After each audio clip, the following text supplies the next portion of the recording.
Ja, da an dem Flackern bin ich gerade dran. Das ist das Dumme, das. Und hallo, Carla, noch kann ich es sagen, weil sonst keine andere hier ist. Und das Kabel habe ich mit Absicht da drin hängen, weil ich cool bin. Das Dumme ist mit dem Flackern.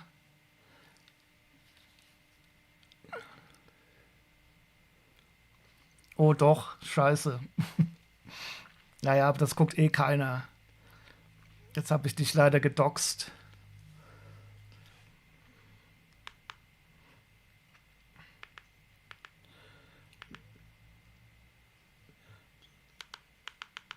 Das Dumme ist, dass meine große Lampe leider die Helligkeit natürlich wie jede LED durch ihre eigene Frequenz macht. Und ich finde, ja, das ist, glaube ich, der beste. Es ist immer noch ein bisschen Flacker, aber egal.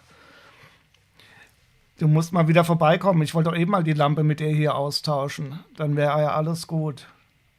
Aber werd erst mal fit und lass alle deine Narben verheilen.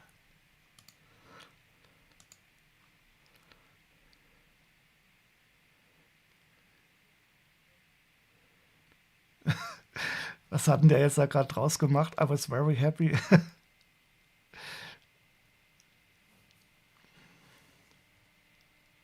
Ja, das flackert immer noch. Ich müsste eigentlich das Licht komplett ausmachen.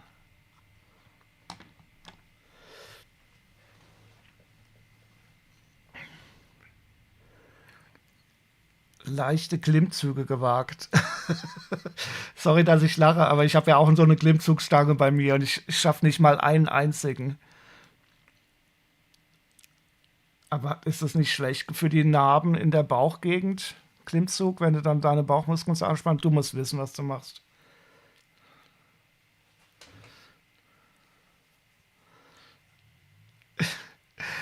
Mein englischer Transcriber ist total geil, wenn ich Deutsch rede.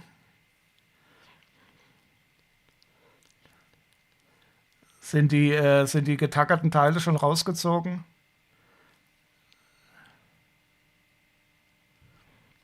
Und bitte mal meine YouTube-Kanäle abonnieren, wenn es geht.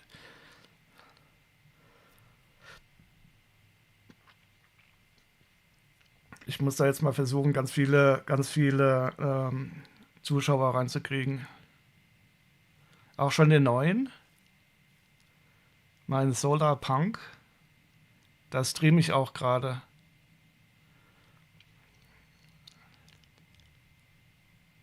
Ach so, schon lange sind die Klammern raus. Ah, ja, alles klar.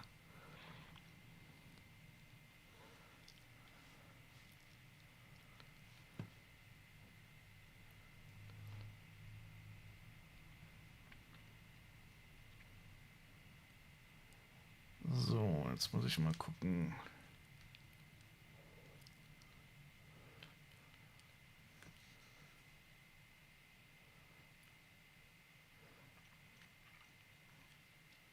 Ja, wenn jetzt hier in Deutschland Chat ist, dann kann ich ja mal die Transcription einschalten.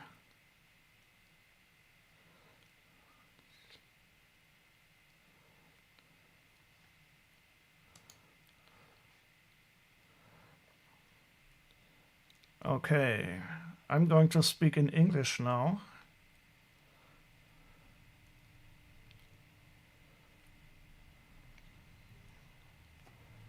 But I think I should move the German subtitles a bit closer.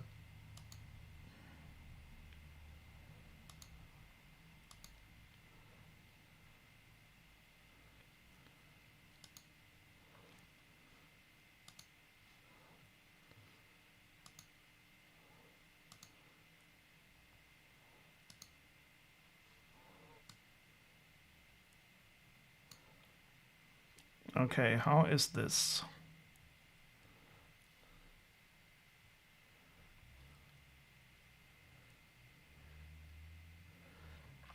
In English, it seems to be. Yeah, the transcription is okay, the translation is not as good.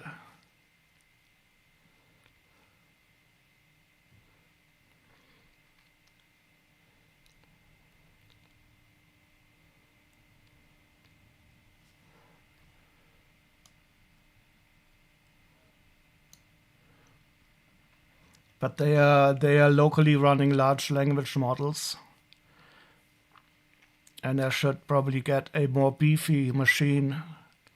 Then I can use the larger models.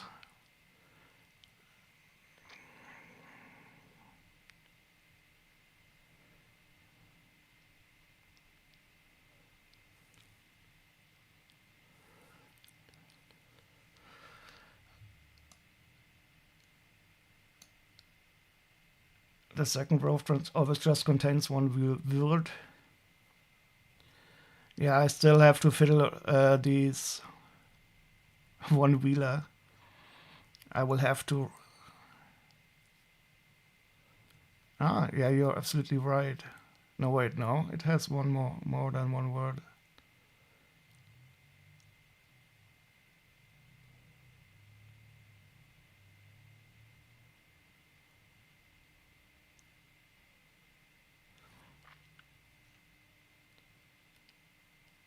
I think at one time I will have to contact the author of this plugin, because when I switch to dynamic translation, it doesn't work as well with the automatic appearance of the text.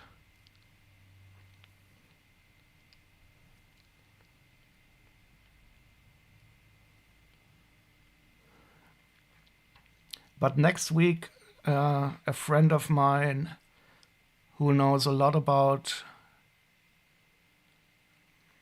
large language models will visit, and then they can help me fine-tune the parameters a bit.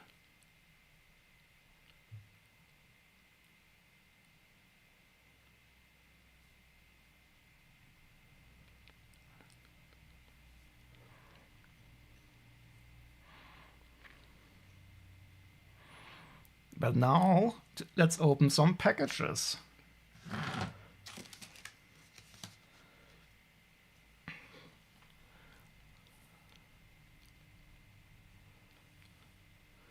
You're not in the office next week. Did I catch that correctly?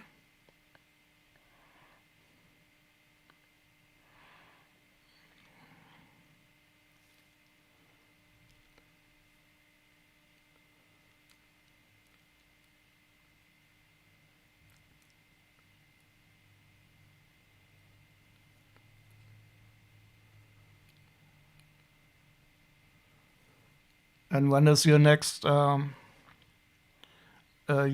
next dose of treatment start? Is that going to be with 100% dose tomorrow?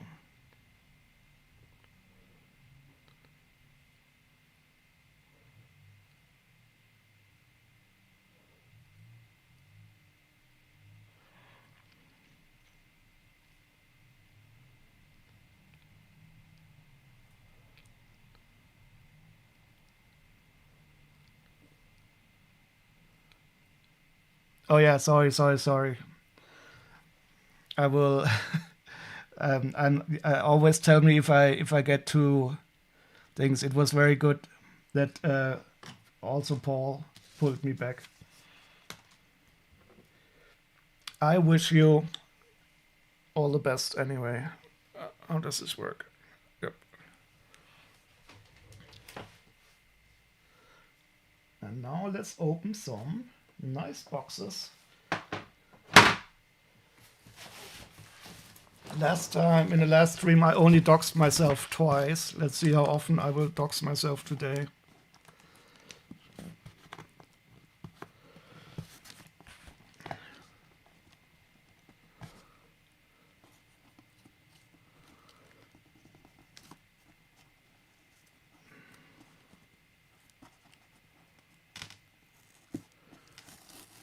Today I was in Darmstadt at the European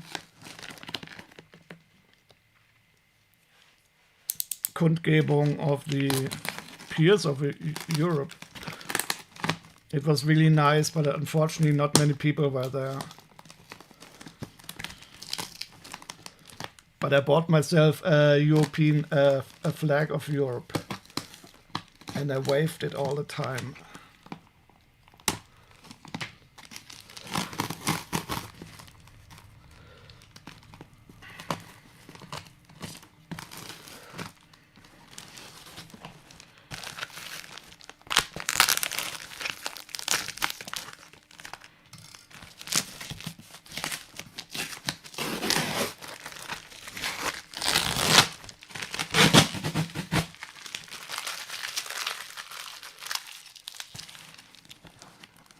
You would have joined? Yeah, I think you would have liked it.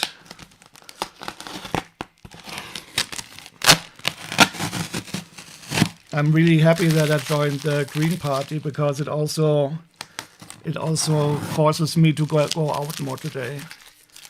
If not for that, I would have stayed home all the day today, and it was so good to go outside.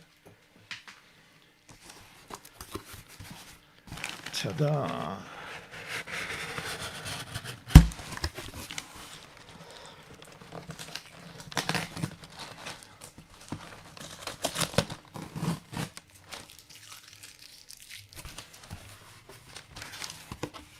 What is this type of paper? It is thin paper with printing on it.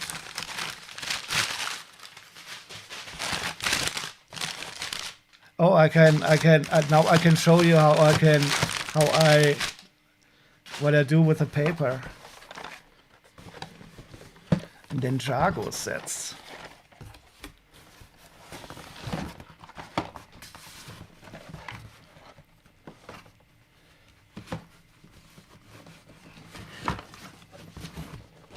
I don't remember buying these.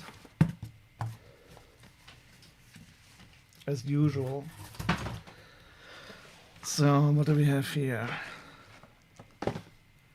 3 quite recent Ninjago sets. I have no idea. I have no idea why I bought these and when I bought these.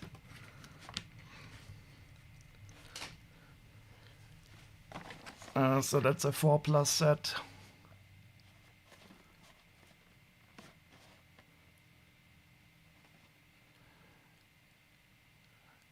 I think I have to play around with the text.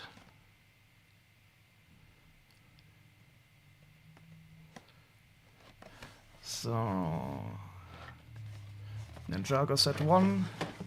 Here we have a new one with a cool minifigure and a cool dragon.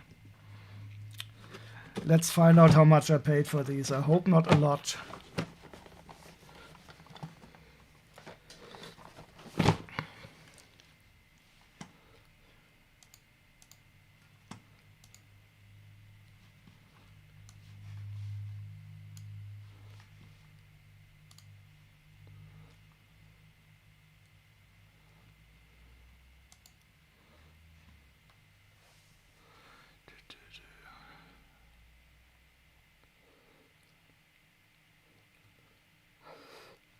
Okay, I paid 27.49.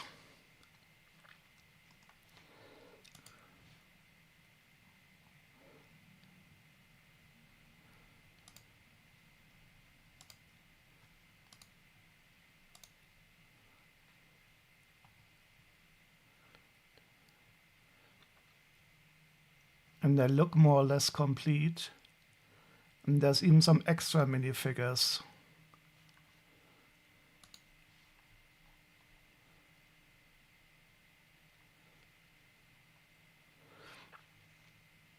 Okay, and they have only been on the shelf. I think this should be okay. Let's see. 71791.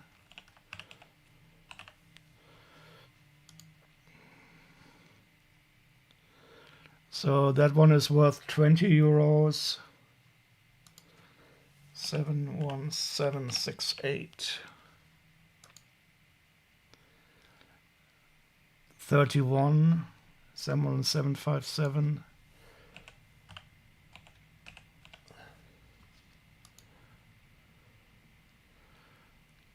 10, 8, so 39. I'm not gonna get rich if I should ever sell these, but it didn't make any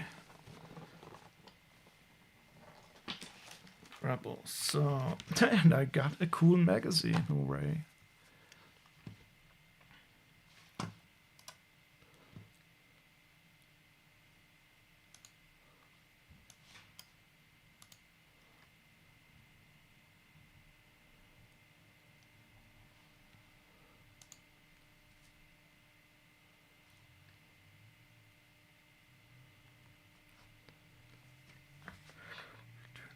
Oh, what is this? Gogol, was ist das? Insel der Schatten.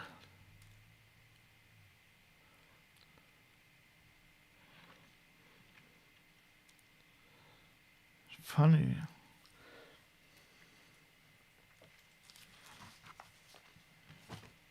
Okay. So today I'm going to be opening a lot of big boxes because I only have these larger ones left. Because we are getting close to having every one of the boxes opened. Once I have reached that state, I don't really know what to do.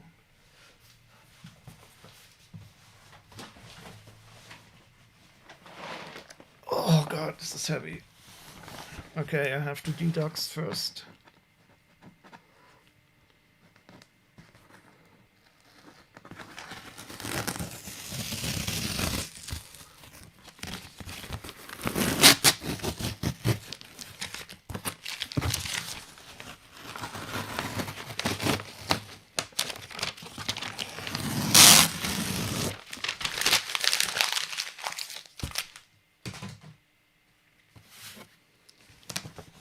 Ta-da.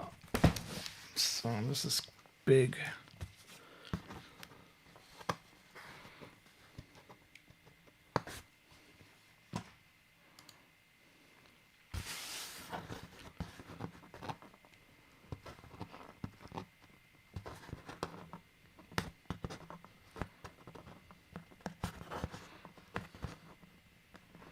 Oh, fuck it.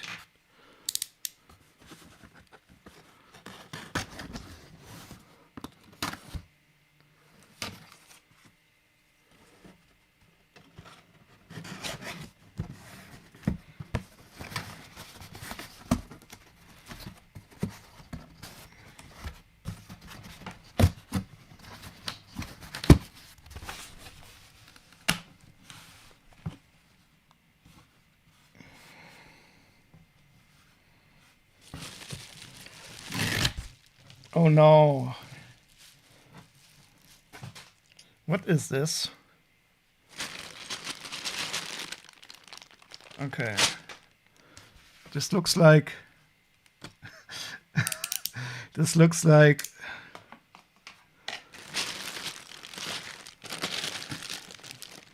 there's something else down here.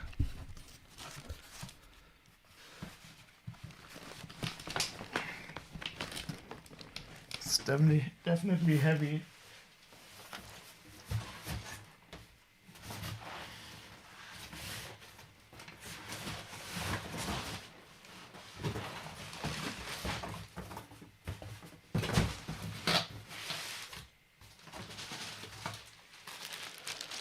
So these are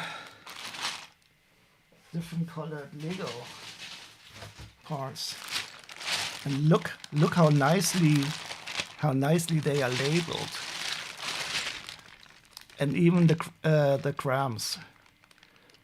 593, not 592, not 594. It's 593 grams. And 18 grams of gold. Wow.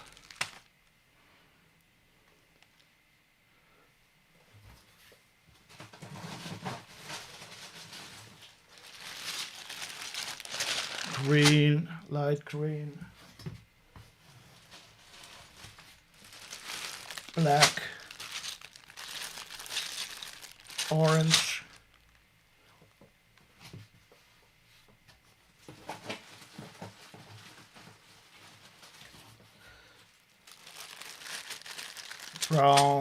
lots and lots of smaller colors.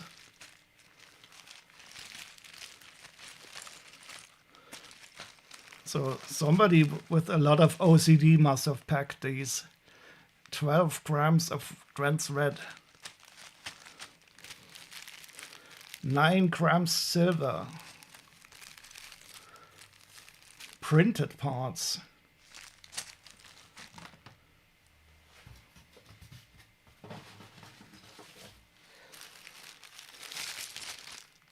Pink. Kram. This is, I don't even know how to translate this. Kram. Stuff, maybe stuff. Belly button lint. So this is like the leftovers. I like the German word. It's a nice German word, Kram.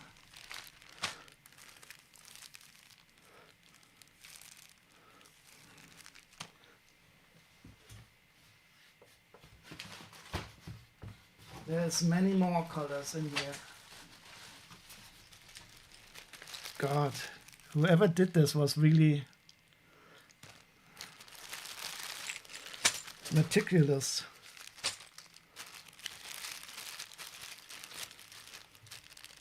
Wheels.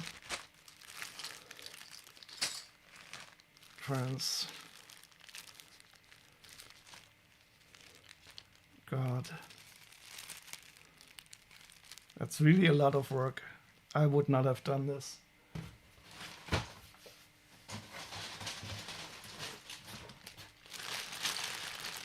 White.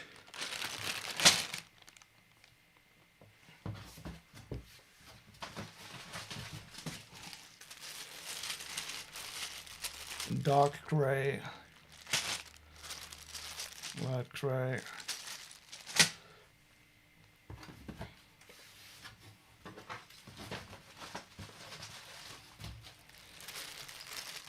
Okay, now we get to some interesting stuff. Minifig parts, trans blue, 1 gram purple transparent. You're moving on. Thank you very much for dropping in. I'll see you next week or the week after, and all the best. You will do it.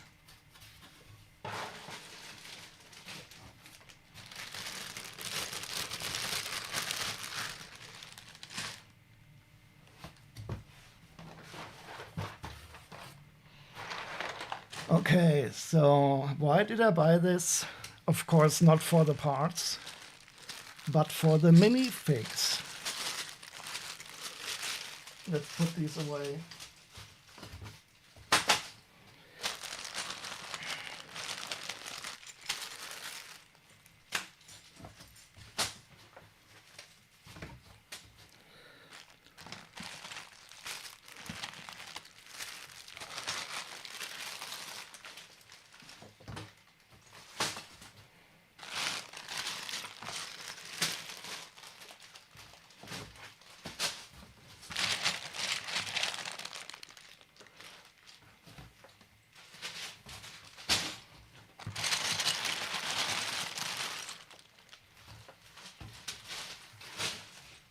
So we got some minifig parts, we got some minifigures themselves, and we got a white box. I don't know what is in here. For art.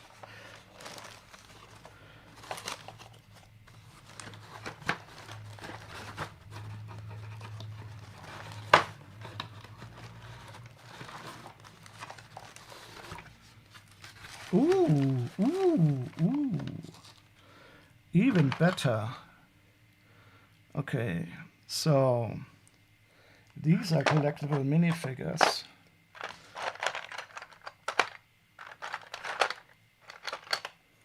Oh, and some really nice ones too.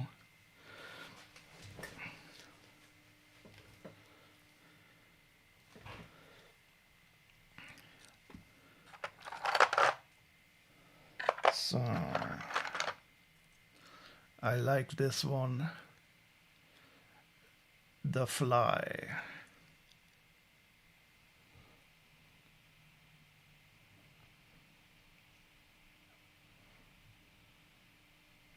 Such great headpiece. Oh, the queen. The alien queen.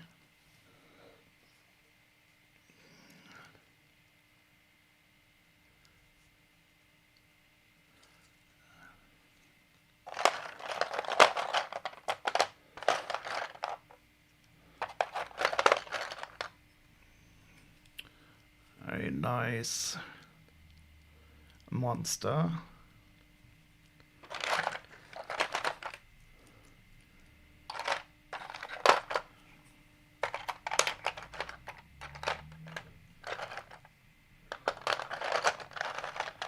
Yeah, these are all collectible minifigures. That's nice.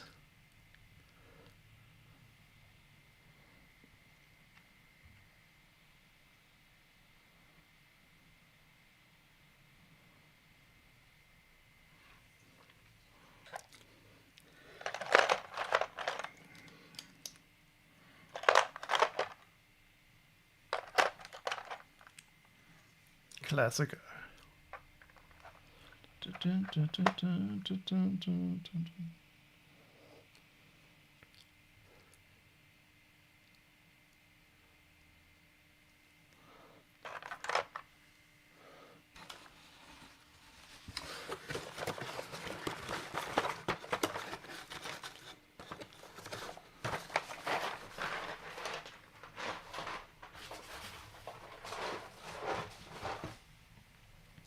So there's more minifigures. Oh, even Star Wars in here.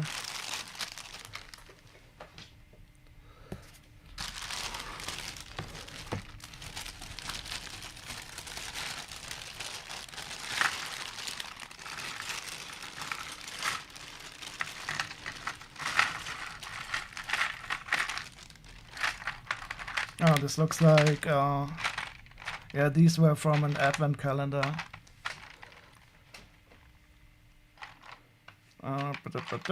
And of course we have the cool Santa Darth Santa.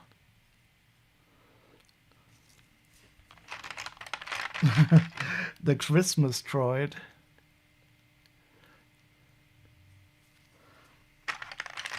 Some Luke and some guy.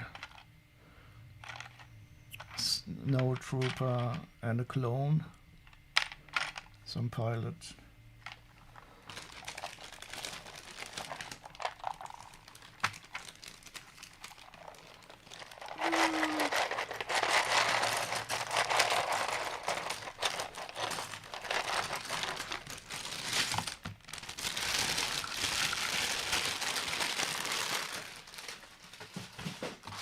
And some minifig parts. Let's see if there's anything cool in here.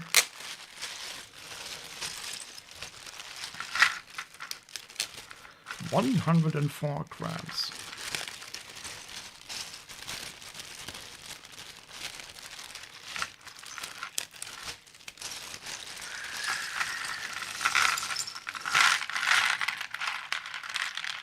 What's this? Okay. A Supergirl with red hair. I don't think this is the right hair piece. Doesn't matter. Oh, that's the music.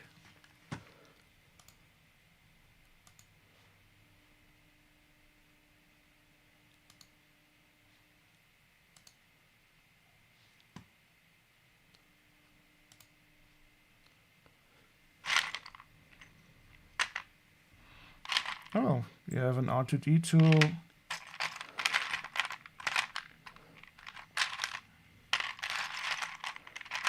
A Mr. Incredible with the wrong... Wait, something is wrong about him. I don't know.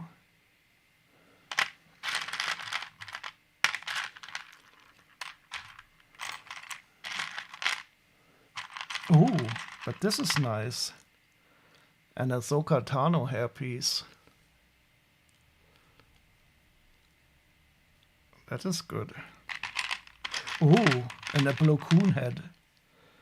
This is really good. And it's in a good condition. The problem with this piece is that the eyes usually rub off very quickly. But this is in a really good condition. Is this real Lego? Focus, focus, focus. It doesn't focus so well today.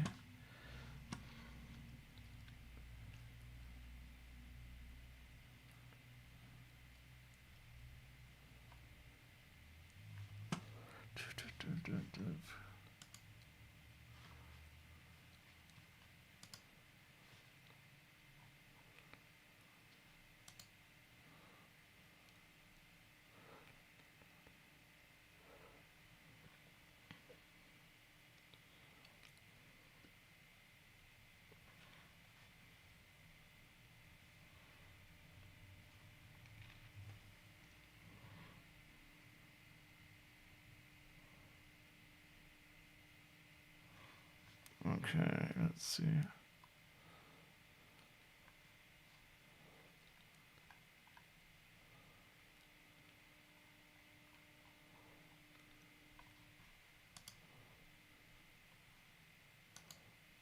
Let's see if this is better.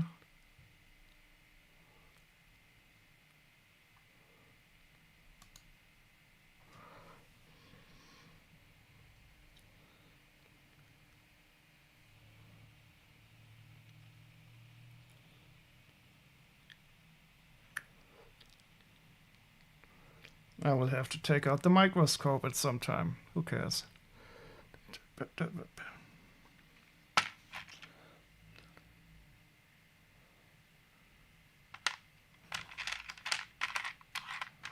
Yeah, there's actually some nice parts in here.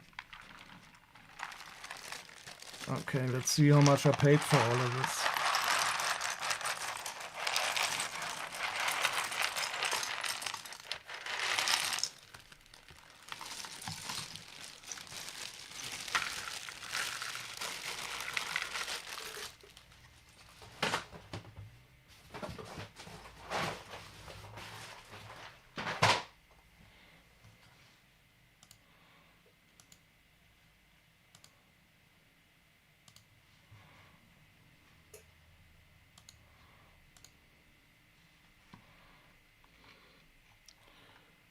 I think this was quite a long time ago. Ah, here it is.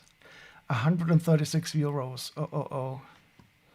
But I think that should be okay.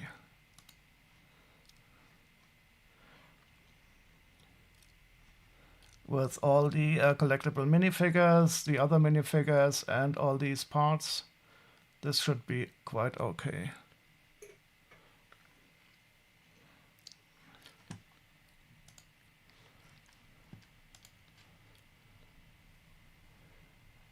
Okay. More big boxes to open.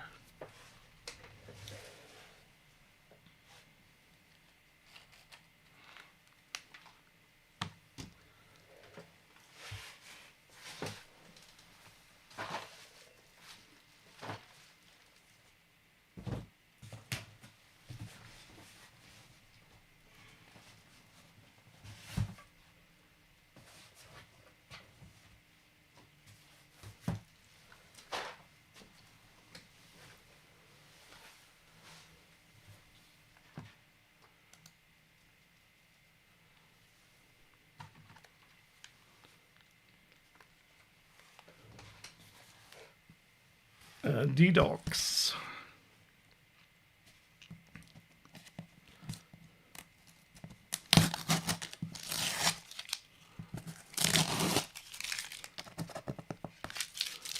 Ta-da! Erp. Oops. Almost doxed the sender again.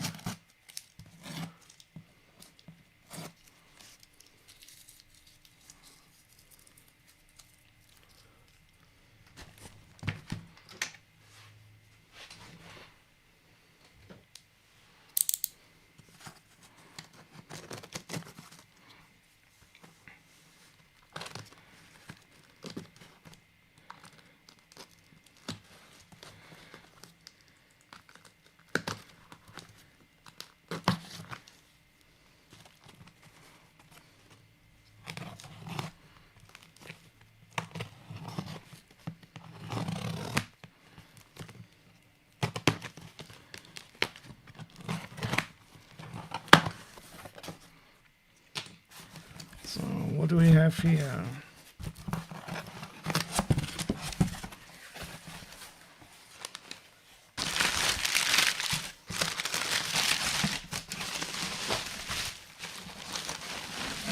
I love throwing the stuff behind me now that it's on the camera.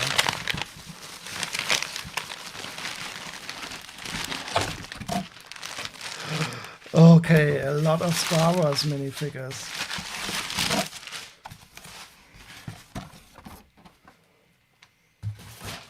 And I again have no recollection of buying this.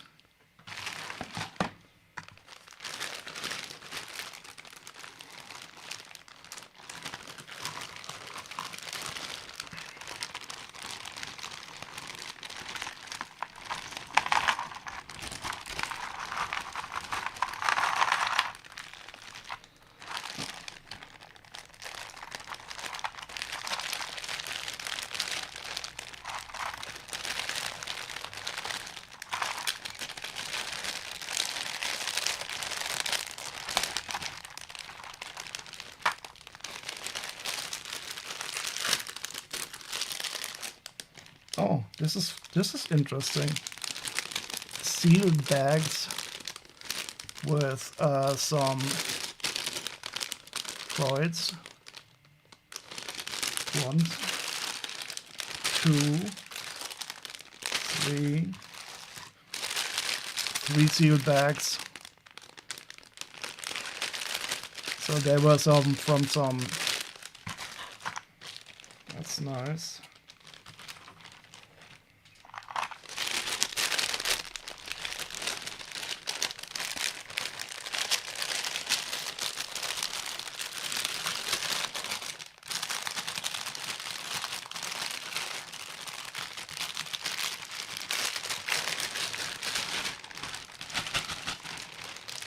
Then we have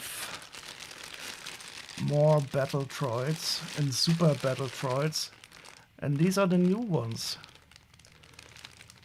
You can tell by the dimple they have here.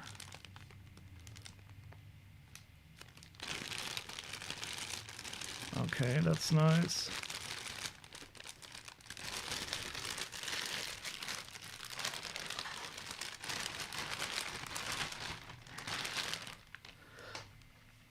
Okay, and now we have lots and lots of these clones.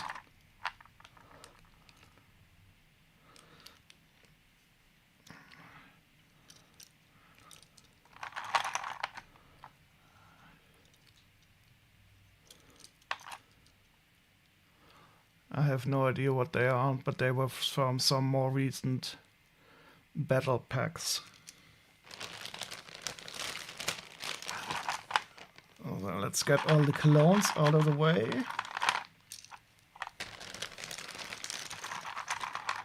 And they are all definitely new. But of course I will sell them as used.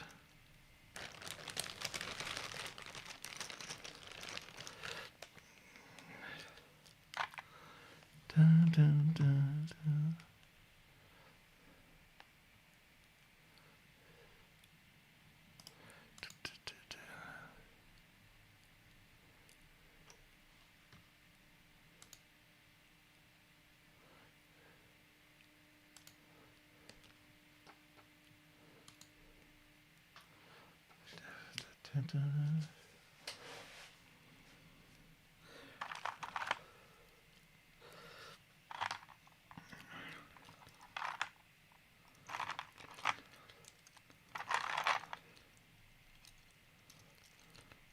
So just some more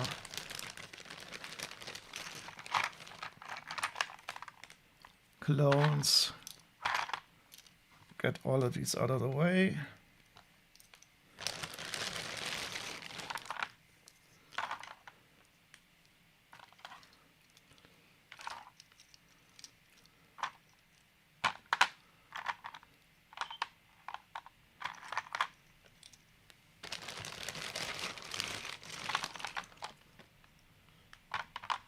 Okay, we also have some stormtroopers. And these are the rebel troopers from the 10TV4.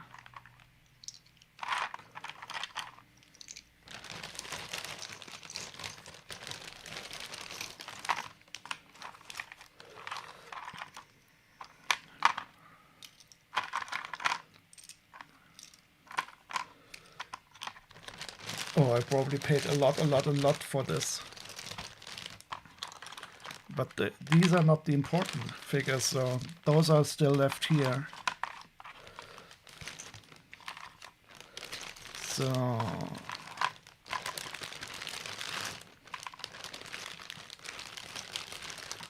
we have one Luke Skywalker. Oh, he even has a cape.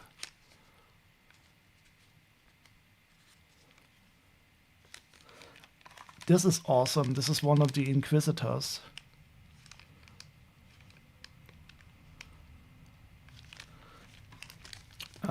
One boring, what's his name? Samuel Jackson.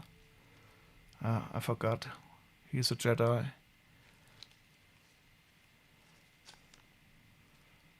What's his name? Mace Windu. Some stupid scout trooper, but this one is cool. He's the droid that runs with Ahsoka Tano in the Ahsoka series. So I have that set, but I don't think I have the droid separately yet. And here is Ahsoka Tano. This is the new one with the arm printing. That is nice. Tonmin, the only you know, from the water planet. This is a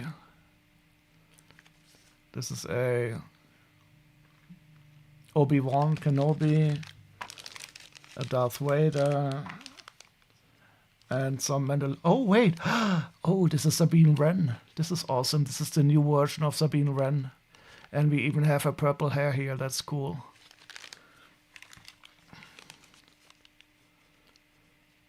And some R2 droid. I think that's Obi-Wan's droid. Holy shit. I paid a lot for this. I'm quite sure this feels expensive.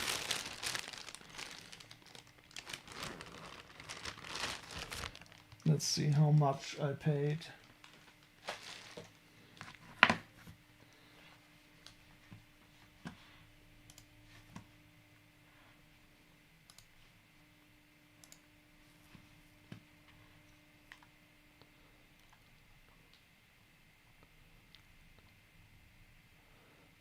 Oh, it isn't even that bad.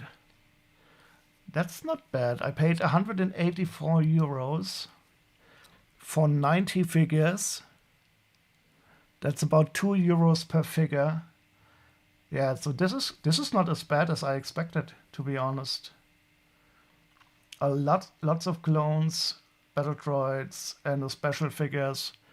Yeah, I'm definitely going to put these into the store quite quickly.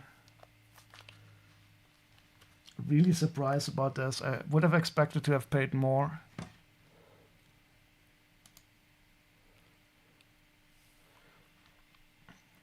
That is awesome.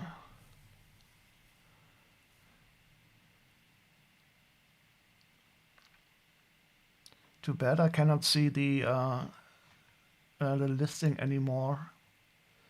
I would have really liked to know if they sold it as, if they sold them as new or not. But I'm going to only sell them as used, even though they feel like they have never been touched. Okay, we are getting really good.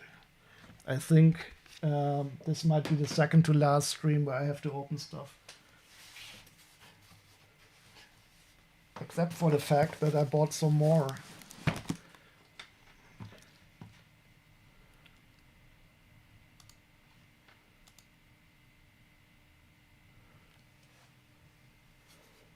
Okay, first detox it.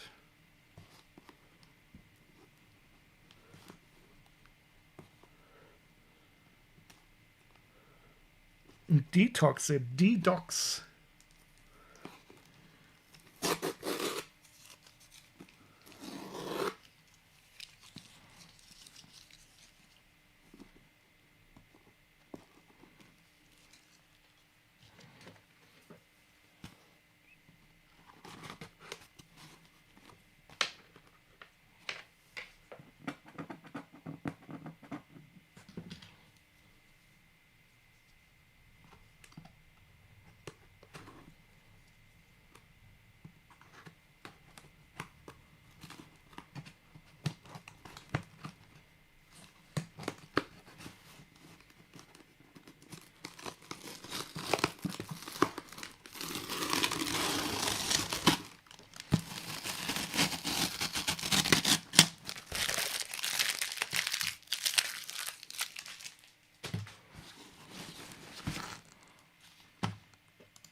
Okay.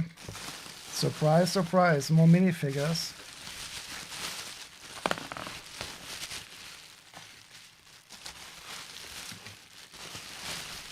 Uh-oh. So these are only wrapped in here. Oh shit, that's a lot.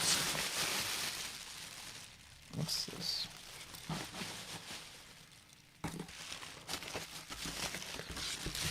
Okay. Oh.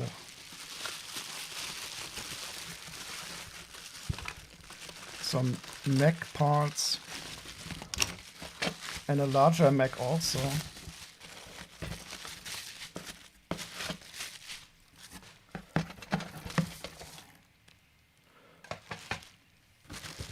Okay, let me take all this out.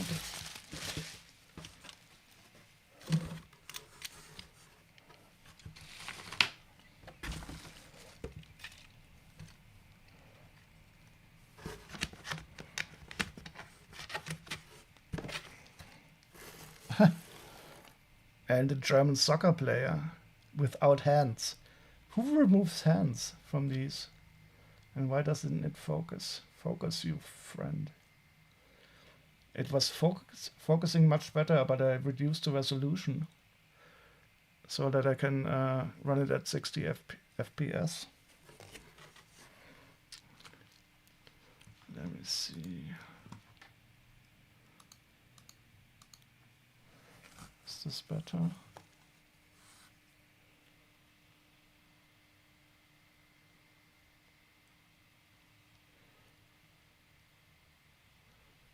Oh, that's even the German captain. He has the German flag on his arm. Well, who cares?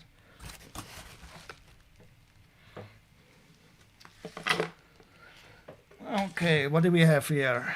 So, oh, this is one of the more recent Ninjago sets. It is also some kind of car that can transform into a mech.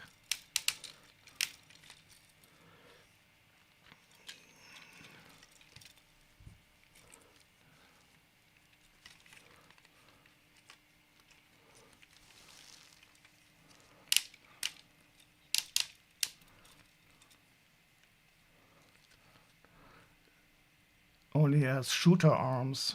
Okay. And this is, I have no idea what the, oh, this is also some kind of mech. I don't really care too much for these small mechs, but I think for kids they might be interesting. This is the single part that they are all based on for the arms and for the legs. Not great for articulation though, of course. Yeah, these will be taken apart. Maybe this one, maybe I will apart the set out or not. I guess these are all stickers. I hate stickers. Yeah, these are all stickers here.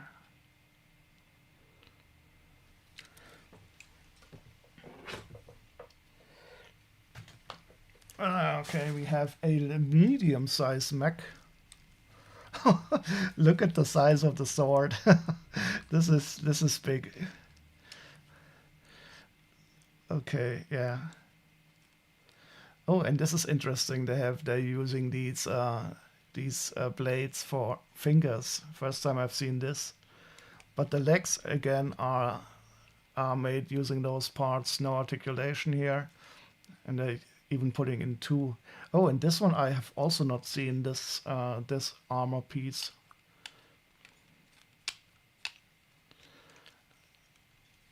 Some nice flames on the shoulders. More of that armor. Yeah, but the biggest thing is of course the sword.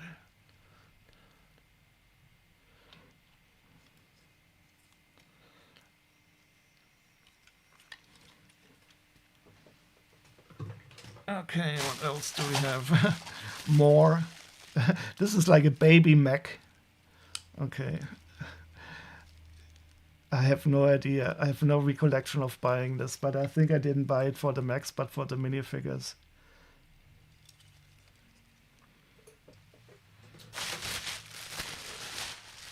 And another mech.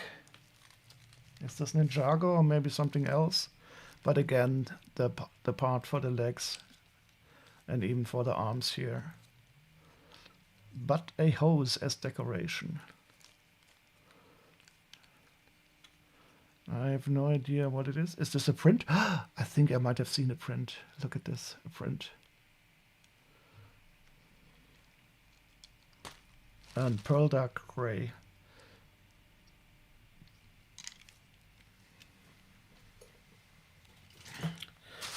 Okay, then we have 2 of these. I always like these. Oh, and they are even, oh, they are still sealed.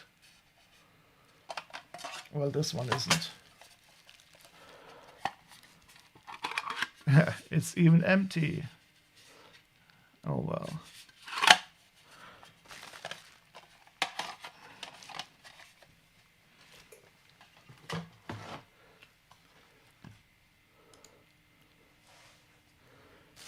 And let's see what else we got. Yeah, so these are some Ninjago figures.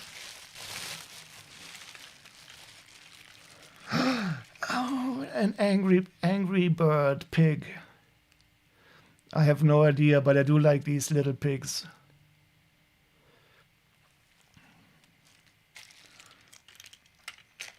Okay, so these are quite new. My favorite Ninjago in the recent days, of course. Lots of translucency for this cool flyer. Okay, the autofocus is killing me today. I think I have to switch back to the other resolution. Now it's getting a bit better. Focus, you friend. Yes. Oh, I love these translucent parts. Yeah, so these are quite nice.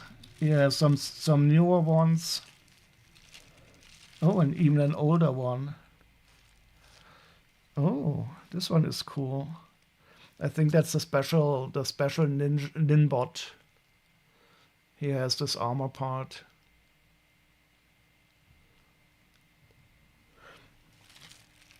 Oh, and a new Moro. I haven't seen this one before. So that's the Moro re-release. I don't know if he's worth as much as the old one. The old one was definitely quite pricey. Oh, cool! Teenage Mutant Ninja Turtles. This is nice. They are definitely quite pricey and they are in a really good condition. So this is gonna be good. I have no idea what they are called. Leonardo, Michelangelo, Raffaello, and what's the other one? I don't know. These Renaissance artists. Some more Ninjago, the newer ones.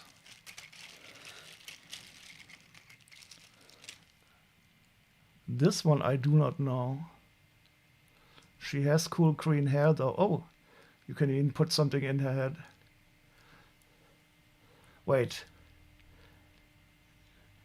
Mr. Evil Quinn. What is a watch streak? I have no idea what that is. And welcome. I meant to write you something because you said, you know, for 3 nights you have had nothing better to do. Well, that's the story of my life. But even though I did something really good today, I went to a demonstration, a pro-European demonstration here in Darmstadt, and I bought myself a EU flag. So wait, I think I need to shout out to you now.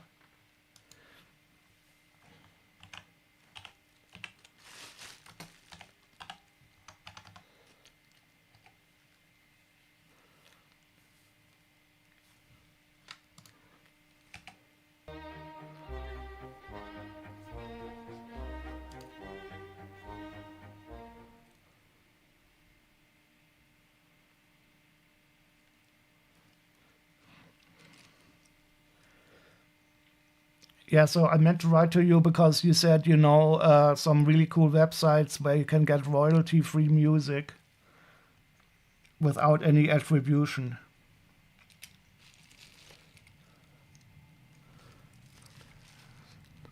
So if you would be so kind to tell me them or write me them via Discord, I would be forever thankful.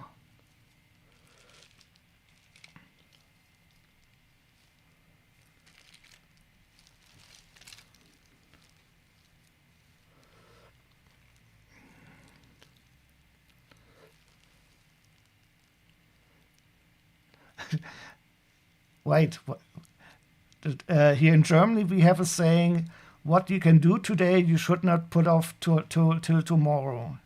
Was du heute kannst besorgen, verschiebe nicht auf morgen.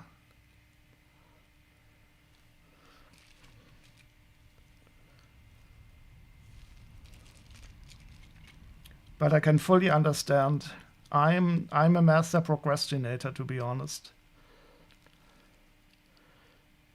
Maybe I should offer procrastination lessons for people who can procrastinate as well. You can add it to a list today, but the list is processed on the next day as it is past 1900 hours Greenwich Mean Time. Yeah, I fully understand. But you should also be aware that we don't use GMT anymore. It is UTC. So GMT is only for those British nationalists.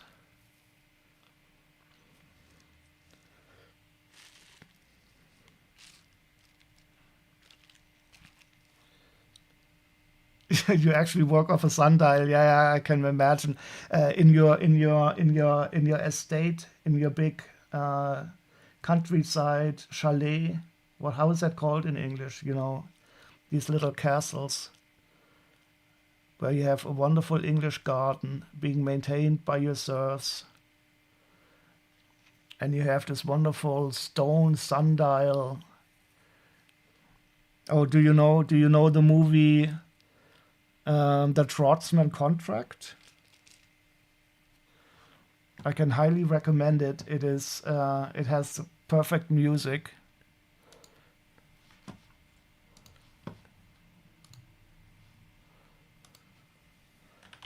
By one of my favorite directors.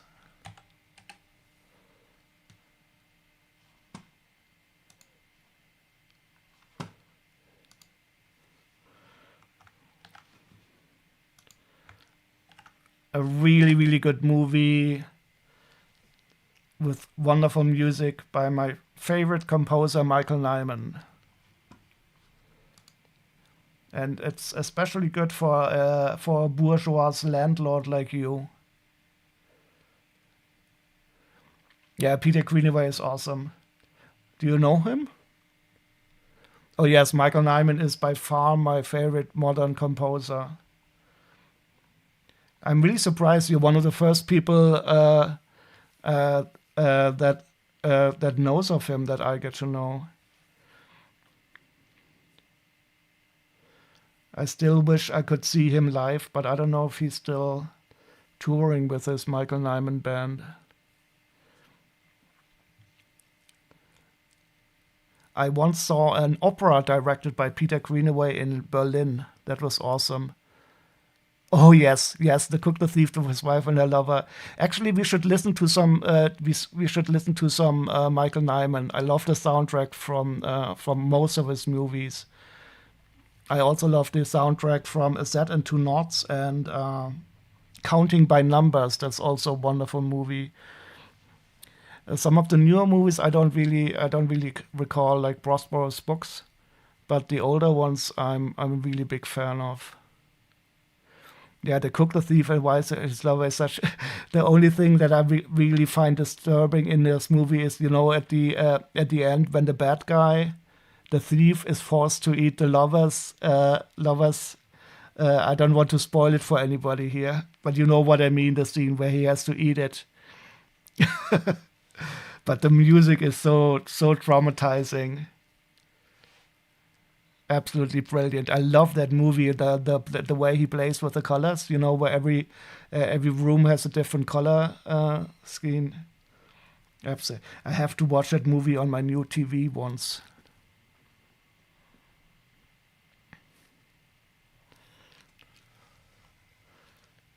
I think I should put on the soundtrack in the back now. Who cares? Who cares if it's traumatizing?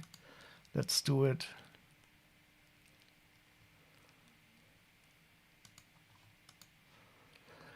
Do you know the Trotman's contract? Because that is, I think I would put that on, not the Cook, the Thief, Wife, and His Lover, because I think the music is a bit too, you know, this wow, wow. But let's see, I want to. But I'm in the mood for the Trotman's contract music now. This is such a nice soundtrack.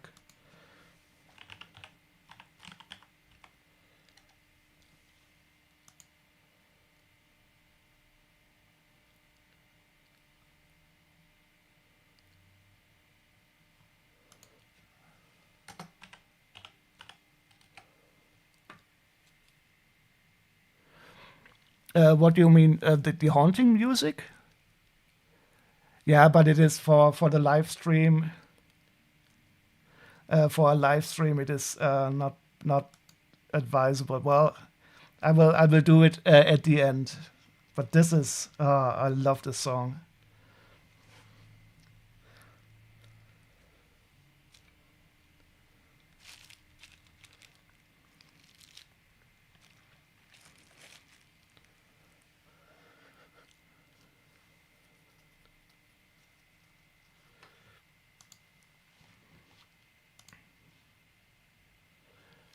Yeah, you can, I also recommend the movie. The movie is you have to watch it 2 or 3 times. Do I know Philip Guest? Yes, but I'm not sure. So I think I mostly know this Koyani Squatzy soundtrack. But I prefer Michael Nyman because he has this nice repetitiveness, you know, with this nice repetition and then the slow changes. Koyanis Quatsi is, I think, the soundtrack that I know best from Philip Glass.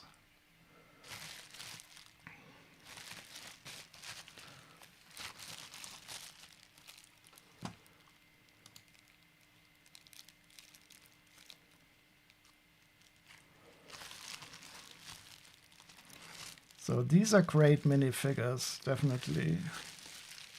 Dun, dun, dun, dun.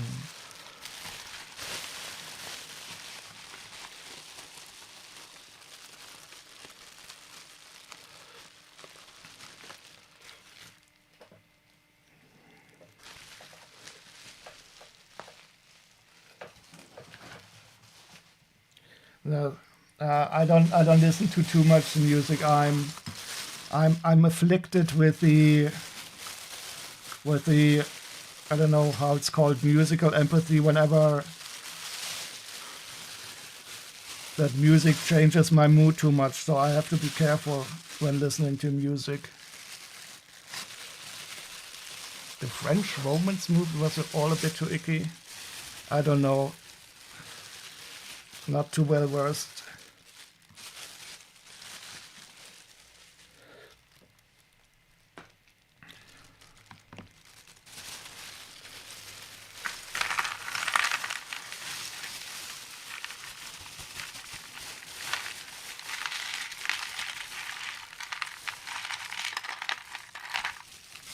Oh, here also some really nice. Oh, cool. Oh, this is also such a good song.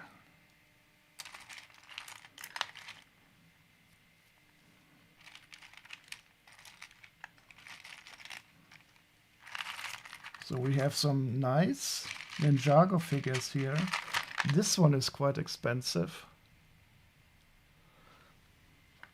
Oh, and this shield is from a collectible minifigure. See, this is now a very, yeah. It's all because of you.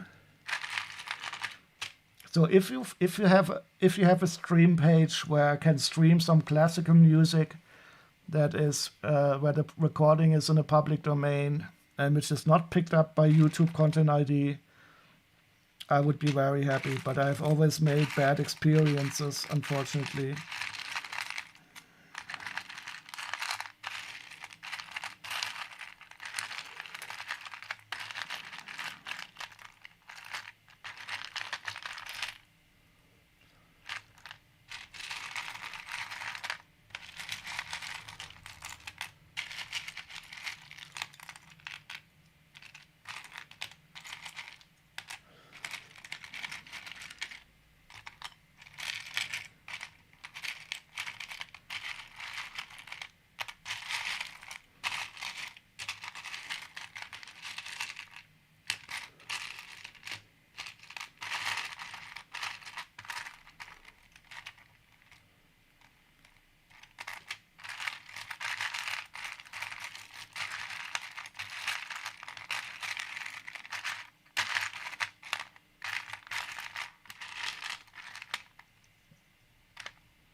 You will investigate your list for YouTube Self. You only stream to Twitch, so that has been your main focus. Yeah, so YouTube definitely is a bit of a different world. And for Twitch, when I stream live, I don't mind about copyright music. So it's for me, it's only for the VOD. And when I stream to YouTube.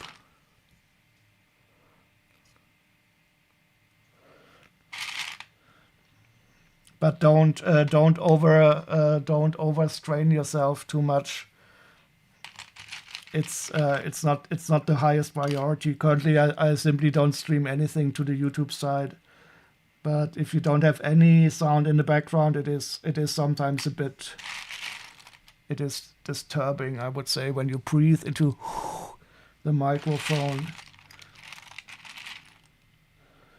So when are you streaming again? And how's your game progressing? I know I asked that the last time also, but I didn't listen if you had any answer.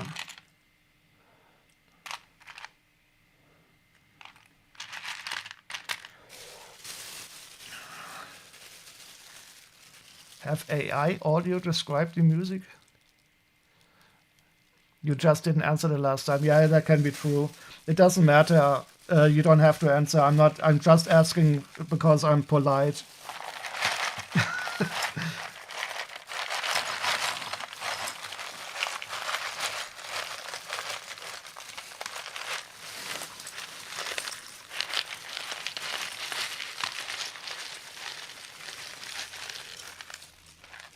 And since I'm not a big a Twitch watcher anyway.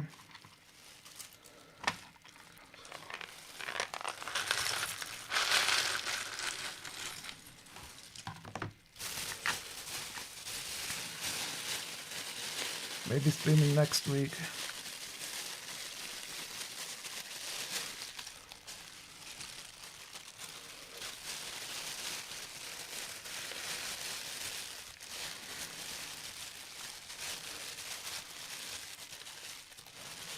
Do you know Nook in real life? Oh, hi Barrett Bunny, how are you doing?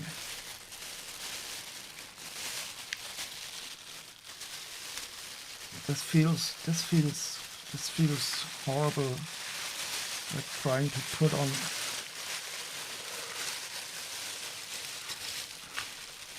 You do know Nookums in real life, and did you meet online or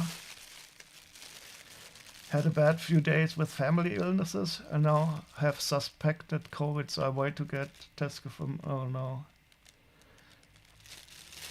Can you not order one by mail?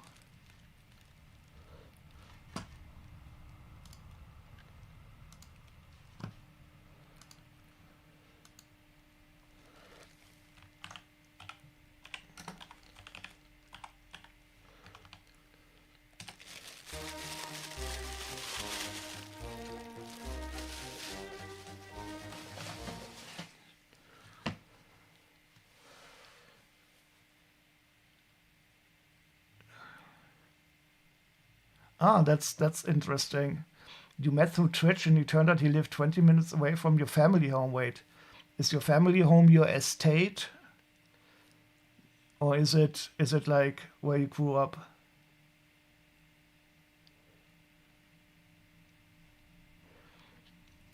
You finished the jigsaw puzzle that has been thwarting me. It is a 1,000-piece cover of the New Yorker from the 1980s. I hope it's not one with Trump on the cover.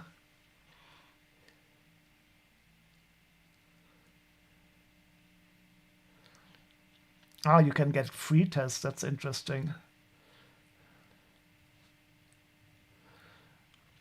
I don't play a lot with jigsaw puzzles. I have two puzzles that I want to solve. Family home is our second estate in the Midlands.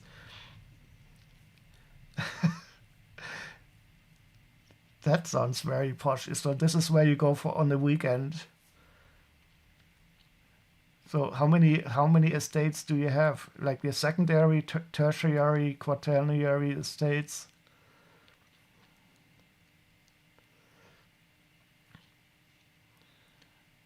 I should get the two puzzles that I still have to solve. I got these a while ago. Just a second.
What? He was on the cover in that era. I don't know if he was on the cover, but I would definitely not make a puzzle with Donald Trump on it. That would go directly into the toilet. Well, not into the toilet, into the trash can.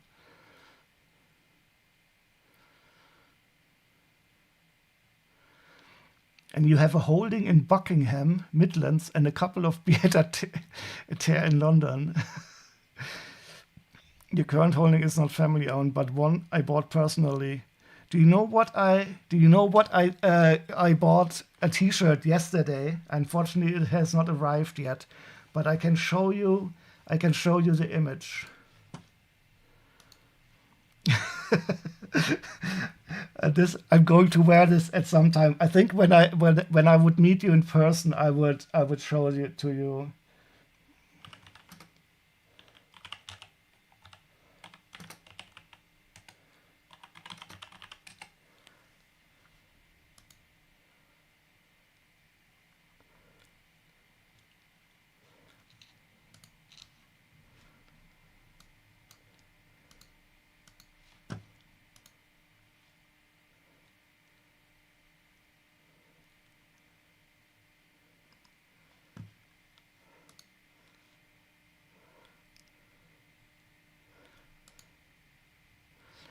So I bought this T-shirt the other day, and I think it would fit perfectly for you.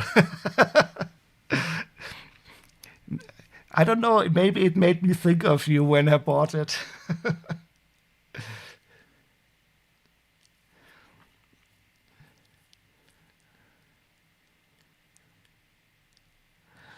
Isn't it brilliant? I'm so happy I got it.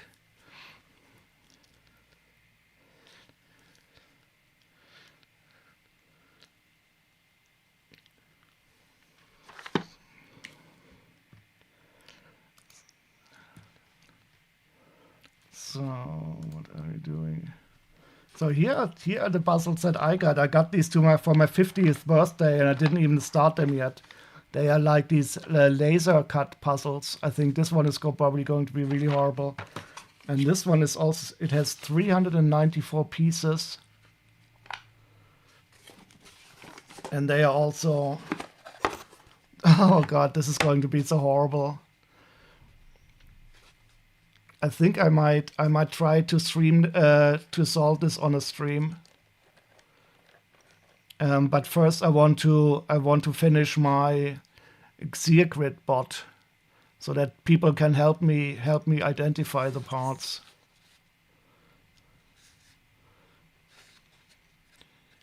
Yeah, but this one is, I think, really hard. Wait. Your overall plan is to sell up here eventually and move back to Germany? Well, you would definitely be very welcome. And I think, do you have a German passport? You would definitely be, you would probably easily get a German passport if you're with your German ancestry. So if you ever come to Germany, you're well welcome to visit me. And if you need a starting point to explore Germany, where were you people from originally here in Germany?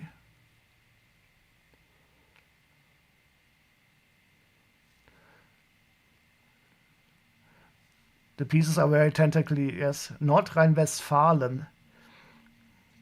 Oh, so that is the area in Germany where the German is the purest.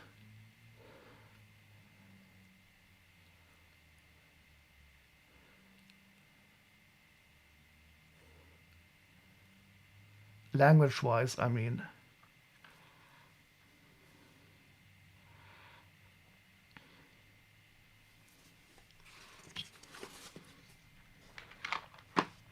Yeah, so I think this would be interesting to try to solve it on a stream, but I should continue on the Xeogrid bot first.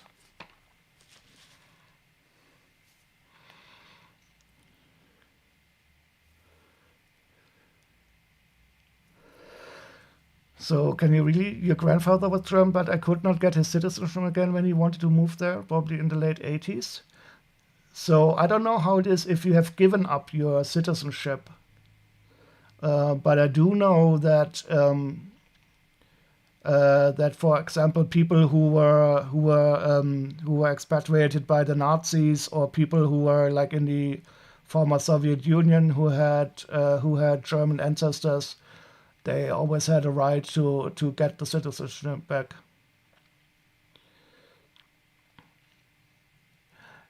Yeah, I don't know if the rules for Jews are special in this case, but you definitely have. So in your case, I think it would not be difficult.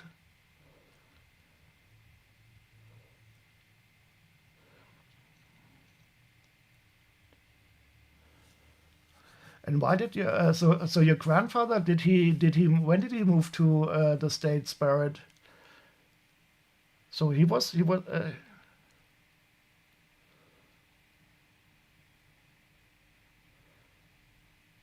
Did he move as a child, or was he born in the States?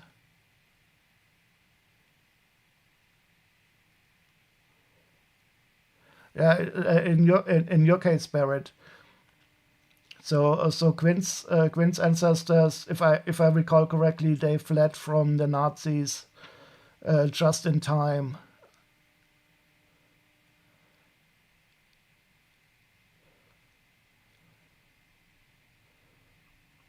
But I mean, I'm wondering about your grandfather, if he was born in the States, or if he was German and then emigrated to the States.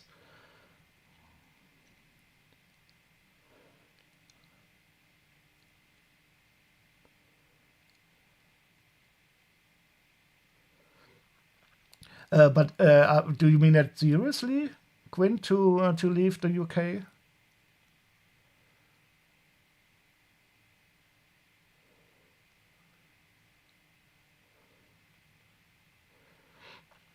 Article 116.2 of the Basic Law. Let's check out. You do not feel this is your home. Interesting. The question is, though, do you think you would feel more at home in Germany? It was an era when people did not tell so much about how they did, and their parents did so long ago. Well, if he died at 68, so when was he born? So he was born in the 20s. Maybe, I mean, he could have been old enough to have done some crazy Nazi shit. So I was a bit worried that some of my ancestors were bad Nazis. But as much as I could find out, so my one grandfather, he was simply a soldier, a grunt. He would have come in the 30s. Oh, okay. So maybe he also fled from the Nazis. I mean, this was.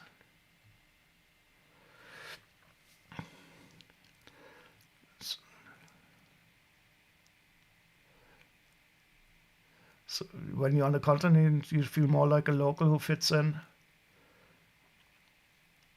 Yeah, this is an important feeling. So having a home where you feel at home is so important. What? His name was William Tell? Are you are you are you are you making fun now? It really was? Do you know who William Tell was?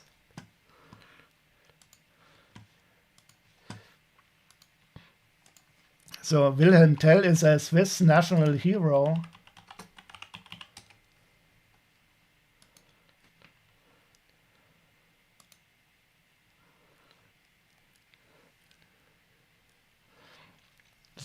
That is awesome, and he famously shot an apple. No. He was a real person, but there's some myth around him.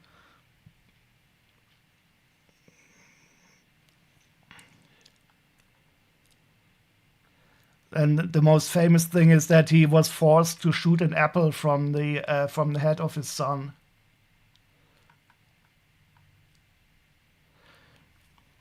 Oh, but it says maybe he wasn't real. Maybe he's just a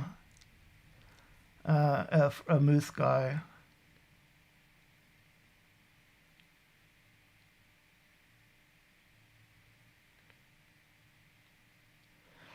Okay, so he was not a real person. He is just in the Sagen.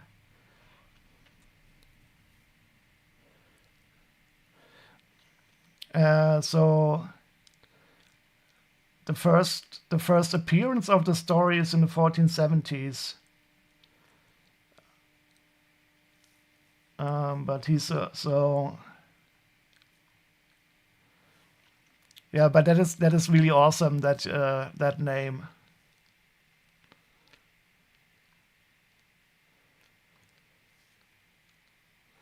There's also many movies and stuff about him.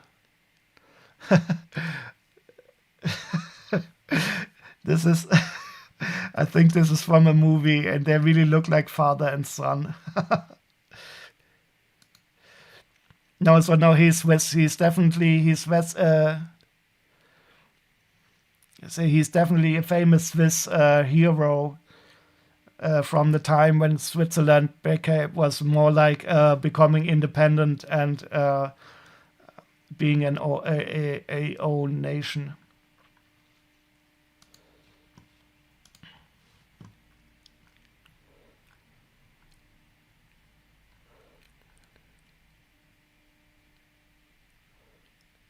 Article 116.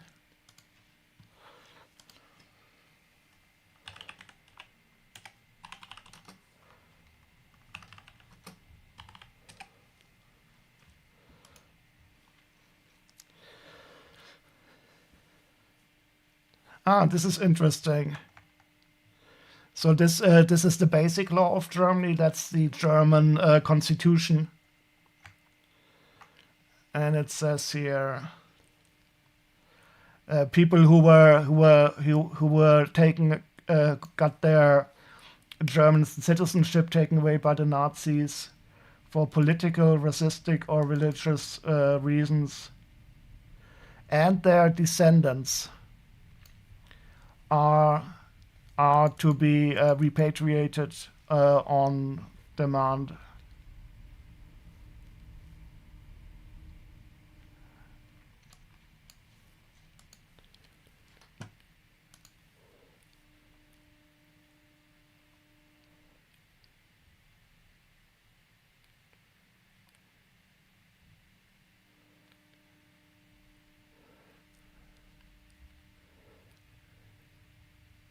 She traced all back during the 90s when there was a popular hobby, and she traced this line to geographic very close to William Tell.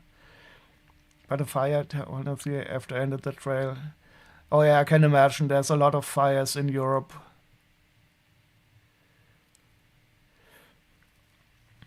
You would have to see how under what circumstances your grandfather came to the States.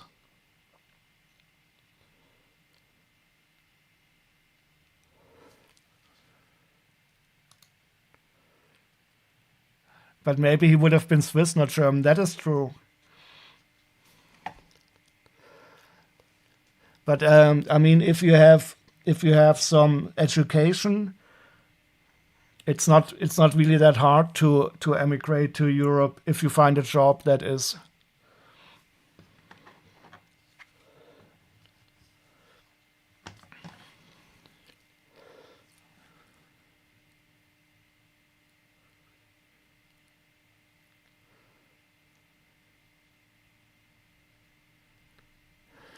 Interesting on the USSR Jews, if they held positions of power within the communist powers.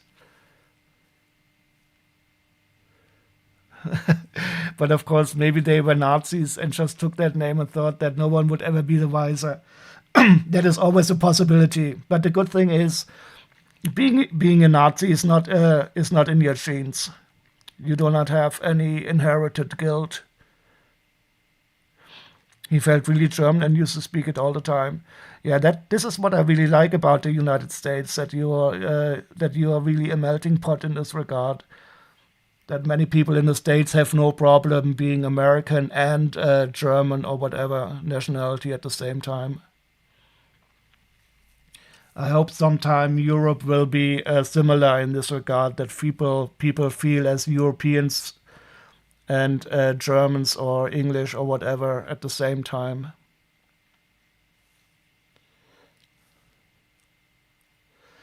And Quinn, you are of course very, very welcome here in Germany. We need people who help us fight against the stupid fascists.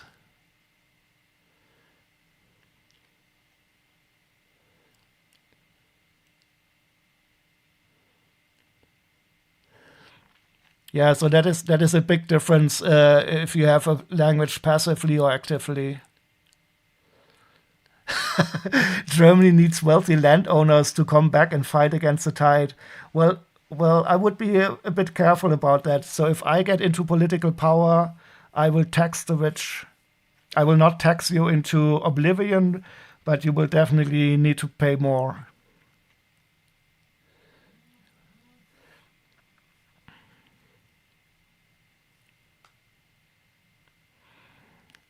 What did it say? Look at this. This language model must be owned by Elon Musk. I said tax the rich, not tax the witch.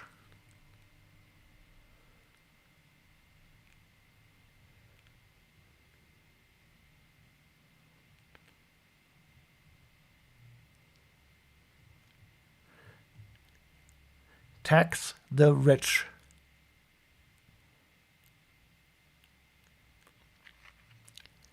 Tax the rich. It is unbelievable. It will not tax the rich. Tech the Witch?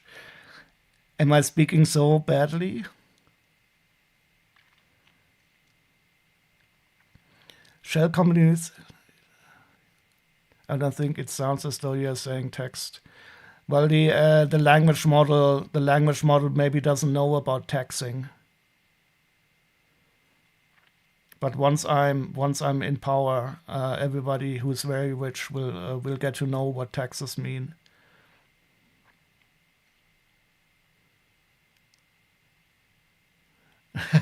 Tax the poor. No, tax the poor.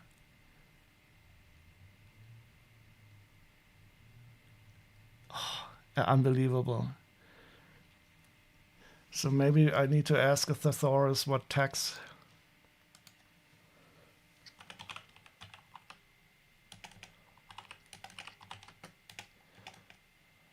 Oh, and by the way, another T-shirt that I got, I will show you in a second.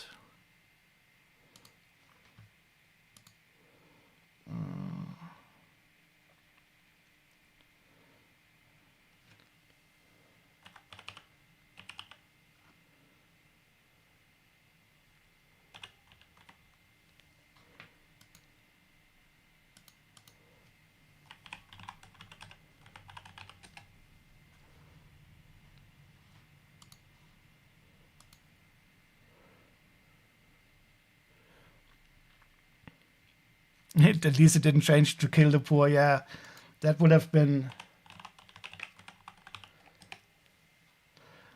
I also got another cool T-shirt.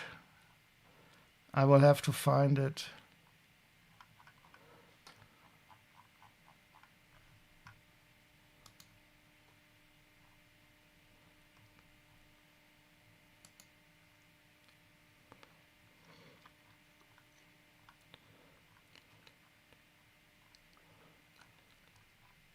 Ah, this is it.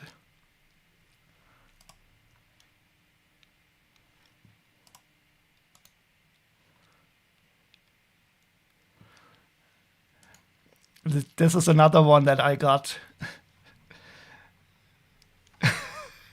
I think I will wear it when debating very rich people, so that I can raise their built-in fear of the guillotine.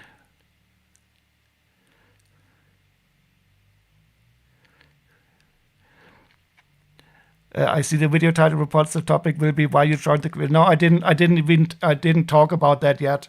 I'm still unpacking some Lego, and I don't know if there's anybody interested in a topic. But I will probably maybe talk about it. But as you can see by this image, I'm also quite on the red side of green. I'm still unboxing stuff, but I got distracted by the evil Quinn.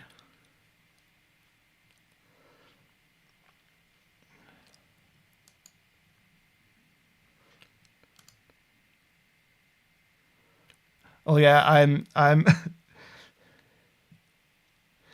Briggs is colorblind politically. Red and green very similar to color him. Well, actually, I'm more of a black and red guy. So I'm more politically anarchist.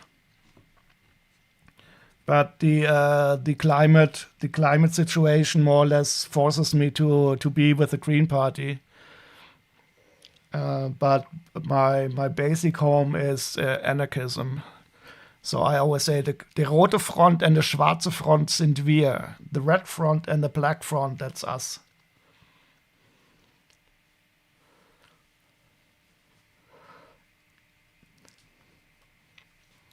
But before we really take on the bourgeoisie, we have to ensure that the world is survivable. David Rovics. That sounds awesome. I will shut down the name. You have some friends who consider themselves anarchists?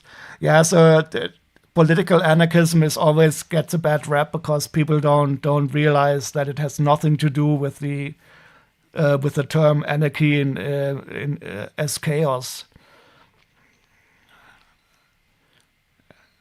But I still think it is the ideal of living without anybody, without any authority that you have not chosen yourself.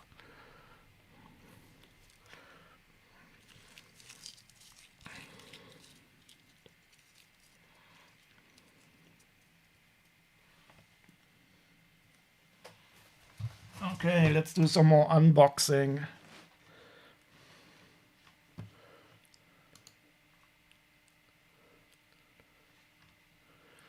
But first I have to remember the name of that musician. Wait, that's...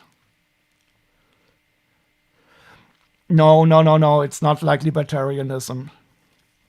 Libertarianism is economically too conservative in this regard. So especially that the American style of libertarianism is definitely not anarchism. So there's these anarcho-capitalists, they call themselves, but they are not anarchists.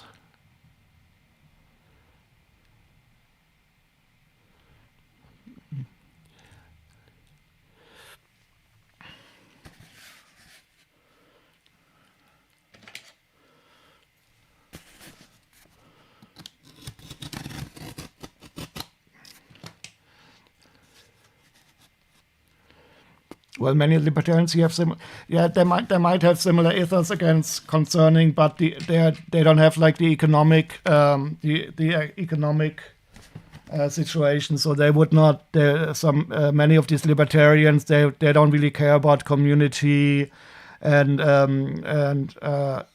about aiding each other. So they are only interested in their own freedom and not in the freedom for the society in general.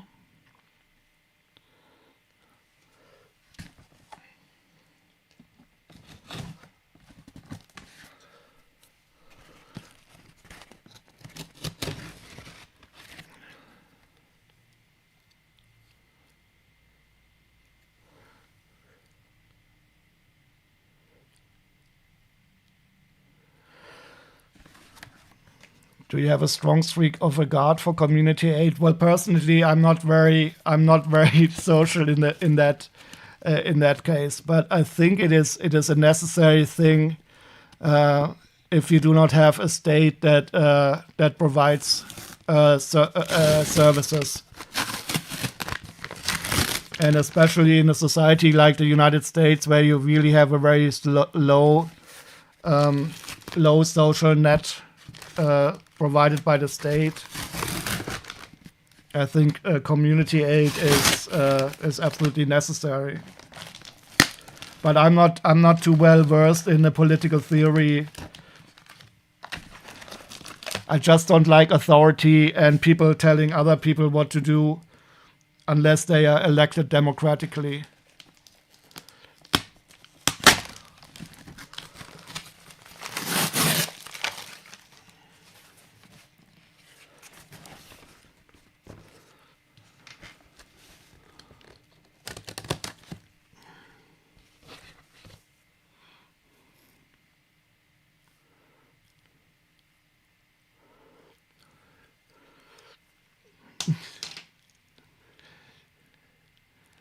What is $4.50 a year? Wait, so you rent them away? So you have so people who rent from you pay low prices, or do you pay rent for your stuff?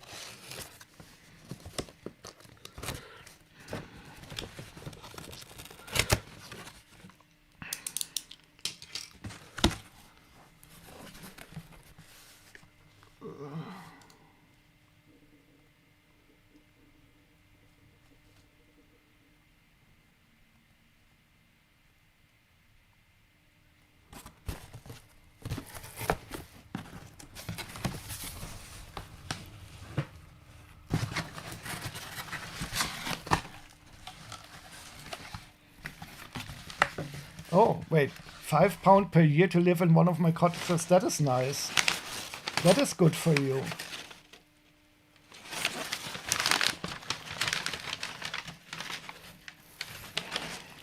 So maybe I will not have to put you under the guillotine then.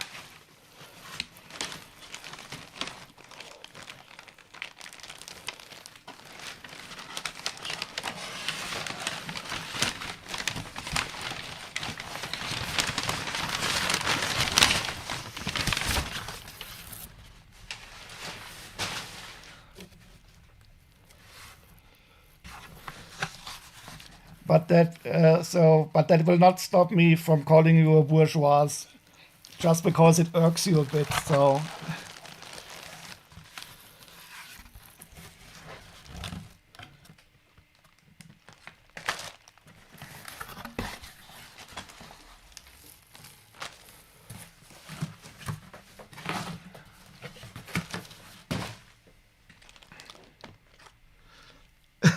you have fine wine and cheese. You're a bourgeois. Okay. Yeah. So my parents are also they own two houses and a few apartments that they rent away, and they also take quite low rent. And I'm also quite happy for them for doing that. I don't really like people who use housing as a way to make money. But here in Germany, it's currently really bad. The rents are rising and rising and rising, and people have to pay more and more of their money for rent.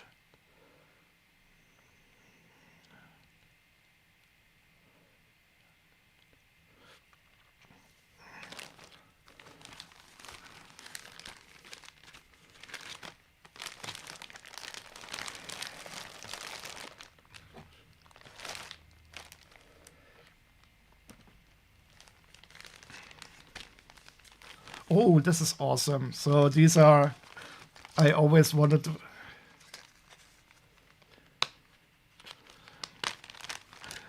yeah. So I fully agree with you. I don't know how we have to cap it. So do you know he's an English commentator on YouTube, a different bias. And I like his idea of saying, okay, the state should build housing and offer it to young people who are in their education or in their first job at a low price, so that they can at some time own it. I think we need to have a larger percentage of people owning their housing, and I think in the UK you had previously with a council housing, um, quite an okay situation, but then I think there was this right to buy where a lot of people were allowed to buy their council houses, but they were not refreshed, so the state more or less didn't have any left. And in Germany, the percentage of people who don't own their house is really, really low and compared to other countries. Yeah, I think you're absolutely right. It is a nice idea, but you need to refresh the supply of housing. Otherwise, the state, more or less gives it away, and the people who have bought their house, they will be either be forced to sell it at some time, and or the super rich again will buy and buy and buy and buy. So I think the basic thing is we should really start building more housing from the state to also get the rent prices more down. But here in Germany, it is quite difficult because we simply don't have enough people to build housing. So it is really difficult to get the builders and stuff. And the stupid Nazis, they don't want to have any foreigners, of course, coming in to help us build more. Yeah, becoming a homeowner is impossible here now. So this is the same all over the world and for many people. So I got really lucky that I was able to buy this apartment. Um, but then again, I earn quite well, but it is for most people here in Germany also not possible anymore.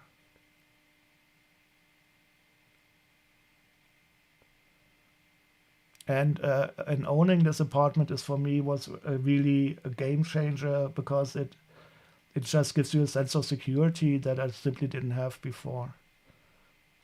Plus, I love this apartment, so I'm feeling very happy here.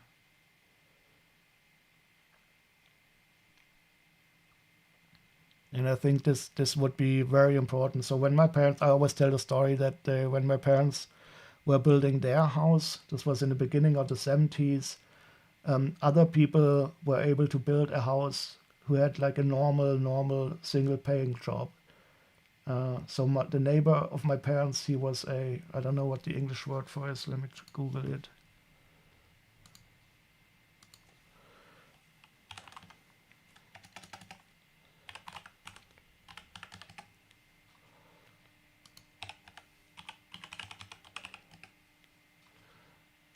So he was a fitter or a metal worker. That is the word it tells me here.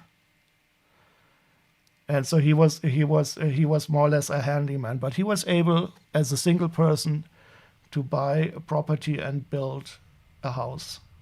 And this was like in the beginning of the 70s, and it is simply absolutely impossible if you're in a job like this. So this is like a maybe not totally low income, but maybe a bottom third quintile. And you cannot build a house. You cannot buy a house from that income today, and this is bad.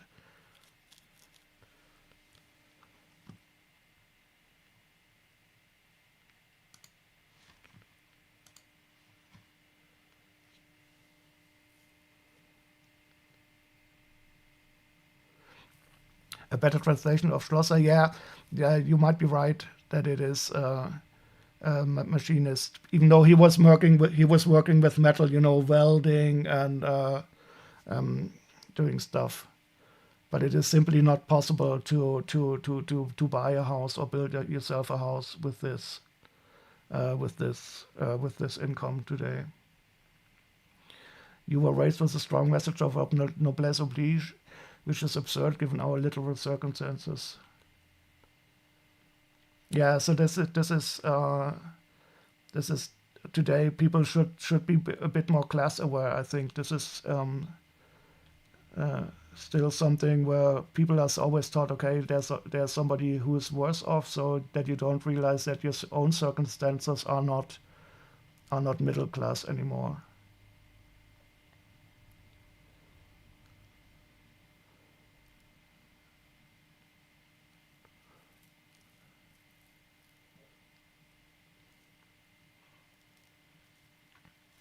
And I'm also quite sure that this is the reason why the right wing populism is also strong, not everywhere, because people realize that they're economically not as well off as people in other times after the Second World War.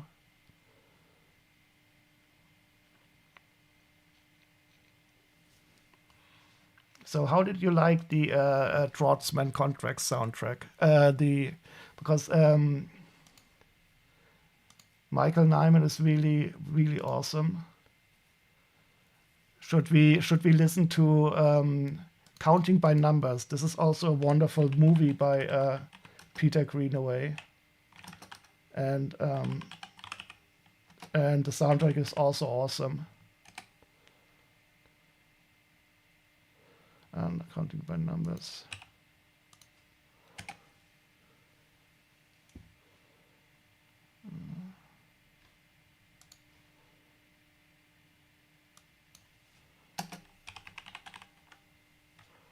Drowning by Numbers. I'm an idiot. It's Drowning by Numbers.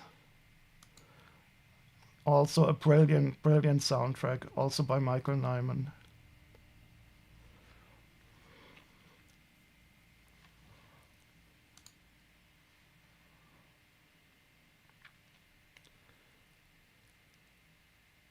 What? Nyman has died? Oh no. Why do you? Oh, this is really sad. I didn't know this.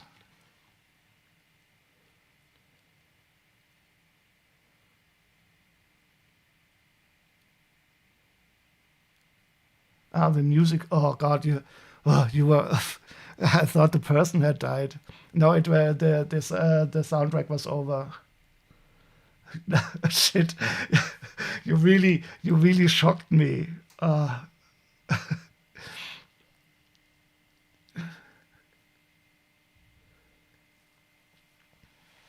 Have I read or seen Decadence by Steven Berkoff? Nope. Is that a movie or a book?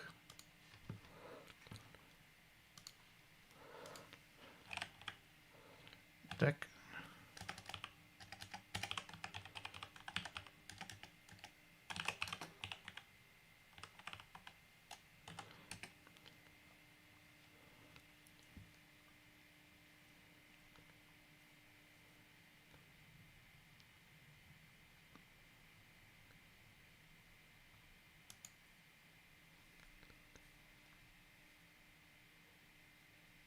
Joan Collins.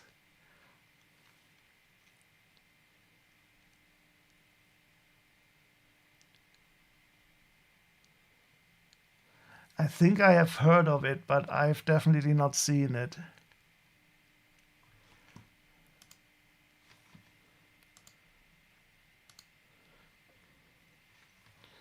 It is an interesting take on the class system. I would definitely take a look at it. Do you recommend reading it or watching the movie? I mean, the class system is very interesting because the class system in the UK is much different to the class system in Germany, and I think even more different also to the class system in the States. What I actually like about the UK that it is more overt. People are not ashamed to say, okay, I'm working class or I'm middle class or upper class or something. Here in Germany, people act like there are no classes, but they are of course just as real and sometimes even more pervasive than if you don't acknowledge them. So I actually think it is important to talk about class and to be aware of it.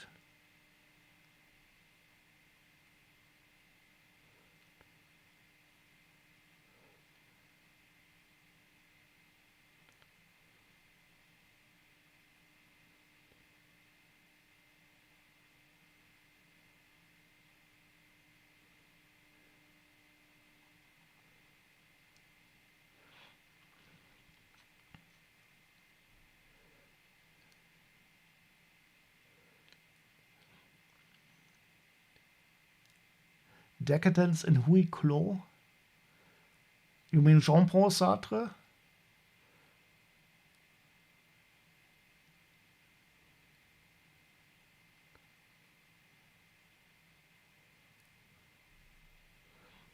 Ah, I thought he was spelled with only an S and E hinten.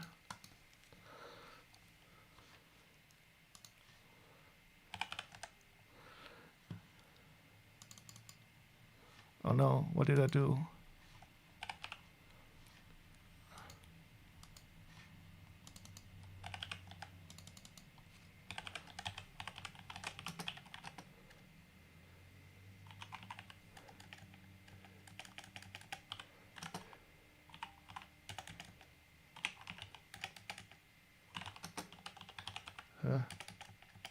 I cannot type anymore.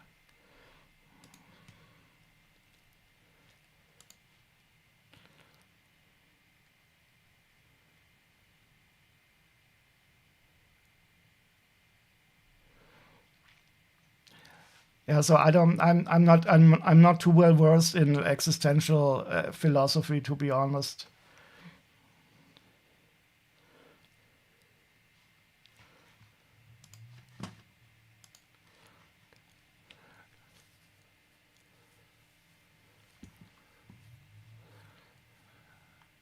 Oh, I have to catch up on the chat. I'm really sorry.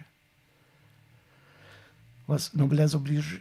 But some years ago, I was trying to explain a sense of duty that you should be holding.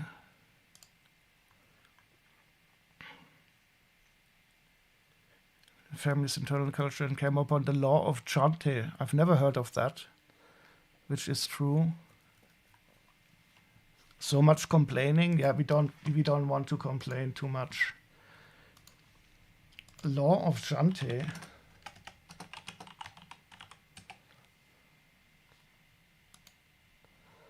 The law of Chante is a code of conduct originated in fiction and now used colloquially to denote a social attitude of disapproval towards expressions.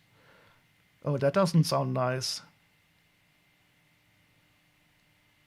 Oh, I don't know if I would like this. You're not to think you're anything special. You're not to think you're as good as we are. Wait, this is not nice. You're not to think that you're smarter. Well, I don't want you to think that you're smarter. Ugh.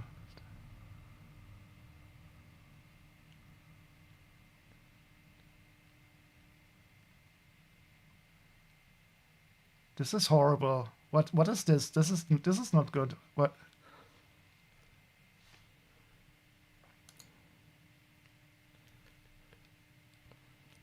Well, this law of Chante, whatever it is, it's I don't like it.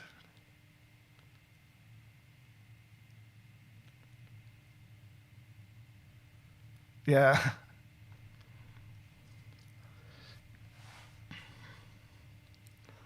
I mean, I don't really want to teach everybody that they're the special, and but no, you're not to think you're good at anything. This is horrible.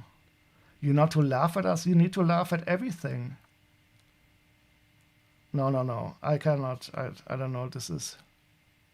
Is this for real?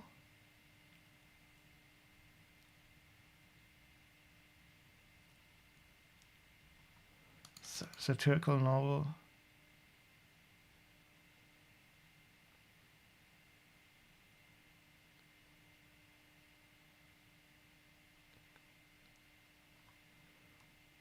And who is this us anyway?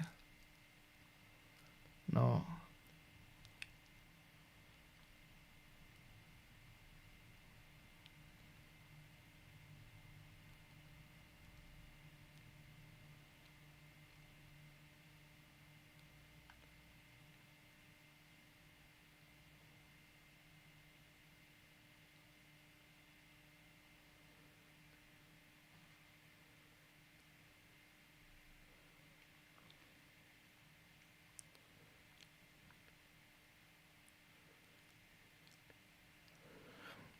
I mean, I don't really want people to be too full of themselves, but this sounds a bit extreme.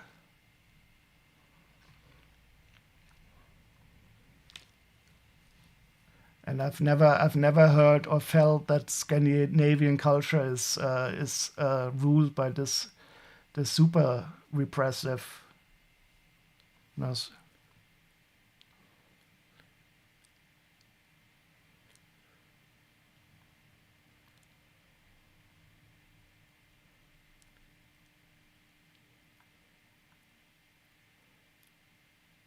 We beat them at Waterloo and Trafalgar. They should spell it English. Who is this we people are talking about? Who is this us?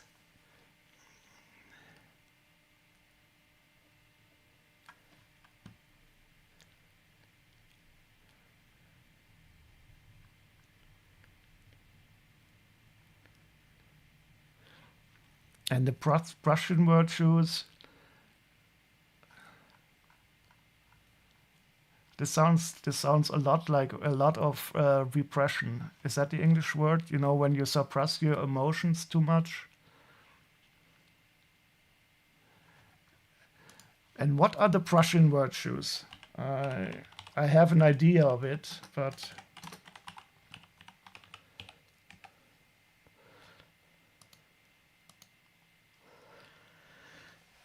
die preußischen Tugenden. Let's see. I want a list. Oh, that's a lot. That's a lot of virtues. Wait, why do we have so many? Can we just be nice? Can we just be good? Does it have to be so much?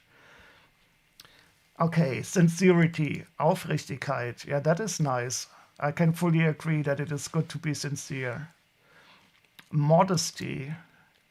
Bescheidenheit. I can also agree that it is good to be modest, but often immodesty hides behind modesty. So it's really hard. There's this to be truly modest. Many people who call themselves modest are not at all. So either you are it or you're not, but it's really hard to actively strive to be modest. Honesty, of course, that's a good virtue. Who wants to be dishonest? I mean, okay. I mean, even Donald Trump would probably say that he's honest, even though he's a liar.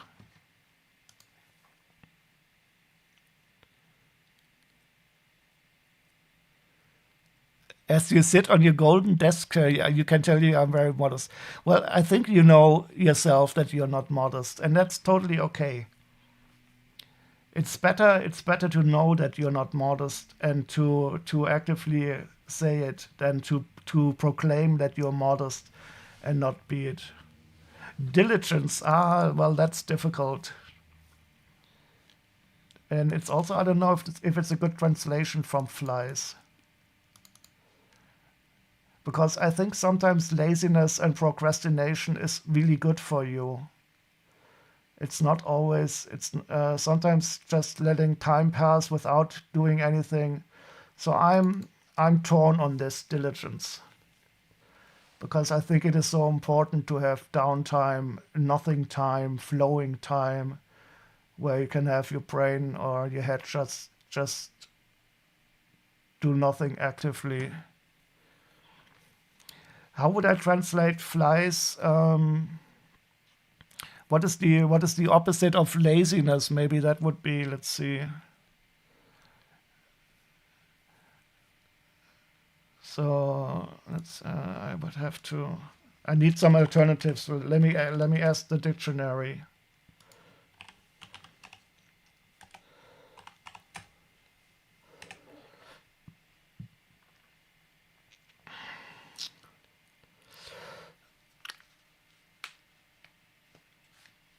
So well, diligence, assiduity, industriousness.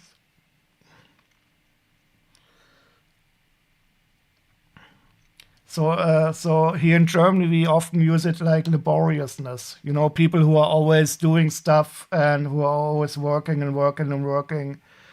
You know, like workaholics, they are fleißig, but they are not healthy. But maybe diligence is okay, but it is, I don't know. So no, I'm a friend of laziness sometimes. I think it is sometimes important to be lazy. Straightforwardness, Geradlinigkeit, that is a very German thing as a virtue. And the problem, I think, that is really, really context dependent. So in a technical situation, it is very important, but in a poetic and beauty situation, it doesn't always have to be. That's really dependent on what you want to communicate. Because straightforwardness is not very beautiful in language, but it helps a lot if you need to do technical work. But for poetry, it's not good. You need the ambiguity of language.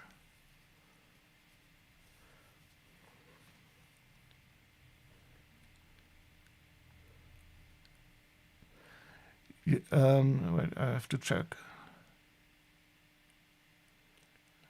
How would you translate flies? I'm super curious about what you think of this. I think that it's prospectivity friend or neurodivergence. You mean that I think laziness is important? That might be true, but I think for I really love the time where I don't do anything. Sense of justice, Gerechtigkeitssinn. Yeah, this is, I think, quite important to have a feeling for justice and for injustice, especially. But the problem is, of course, I mean, how do you define justice? This is of course value based. So for some people, it is not just that there are so many rich people and poor people, and some people think it is very just that they are super rich because they inherited stuff. So this only makes sense if you talk about what you mean by justice, and that is not commonly agreed upon.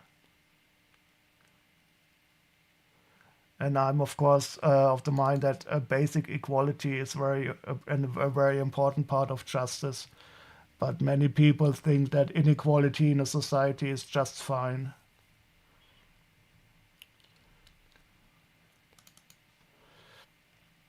Conscientiousness, Gewissenhaftigkeit, that's interesting. And I don't know if that is a good translation, to be honest. It is like yeah, it is not being, it's meaning like the conscience when you feel bad after you have done something bad. So that you live by your conscience and don't act against your own conscience. But of course, conscience is also informed by some moral values that have to be imparted. But I think in the end it is very important. And for example, the members of parliament here in Germany, they only have to are only held accountable to their own conscience, and I think that is a very important aspect of independence.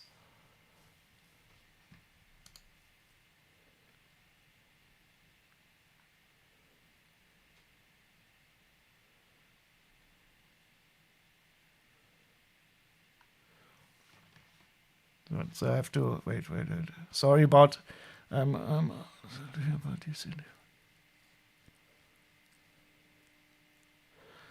Geradlinigkeit is an issue in my relationship. I love you, leaves the room. I feel that I have done my bit for that moment, but it doesn't feel loving.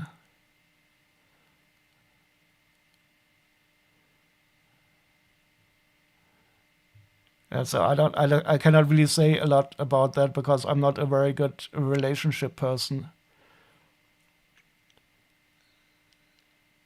But Geradlinigkeit, it is something that I think in a relationship it can sometimes be hurtful, but it can also be good. It really depends upon.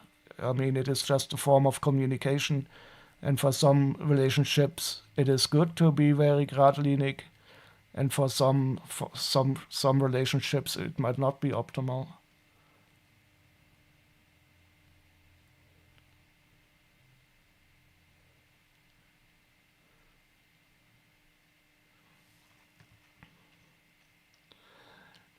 Willingness to make sacrifices, that is interesting, and this is a nice example of how cool the German language is. You're not Englishing well this evening.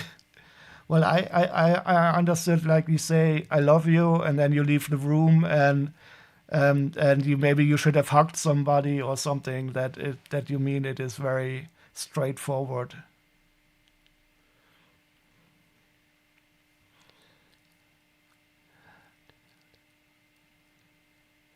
Yeah. So Barrett, I don't think I have many problems with any of these virtues except the diligence one, of course. But the thing is, I mean, these virtues are so universal. I don't know if you can really say that they are like Prussian or anything. These are simply positive traits that you should strive to have, and I don't think anything is really bad about these. So for me, if it is easy, if you go to the opposite of these virtues, and then you see quite clearly that you don't really want to have them.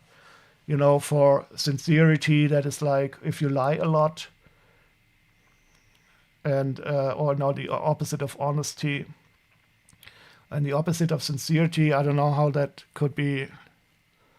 That is if you're a slimy bastard, maybe. You can be diligent. Yes, exactly. So that is very good. That is a perfect cop out for me, and I'm very diligently lazy. So concerning the translations, so this is here the Opferbereitschaft, willingness to make sacrifices. So here in Germany, Opfer is a sacrifice, and Bereitschaft means like willingness, and we just put it together in one word. And I think that's also a positive virtue, especially if you translate it to helpfulness. I think willingness to make sacrifices is often necessary when you help somebody, because you have to sacrifice your time or some anything from yourself to help somebody else. So I do agree that this is a nice virtue. You're not sure if you're convinced that there's enough in there about fairness. Well, the I think the sense of justice is quite related to fairness.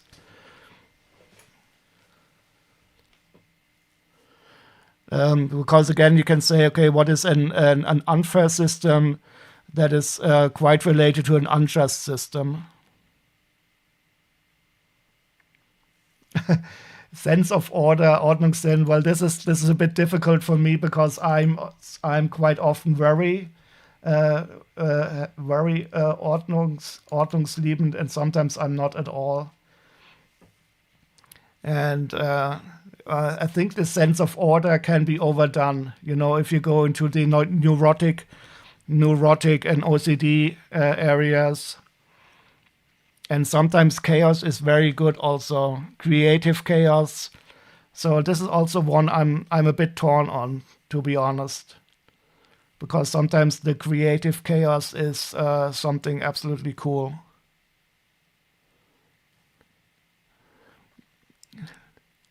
Yes, definitely. So I definitely also have some OCD traits, but I can also have absolutely chaos. And so I see the benefits of order, but I also see benefits of chaos. And so this is not something that I would generally say it's always important to be order. Uh, Hello, Hager. How are you doing? Yes. I don't know. Did you ever? I started to show my face a stream ago.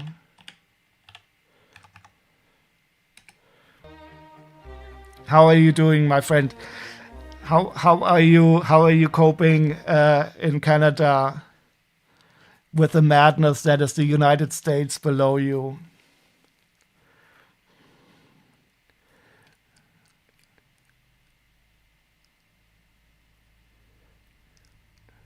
On the subject of order, I will go look at Smonnybot. No, okay. Well, actually, I think when I'm programming, it is quite ordered. But there you can. It is a very aesthetic discussion about order in code.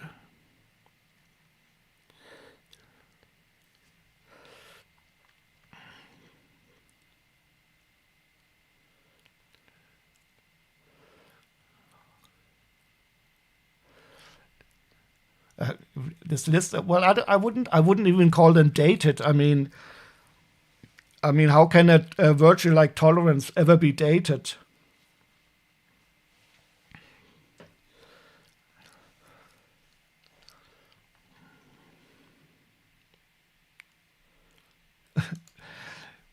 Well, at least Hager, you are north of the border, and you're not directly inside of the madness.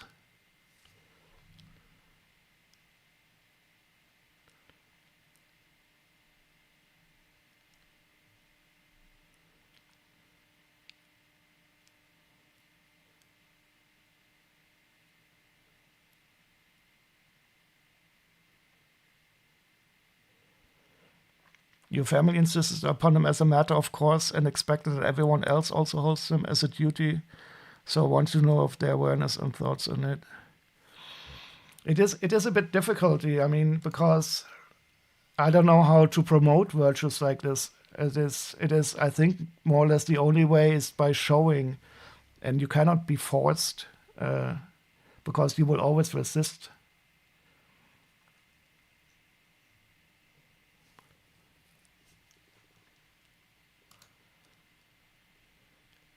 My Git repo is so tidy. What do you mean? I wouldn't call it tidy. I mean, it's not. The project is not very large. So how could you mess up a small project like that?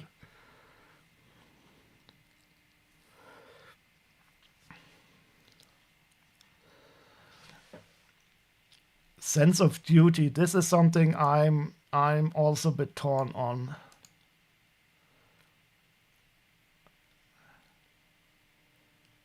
Because that is a bit contrary to my anti-authoritarian sense. So I want to know why I should do something, and I don't want to do it out of duty, but because it is right. So I don't know. I'm torn on that word virtue. Your Git workflow is clearly so shameful. You should probably never bring it up again. Well, the good thing is I have almost no idea about Git because in our company we use a different version control system. So I only use Git for GitHub, and I only use it to commit stuff.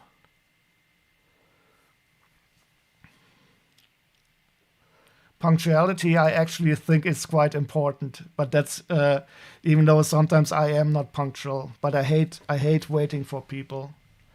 Probity, this is strange. I've never heard the English word Redlichkeit. To be honest, I don't even know what is meant by this virtue.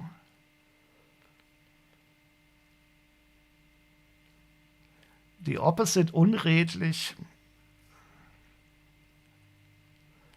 No, I guess I don't know what it is. Cleanliness. No, no, no, no, no, no, no, no, no. I fully disagree on that. You have to be dirty. But of course, no. This is of course should be natural. But sometimes you can overdo the cleanliness. So it is important that you are not hyper anti. You know, when people wash their hands every 10 seconds and they're afraid of all the germs, then cleanliness can be overdone. Frugality, Sparsamkeit. That is also a bit difficulty because you can also overdo it.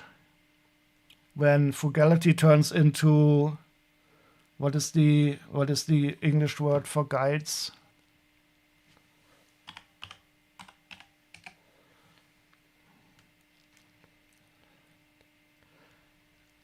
When frugality turns into stinginess, miserliness. You have so many cool words in English. English is such a cool language. Penuriousness, niggardliness, closeness. Well, I think stinginess is so if you overdo frugality, it's important. But I think one of the basic rules is you should never spend money that you don't have, unless you build a house or something. But so living on credit is not good.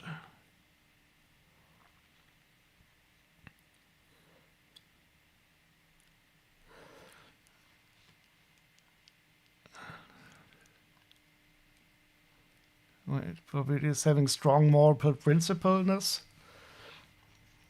Is having strong moral principles.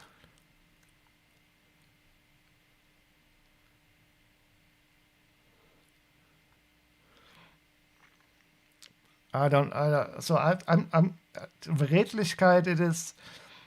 It is hard for me to define, to be honest. I know I can understand it in a passive way, but maybe because I don't have any moral principles.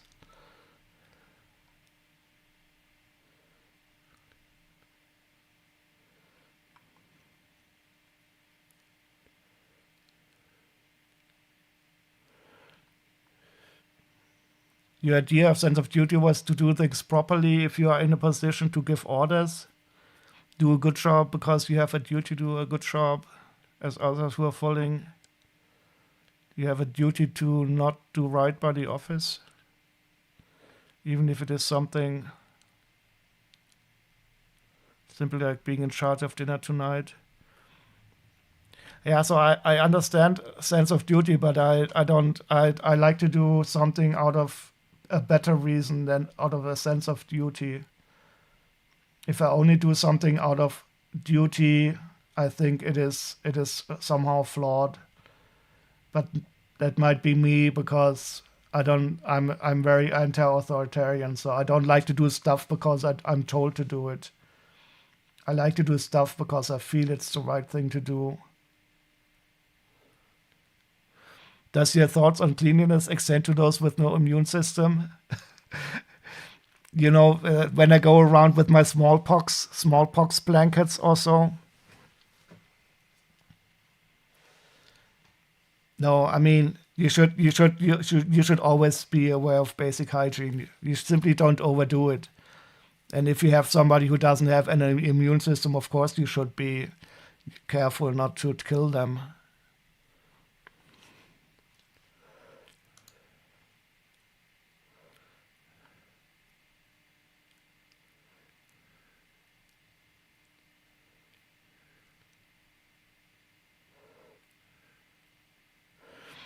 Redlichkeit translate in my dictionary to morally honest. Redlichkeit. I still don't. I mean, it sounds positive, but I don't really understand the opposite of it. You must have some in that you think that political participation has become important for you to undertake. You mean a sense of duty? Well, no, I don't. I want to participate in politics not out of the sense of duty, because out of a sense of doing something against something horrible that is happening that I don't want to happen. So I would say it is more out of a feeling of, I don't know.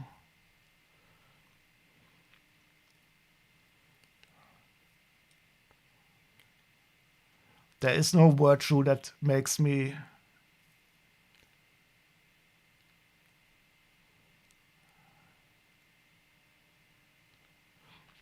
tolerance. That's a very good virtue. And it's, for me, it's surprising that they have tolerance as a Prussian virtue.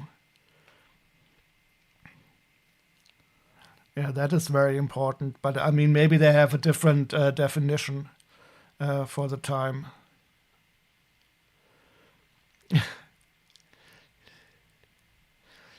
You demand you what?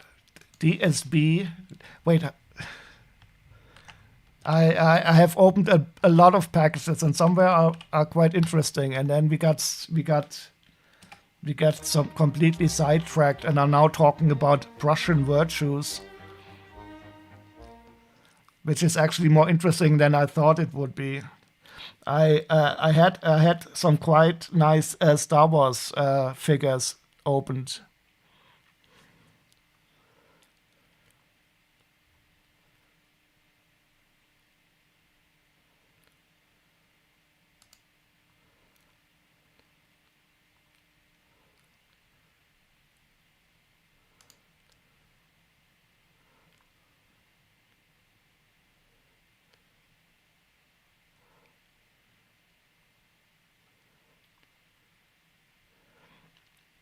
Redlichkeit could be an archaic word.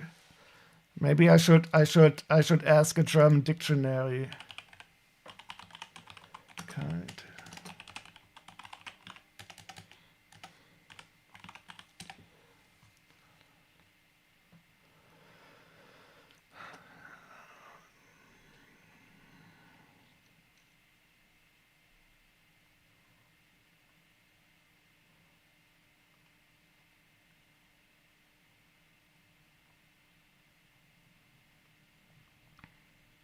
Let's see what Wikipedia tells us about Redlichkeit.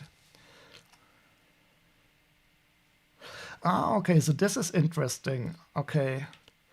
So this definition I quite like. It says Redlichkeit is the consistency between what you say and what you do. Yeah, so this is I like this definition, and then it is then it is a nice virtue, of course. You know, some people say they're doing this and then they do the opposite, and that's always sucks. And sometimes it's better. It's better when people tell you that they're going to do something horrible, and then they do the horrible things.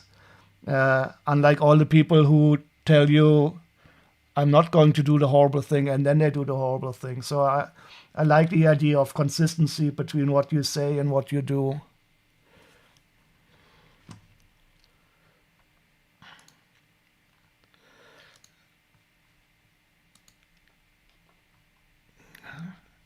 I have to catch up on a chat. It's really I'm missing a lot.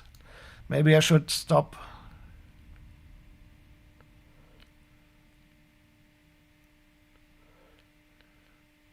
You look forward to us meeting and you wearing a full hazmat suit to protect you. Wait. How bad is your autoimmune system? Can you only meet people when they wear a hazmat suit?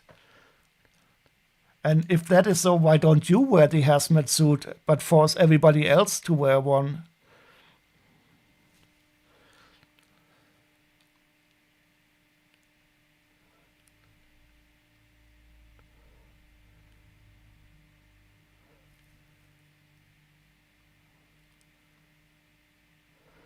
This is a Lego. Yeah, this is a partial Lego stream. We already did a lot of Lego.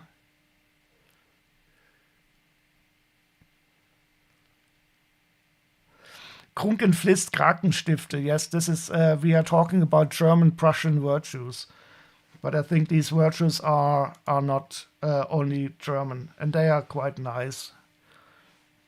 But I can always say, okay, just be a nice, good guy.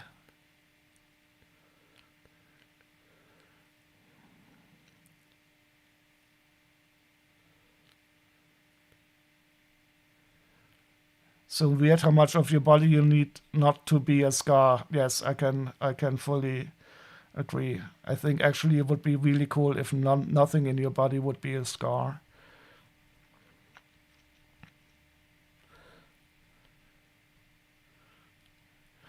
But does that mean that you need to, if you meet somebody and they cough on you, that you scar more quickly?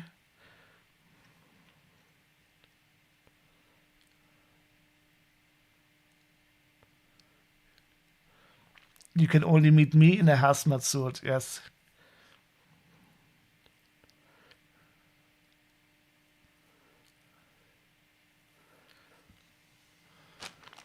So let's look at the rest of the virtues, and then so I'm surprised by tolerance, because I think this is a very important virtue, but I wouldn't have expected this to be in the Prussian virtue.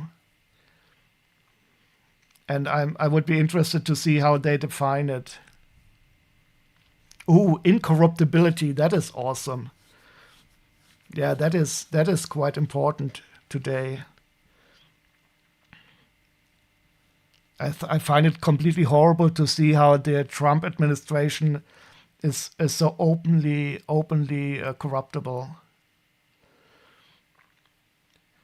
I think they should at least have some sense of shame and try to hide it, but they don't even do that anymore. And corruption is one of the worst diseases that a society can have.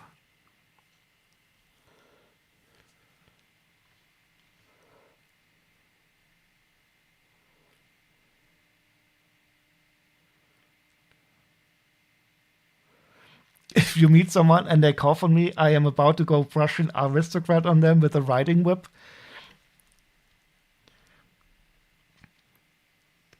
Yeah, but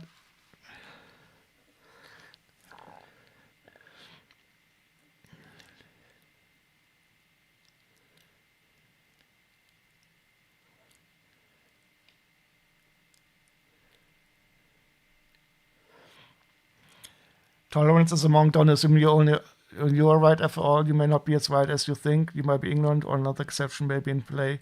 Yes, and also it is. I think it is also part of this concept that you have to accept accept what people do, even if they do something different, unless it hurts you or it impeaches your freedom.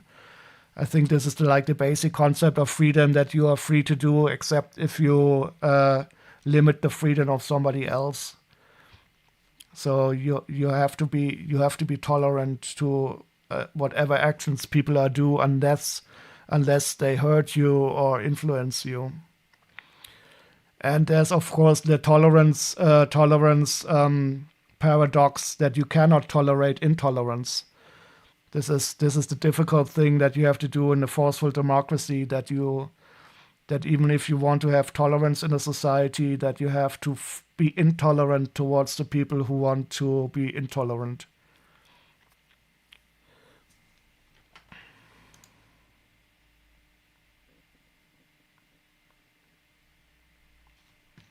And now the music.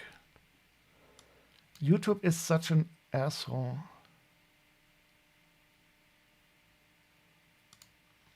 Video pause. Continue watching. Yes. Why do they do this?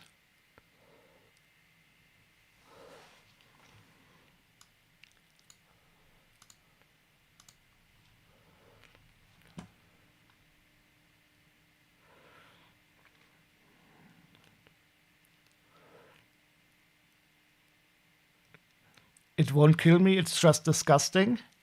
What is disgusting? Coughing on you. But I just want to help you and your immune system.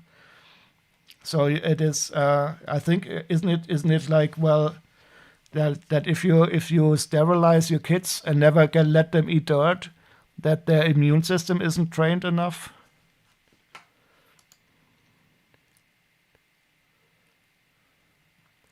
Notice how tolerant I am of you not restarting the stream.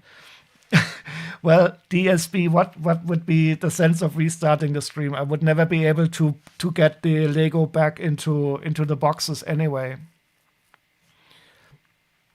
Do you think Zurückhaltung is well translated? Zurückhaltung, restraint is a good translation. I don't know about self-effacement. I have never heard of that. And it is, to me, it is a bit related to modesty, in that you don't try to be in the center of attention, that you don't strive to be, yeah. So it is simply you don't do something without asking people if it's okay. I think that is also related to consent. You restrain yourself from acting unless other people consent to your actions.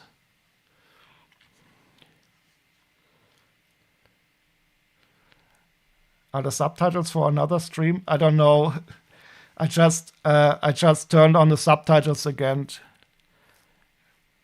I think I will have to review if they are working. But I am streaming also to the Solar Punk. Okay, so incorruptibility, that's very important. Restraint, I think that is also, it depends on the situation, but I do prefer people who are a bit more restrained. Determination, I think that's an awesome virtue. The thing is, I personally am only sometimes determined, and sometimes I don't really care because my goals are so unimportant. So I think it is sometimes easy to be determined if you're sure about your goals. But if you don't know about your goals, how can you be determined for them? And reliability, of course, who can say that is a bad virtue? So in the end, I don't really have anything against this list, but I don't really know how you can enforce these virtues. Maybe because I'm generally against trying to enforce stuff by by strict authority.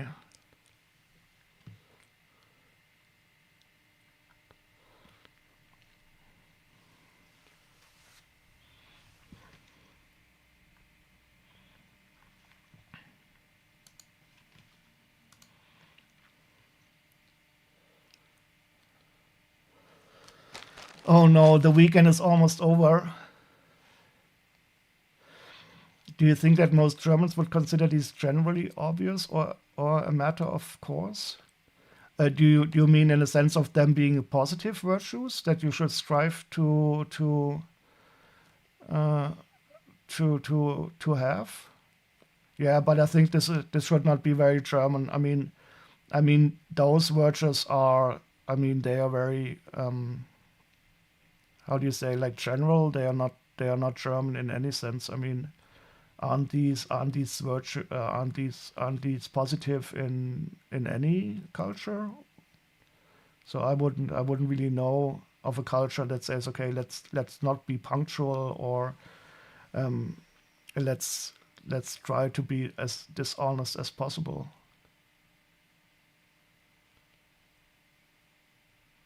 But Bear, do you have an example of one of those virtues not being popularly held? I mean, the question is, do you think they are positive, or do you really do it? I mean, that's a big difference, of course. But I think most people would say it is better to be honest and have a sense of justice. I mean, what you do in real life, that's of course much different.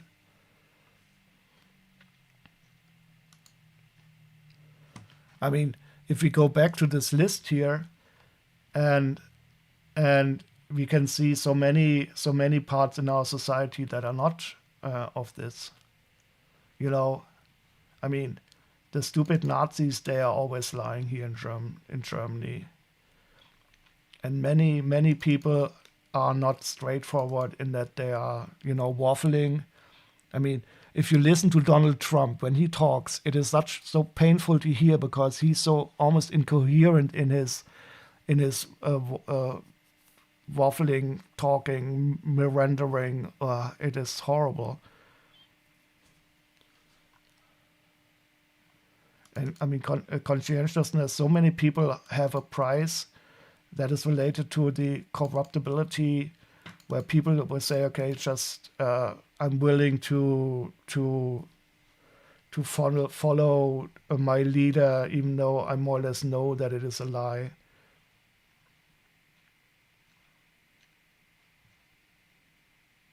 Frugality is, I think, something that is not very. I mean, if you are in a capitalist society where you have to consume and consume and consume, where it's so easy to get credit on a credit card, where you have loans on your pay bills, so it is really hard to be frugal, because even though that is more smart. So I'm really thinking that it is sometimes very difficult in a society where everybody tells you that you need shit, to say no, I will not buy it for myself if I don't have the money.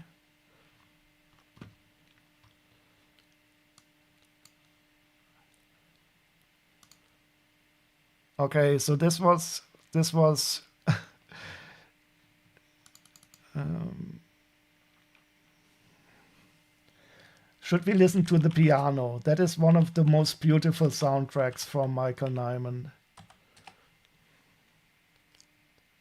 And that, I think, this is also one of the most famous movies where he made the soundtrack.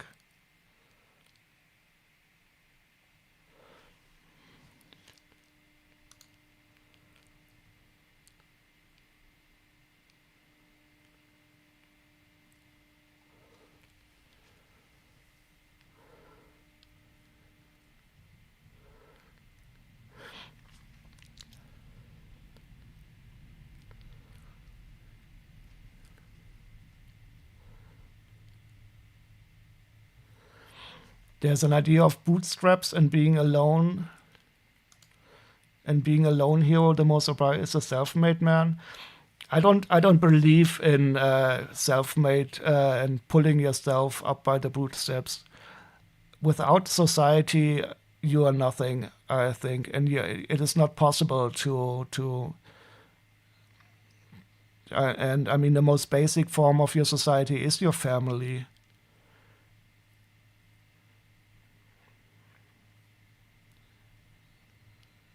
And I don't really have any examples of real self-made people, because they only were able to strive inside of a society that made their self-madedness possible.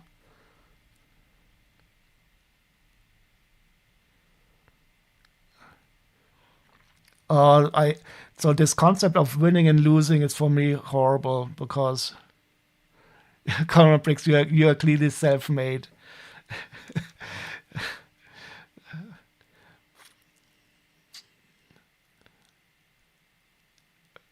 I have never seen anybody who was completely self-made, to be honest. Maybe a bit Gary Stevenson. He was somebody, but he still had a good family that allowed him to do stuff. You just said, yeah, yeah. You're just as self-made as Donald Trump was self-made. Yes. And Barry, but I hate this concept of making everything into a contest. So there's always that everything has to be about winning and losing, and even basic tasks are. Oh no. So I'm really against this. I've seen this in my family. My three nephews.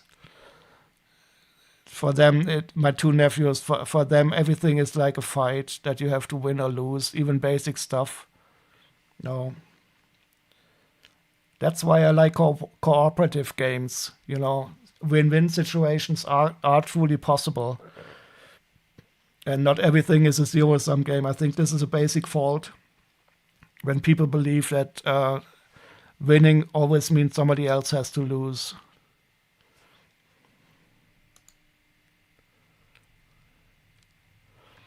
Yeah, so with my nephews, I only play cooperative games, and even with some friends, because they are so much fun. It is a lot of fun strategizing.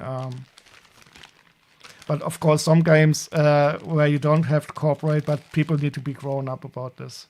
Wait, this isn't a complete soundtrack.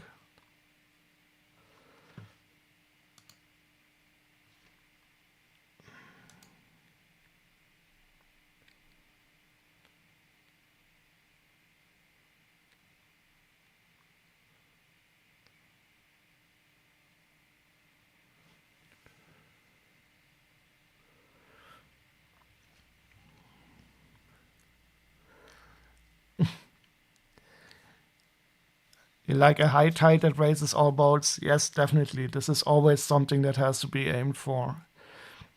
You're the opposite. You like competitive games, but you also enjoy being on the losing side. Well, that is important. That I mean, competitive games are of course okay, but if you cannot lose, and if you make everything into a competitive game, that is the problem, I think. And if you are not able to lose in the competitive games, there's grown-ups who take competitive games too seriously. That is horrible. Oh, one great game that I can recommend. Steve.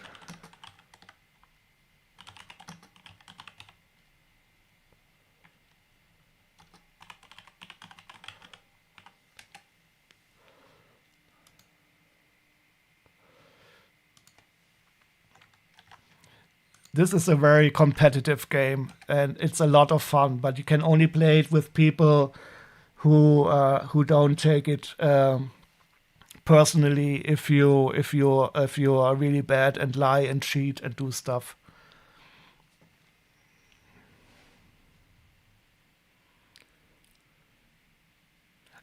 You're obviously more left wing than you, Bricks. It's no competition. Yeah, that's completely okay. So on the left or wingometer, we will see when you're under the guillotine how left wing you are then.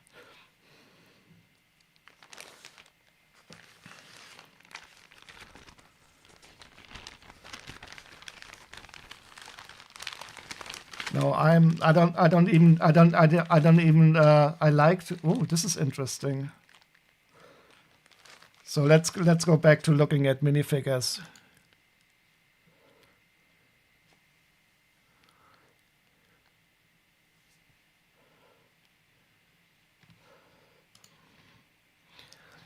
And I like to manage strife among my friends and then strive against each other to show worth via dominance. I think it's a privileged, conspicuous consumption of privilege. Being this, I know I need to be more flexible in this opinion. So, I don't. Along my good friends, I've never felt the need or to compare in a material way. But I do know that in different cultures, this is very different. But I'm happy that in my social, uh, my friends, we don't really look too much about how much money another person has or so.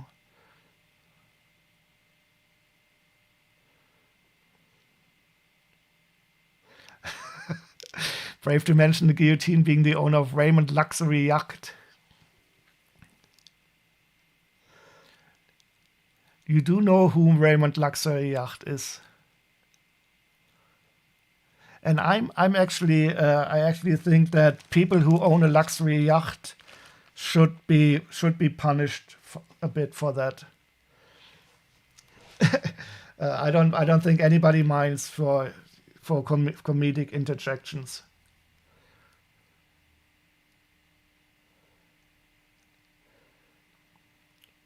But will show them that you are worth your salt by winning against them with dominating force. Yeah, but do you mean like in a game, like in a board game? I don't mind playing against my friends, but this is not something that you then take out after the game is finished.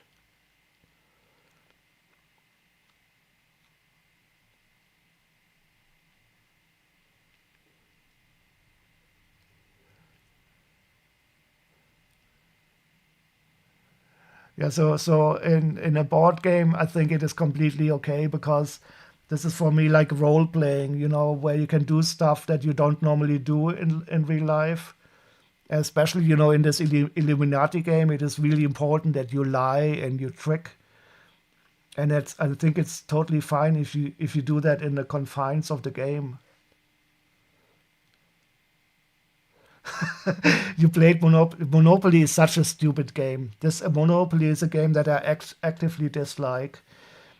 But I mean, if you use it as teaching moments like this, you introduce payday loans to educate them on the stupidity of them. Yeah.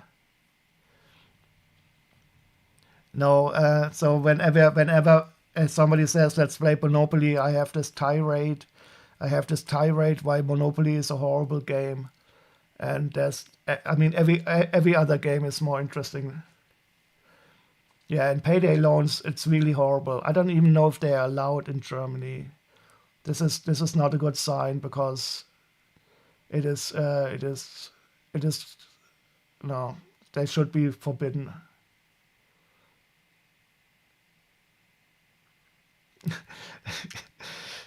Introducing payday loans in Monopoly, that is so evil.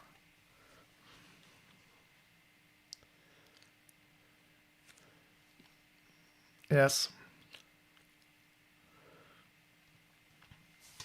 Didn't Donald Trump reduce already the limit on overcharge fees in the states? I don't know if I recall this correctly. There, I think somebody, was it Biden or so? He said, okay, you can only have like overcharge fees, like $5 or so, and Trump removed that again. And that is so horrible if you are in a situation where you pay more loan, or the way that some people have to pay their university loans for their whole life and are never really able to pay them back because it is such a sucky system. That is such a shame that Biden wasn't able to remove those university loans. The idea of paying for education, but didn't you also introduce university fees in the UK? Isn't this isn't that really a problem? Because it is for me it is really really horrible to the way they do it in the states.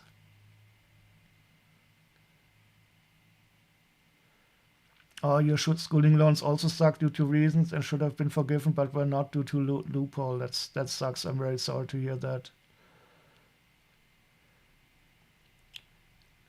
So in Germany, they tried introducing tuition fees, but there was such an overwhelming protest from the students that they stopped it.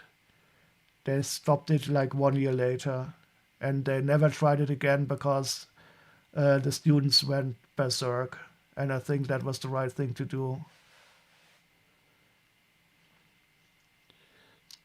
You got the education free because of your military service.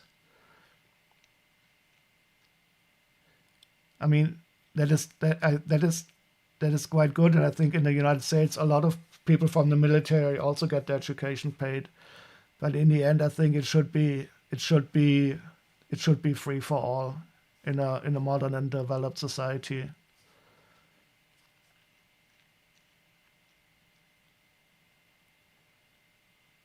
But, especially if the social mobility is so low. And in Germany, the social mobility is still quite low. So we still have to work a lot on getting people from uneducated classes into a better educated system. This is something where the hidden class system in Germany is very apparent. So often the classes are not separated by money only, but by education also.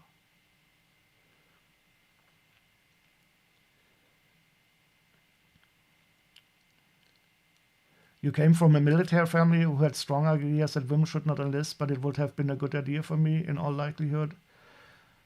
So I'm a bit torn on that because I do feel that for some people it really helps in the military.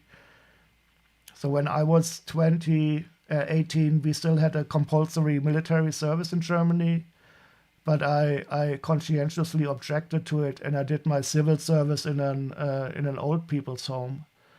But I do feel that for some people who are very, who don't have a good idea, it might be helpful to go to the military.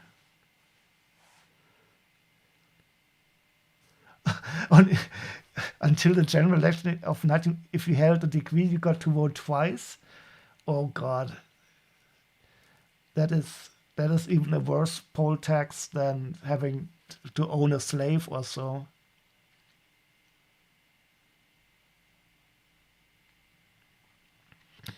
Yeah, it is. It is not removed the compulsory military service. It is only not active currently. But they are talking about reintroducing it again, so that we can up the army. But I also did not know that you had this until 1945. I mean, it is. We don't need the uneducated voting. Yeah.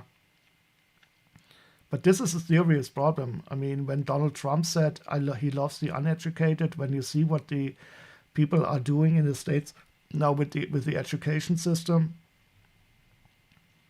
and I mean, everybody should agree that some basic education is absolutely necessary if you want to be a voter in a democracy.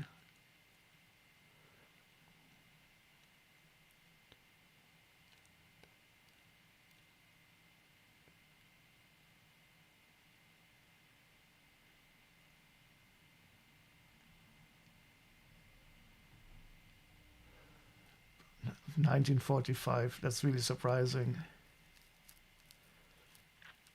All they need to know is the letters and numbers. Anything else makes them dangerous. Yes. So you need to be enough educated so you can be a working slave, and then do as you're told and don't complain and don't demand too much.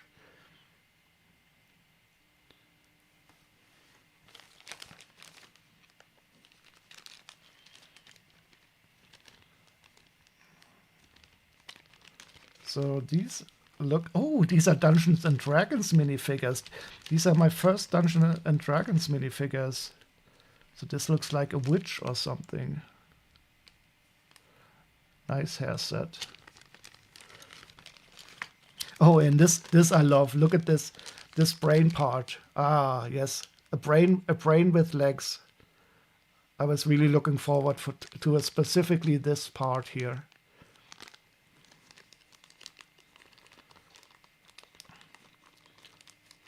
You had a real eye opener with the NHS this Friday and the ambulance service in a long time. So yeah, I mean the stories we hear from the United Kingdom concerning NHS and specifically ambulances is horrifying. I mean, isn't there a statistic that like at least a few thousand people die because the ambulances aren't available on time to get them to a hospital?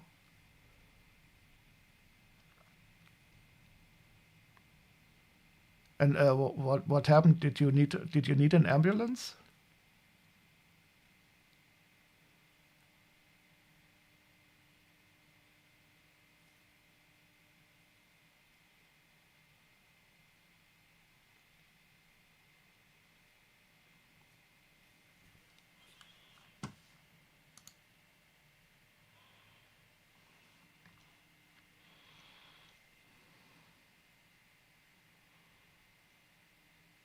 What?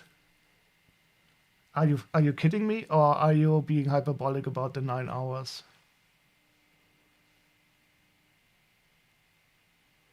The amount of questions you had to jump. Oh, that is horrible.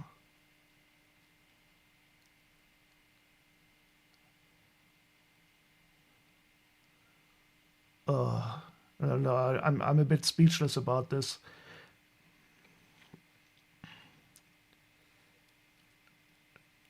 Because I mean, is he in a city or is he in a very rural area, or what happened? And were you able to bring him to the hospital then yourself? I mean, this is also a social issue then.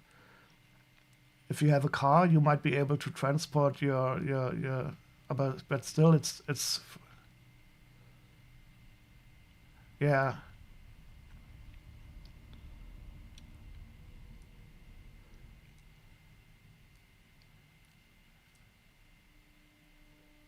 I mean, I don't mind asking some questions about what happens, but it is absolutely necessary that you have.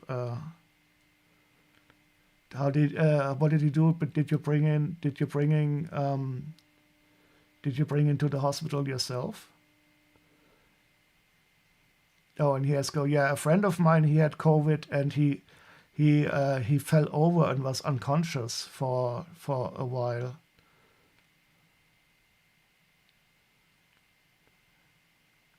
Yeah, but did you bring him to the hospital, or did you wait the 9 hours? Oh yeah, okay, yeah, the old Quinmobile. Wait, did you say father-in-law? I thought you didn't marry yet.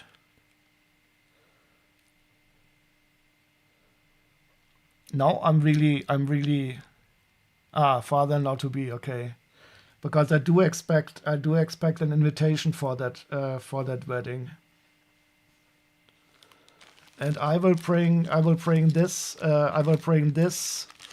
brain with legs as a present,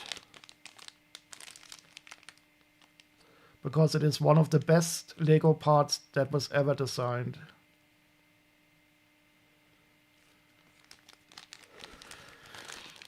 You will make a 20% of your side of the party. So wait, there are 5 people you are inviting. That's great. They must be all very nice. Is Nook also coming? I would like to meet him too.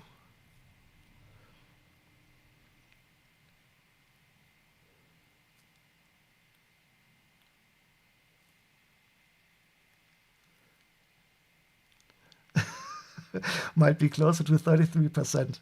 Okay, I can give you a formula with which you can calculate the percentage based upon the number of people you invite.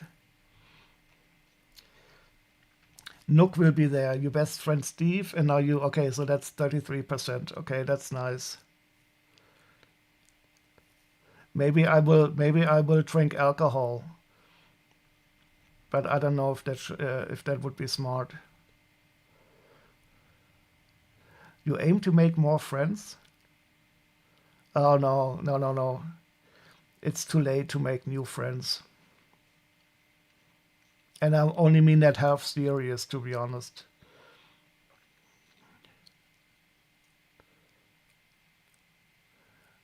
Oh, but I think I won't be able to because I have to get this traveling visum now to go to the UK. But I will do it for you. People talk of friendship circles. You have a triangle.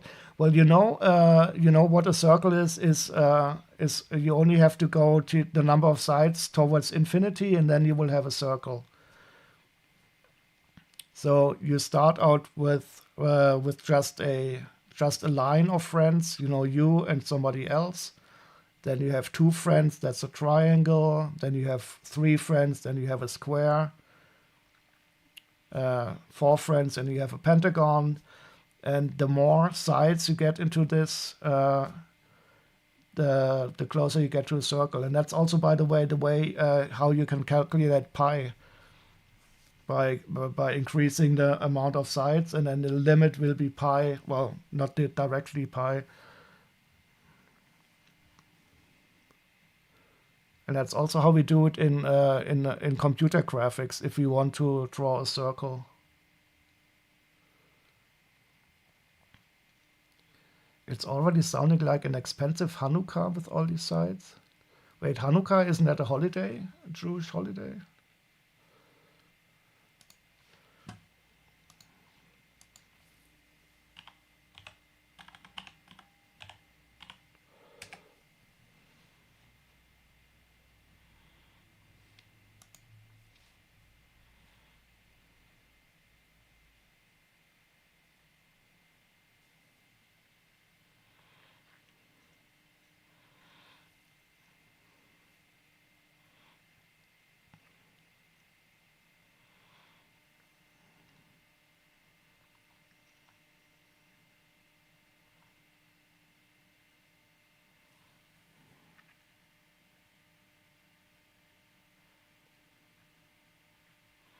Some candles, food, and donuts.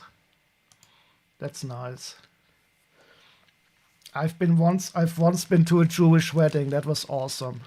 Wait, are you going to celebrate? Are you going to celebrate like with a Jewish wedding? You know, like sitting on a chair and being carried around and stomping on glasses and stuff like that. And you light a menorah per friend at Hanukkah. Oh, and you mean if you get like an infinite number of friends, that you might be limited by the amount of candles that you would get.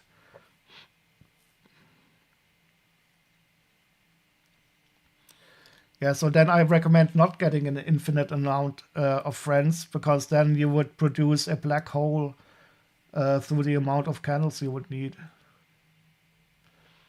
If you and my two other friends want to live my, well, no, I don't want to do that. The question is, who is the female and who is the male in your relationship, and is I don't know if is that even allowed in a Jewish tradition to have like a gay marriage? I don't know. I would probably build a some support mechanism to put you on a chair.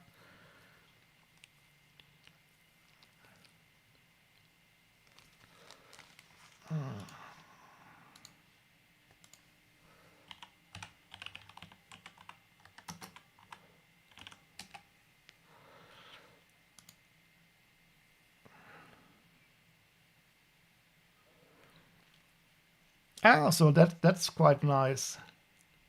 So I think I got the perfect solution for the 110. We will we will get you this and put you on there, and then you can even celebrate on a Sabbath, because then we don't have to do the actual work ourselves.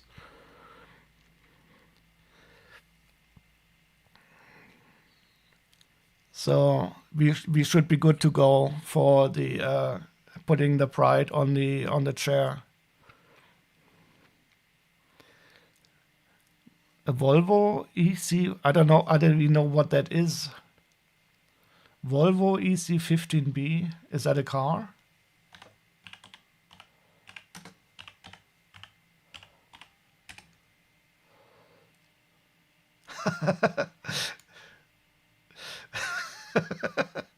Wait, do you have one of those?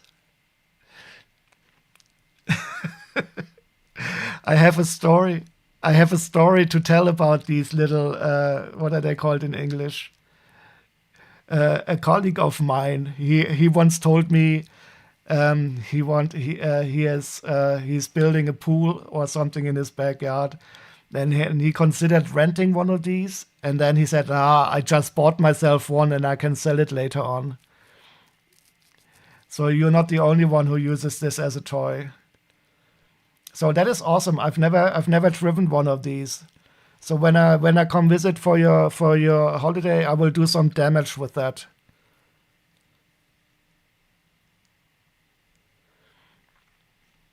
Yeah, he also told me that renting it would be in the end more expensive than buying one, and then not in the sun cry. I want to do some real damage.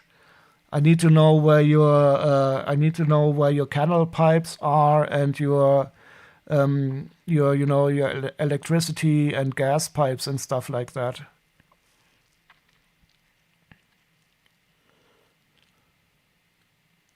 But I wouldn't mind playing around with that for just for a few minutes. I think it gets boring after a while. But you don't have any gas pipes in your estates? Oh no. Well, except the ones you produce yourself or your cows. So how do you have water pipes at least? Do you have a canal or are you serious? You don't have mains water? So you have a well? And how do you test for the water quality? Don't you contaminate it? And how do you have any sewage? Or do you have like a do you just drop it in the ground?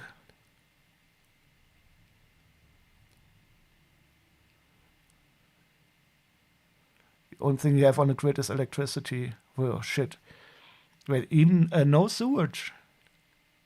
So that means I have to bring a lot of bottled water because your well is probably contaminated quite badly by the septic tank.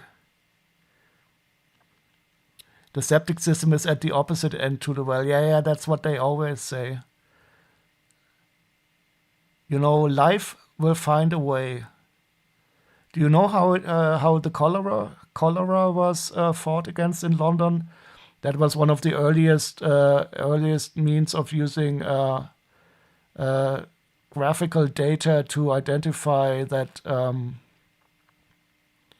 the infested wells were the ones where the shit. This shit would need to learn how to defy physics. What do you mean? Do you dig it so deeply that it cannot rise up?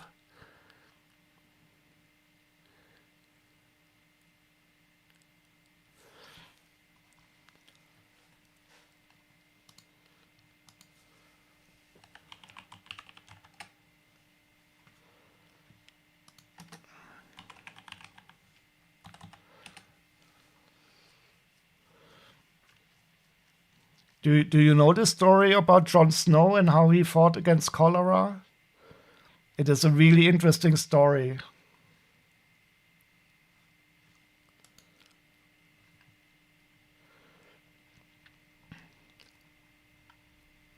And he used this type of map to where he put the graphical numbers of cholera outbreaks, and then he realized that they were more closely to wells that were connected to the sewage system.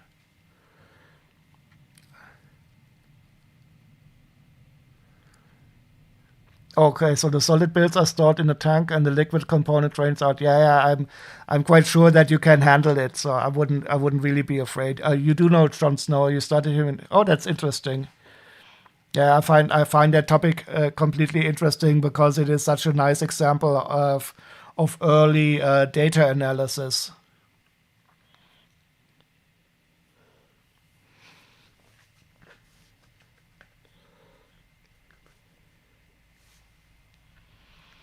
And winter is coming.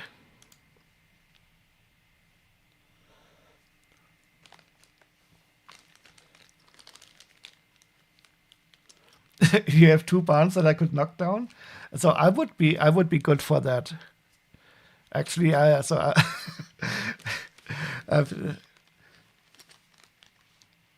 but why do you want to tear down your old barns? Aren't they like historic?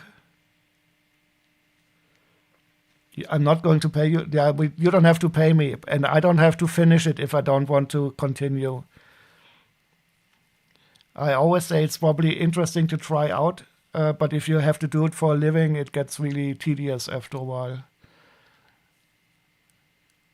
But I would probably kill myself tearing down your barn, and I can still get a Darwin Award because I don't have any kids.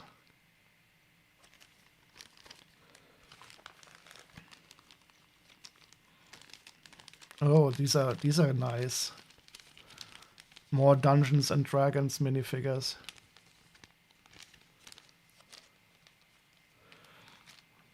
You want to build some more tiny homes? So many plans. I thought you want to move to Germany. Oh, a tan-colored bow. These are really nice.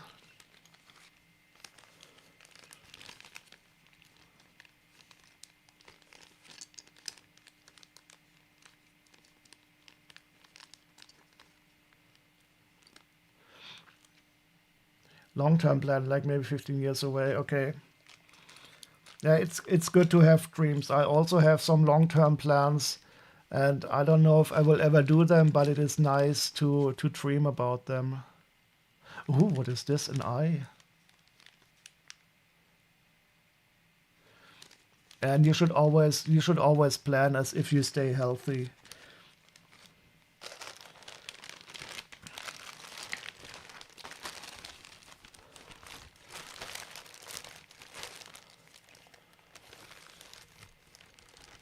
No, no, that is not my plan. So my long-term plan is to on the floor above me is to turn the attic into a rooftop terrace because that would be really nice.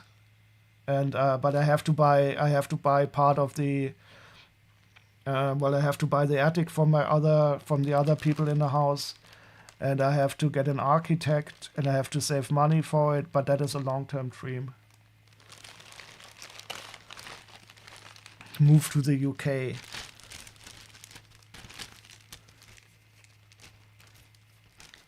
No, I actually quite like it here. So today I was out, it was sunny, and I was thinking, oh, this is really actually quite a nice city I'm living in. Do it UK style, just do it and hope no one notices. Well, that's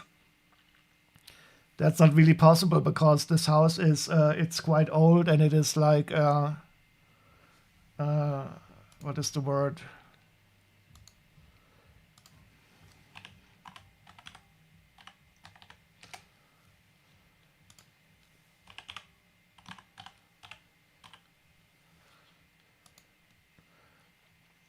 It's an archaeological. So I cannot just change it without have getting approval.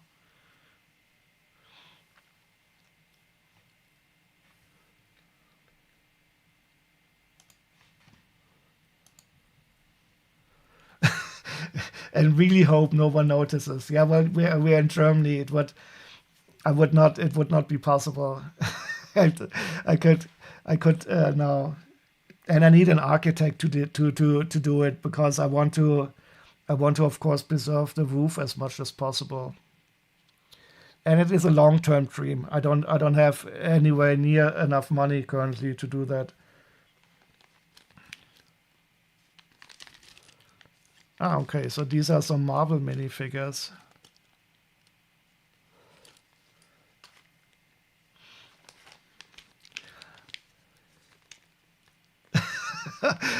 All you need is a hammer and the phone number of a good builder. Yes, yes, sure.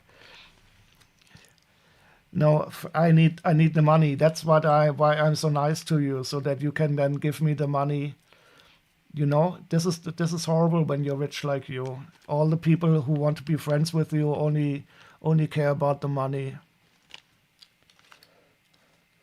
So I'm going to help you. No, no, no, I can't wait until you're dead. You will probably not die before me. Yeah, I've left you my boxes of unsorted Lego. No. So when you sell all your stuff, you can simply give me all your money. Then you won't have the burden of being so rich anymore, and you will be able to be happy. And all thanks to me and my brilliant plan. You need to be right back. So these are some nice Marvel collectible minifigures.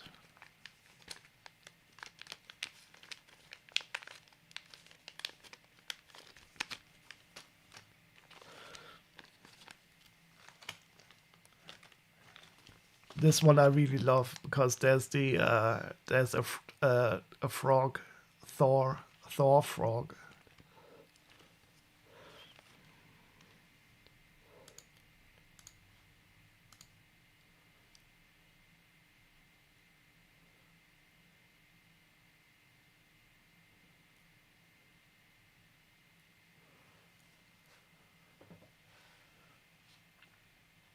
Oops, what's going on? I think it doesn't, the autofocus doesn't like this. This is for Marvel What If. But these are all new. This is nice. I can sell these as new.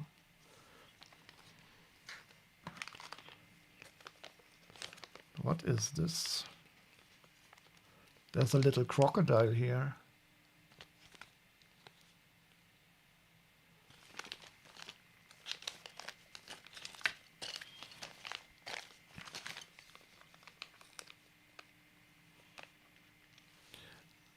Seems to be a character with only one horn.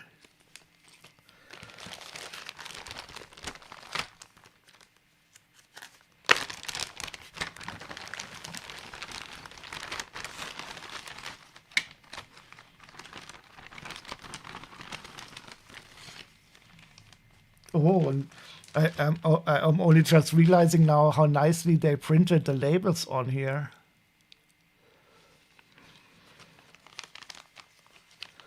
So these are Marvel now also.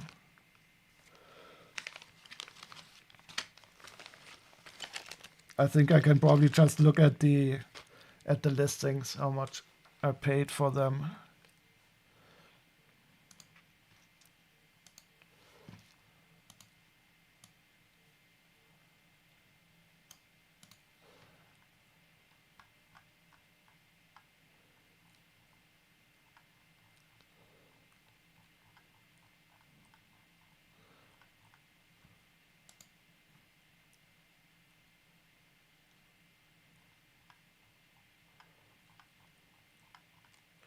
Ah, here they are. So I have 12 times Marble for 36 euros. I hope I can.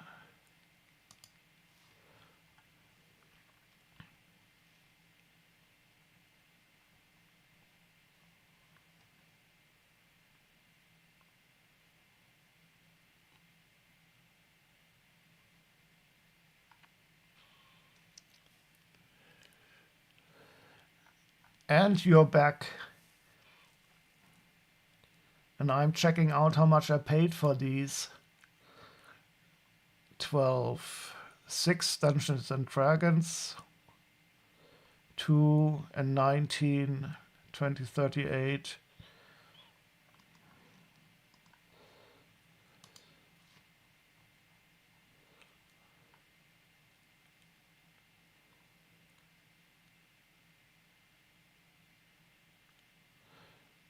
This is nice. So I can sell these as new.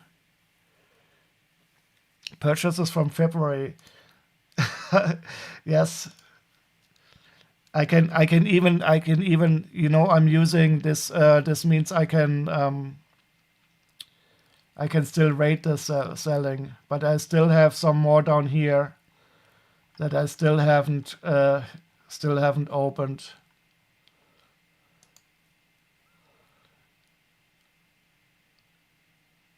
I think the oldest one that I still need to open is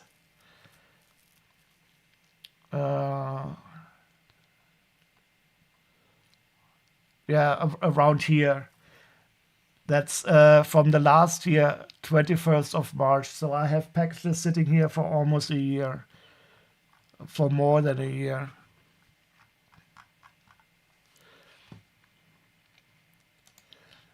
Yeah, so once I have my store open, I will be able to sell all this and get really rich quick.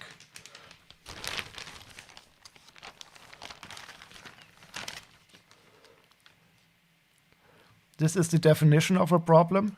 Wait, do you mean to say that I have a problem? Do you mean to say I shouldn't buy so much Lego and then never sell it? No, I think I'm doing this simply because if I suddenly die now, my nephews or somebody else who inherits this will have to go through all the pain of sifting through it. I think it's my hidden dark side that makes me do it.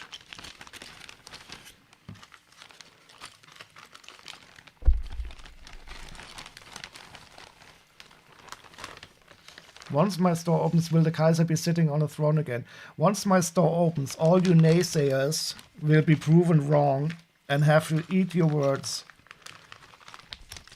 I think most people don't believe that I will ever open it. But mark my words, it will happen.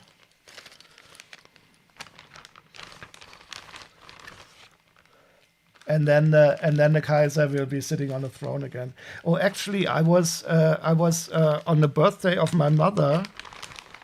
We went to a I wouldn't say castle. What is the translation of a bit more fancy castle? Do you have a Schloss?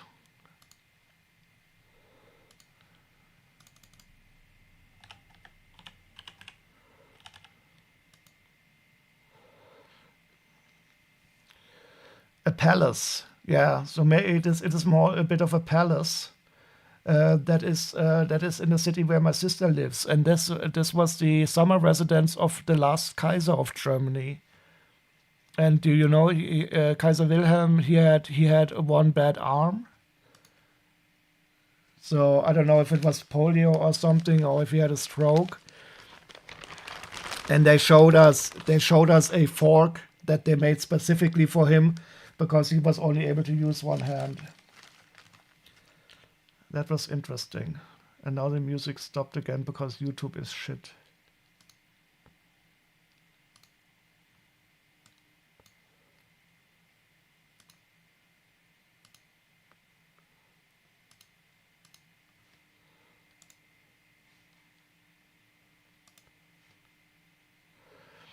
Is it a fork and knife combined? Yeah, so it was a fork, but it had one really strong prong that he was able to use as a cutting utensil.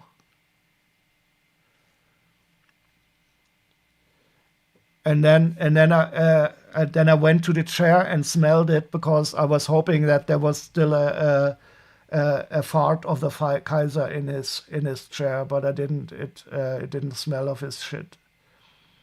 It was an interesting tour.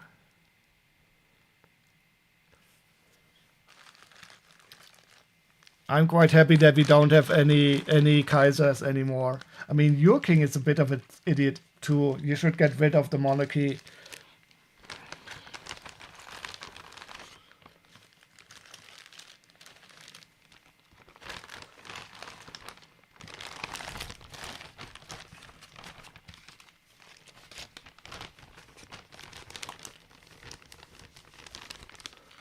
That is one of the reasons Kaiser Wilhelm was very...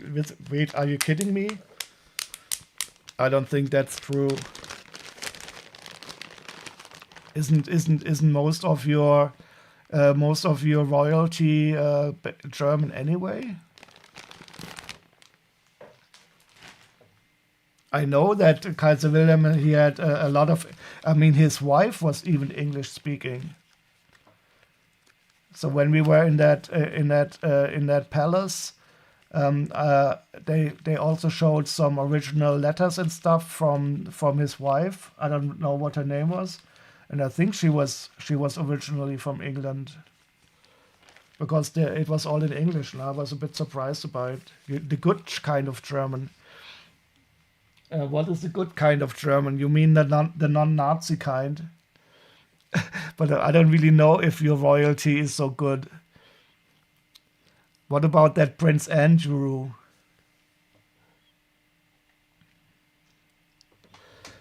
And now I'm going to open a very special package. I can let you guess what is in here. It is not Lego, but something very cool.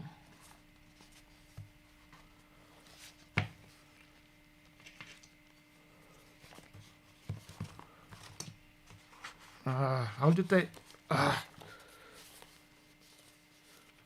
whoever packaged this...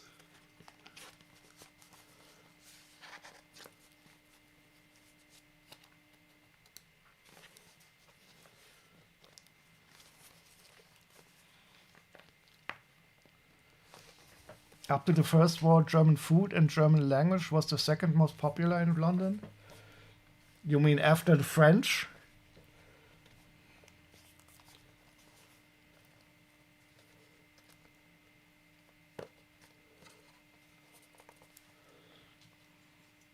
Wait, don't tell me English food was more popular in London. I mean, I wouldn't say that German food is really good. I mean, we have some good stuff. I mean, this was English food before India and Pakistan increased the quality of your food manifold.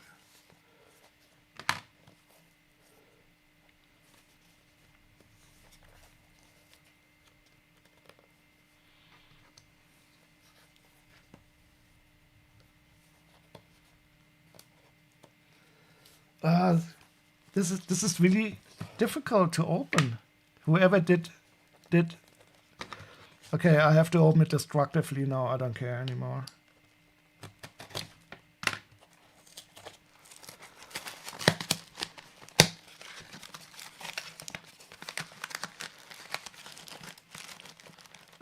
You have to remember, anti-French sentiment was much higher than anti-German. You mean before the First World War? Yeah.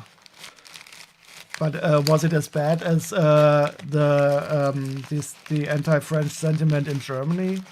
Because here in Germany it was really French. France was because of the War of 1870 still the big enemy.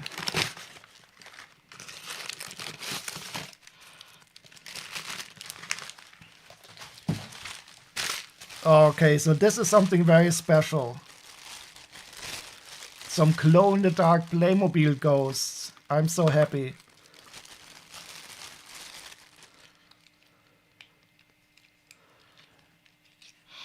But there are a smoker alarm. I smoked so much myself, but this is from a smoking household.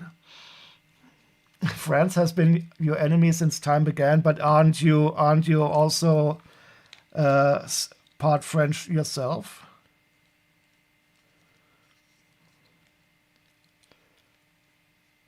Didn't the Normans invade you at some time?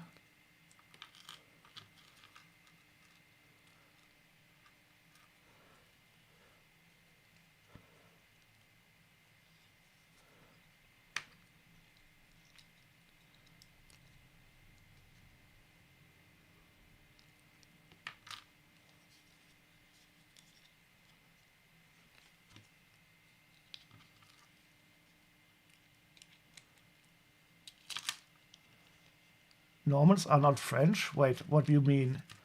What about the Normandy? That is certainly a part of France.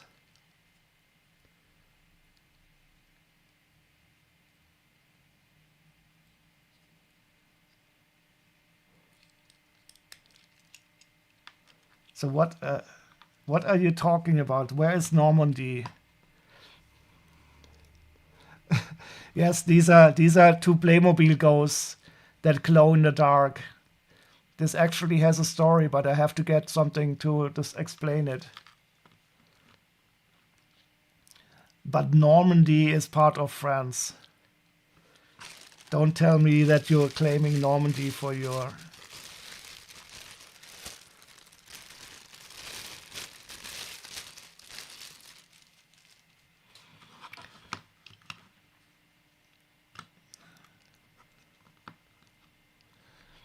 Normandy was not part of the Frankish Empire.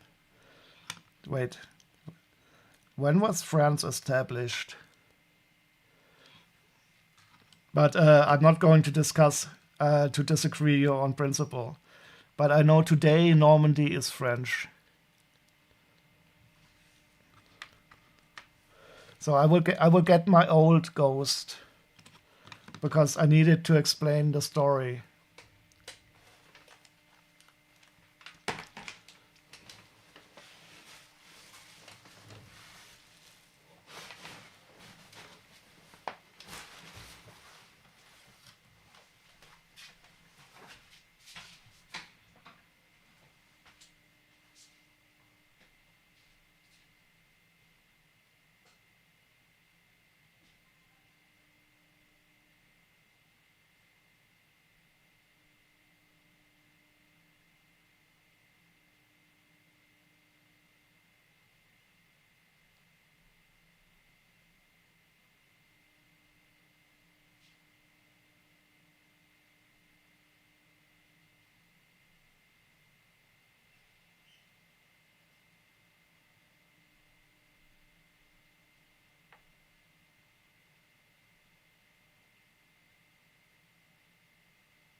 Wait, Normandy joined France in 1251. So that's a long time ago.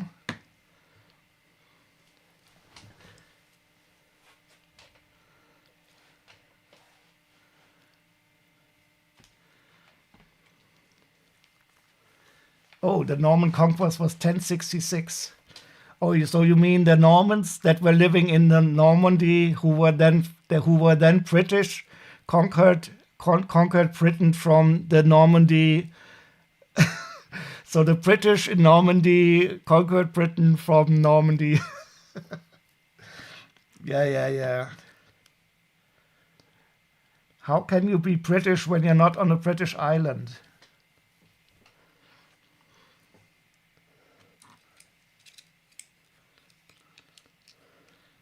Okay, so here is the story of my... Don't pretend German. I'm not pretending anything. I will never claim to be a perfect, to know a lot about history. And German history especially not. It is the opposite of being clean. How many German princely states were there? I don't know, a lot. Many more than I can count with 10 fingers. Well, I can count to 1024 with my 10 fingers. There were less than that. So this this is my old Playmobil Glow in the Dark Ghost. I have had this since I was a little child, and I have always taken it with me. And it is quite yellowed, I noticed, and I guess probably because I smoked so much. And so this is at least 40 years old.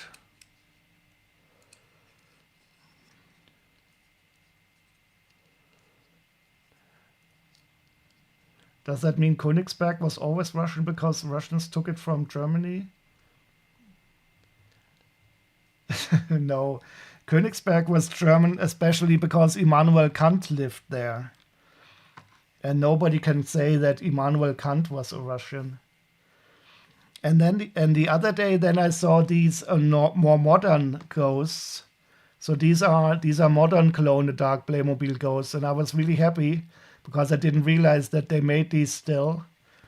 And I'm totally shocked to see that the mold for the grown-up ghost is actually the same. This I wouldn't have expected. I would have thought they would make it totally different. Well, it's not completely the same. The shape here is a bit different,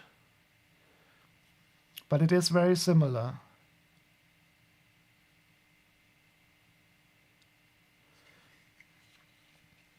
Yeah, and the interesting thing, so this is the ball and chains. This is the original one. It is metal.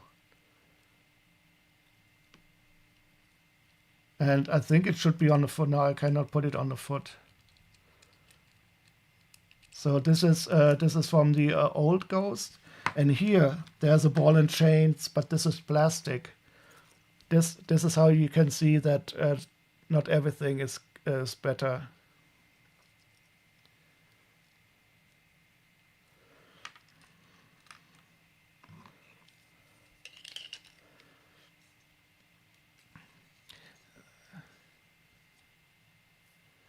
Looks like the same mold that has been retooled, not redesigned. So I cannot really say how long these molds last, but I wouldn't say that it is the there are definitely some differences.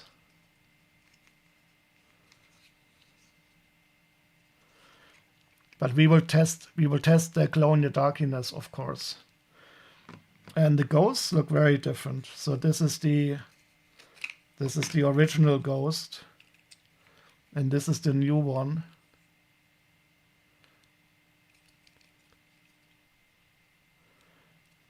And we will see if they are glowy too. And the new one looks a bit spooky with the skeleton visible, but still smiling. And of course we have a baby ghost too. This is of course super cool. I mean, it's a bit tragic. The poor guy. Look how happy he looks. Oh, great! I died. I died as a kid. Hooray! And my body was torn to pieces, so that you can see my skeleton. I'm such a happy little guy.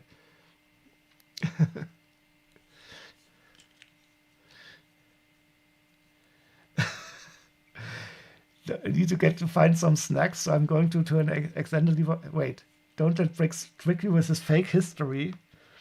What do you mean fake history? Don't you know that everything said on the internet is true?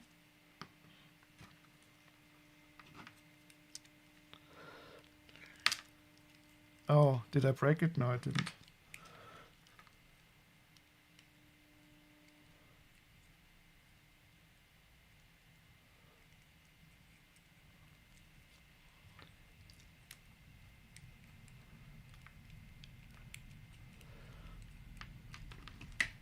Yeah, don't neglect eating, but especially don't neglect drinking, I would say. Okay. So what else should we listen to? Does anybody have some wish? I'm really happy about the to Michael Nyman. Maybe we should listen to a set and two notes, but that is a bit scary sometimes.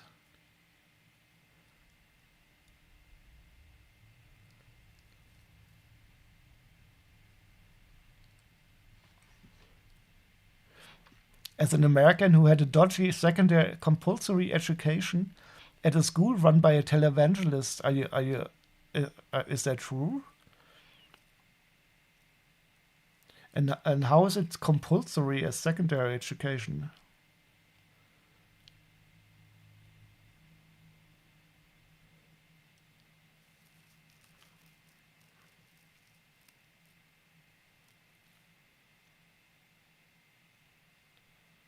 Oh, this is also nice. Do you know this movie, Amelie?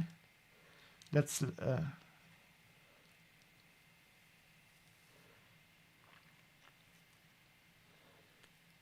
Oh shit! The science textbooks where creation is dead is a crime. This is so horrible. Ah, okay. Oh, sorry. I thought secondary was after high school.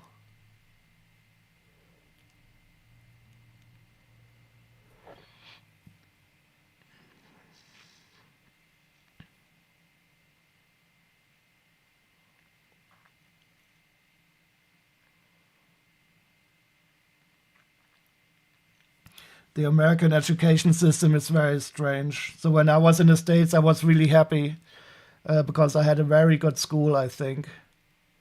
But even then, I was aware that the school was more or less only for the because it was a very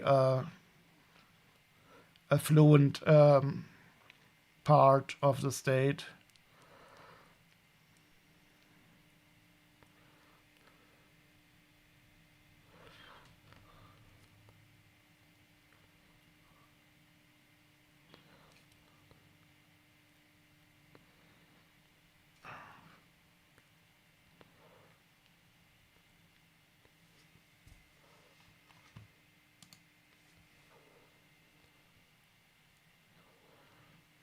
So what did you eat?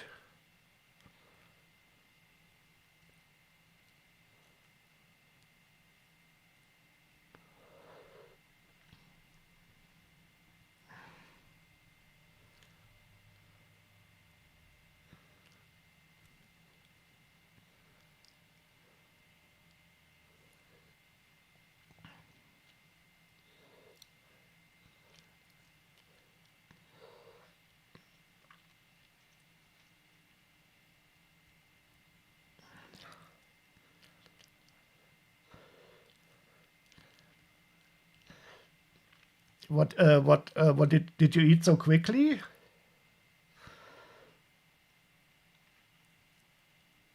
This creationist nonsense really irks me. The theory of evolution is so important for understanding how life changed and evolved, and it is so well founded. It really pisses me off when people say that evolution is not true.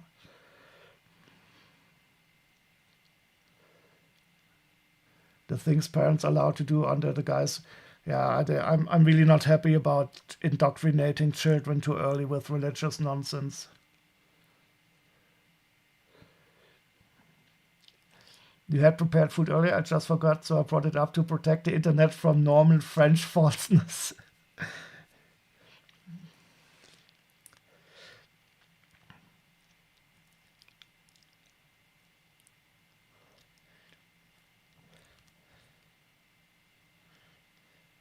Well, maybe we can simply agree that the Normans were not French, but they were also not British.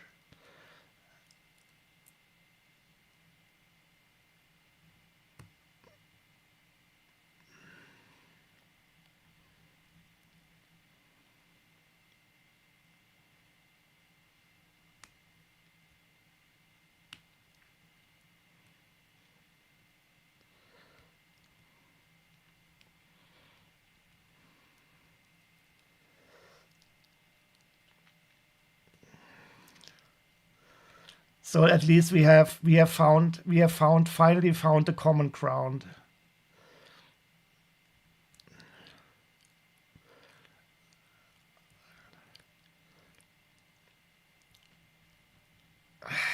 This is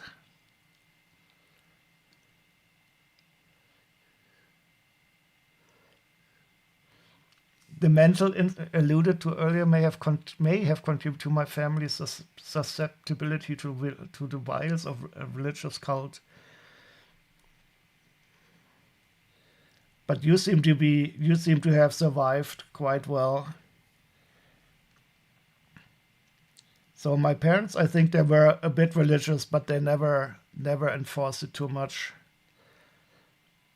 And they don't mind me being, well, I don't know if they really don't mind, but they don't have any choice in me being not religious.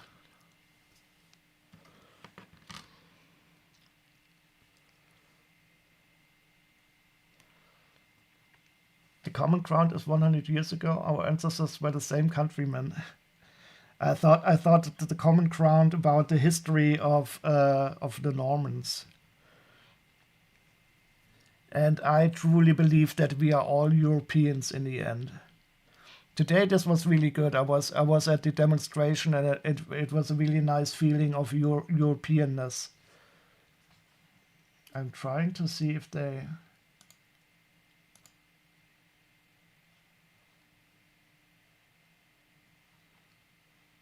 Unfortunately, they haven't published a video yet of our of the speech that our party guy held. Wait, now you're saying that the Normans are French? Oh God, now you're trying to fuck with my brain. I'm trying to fix this. Oh, I can't.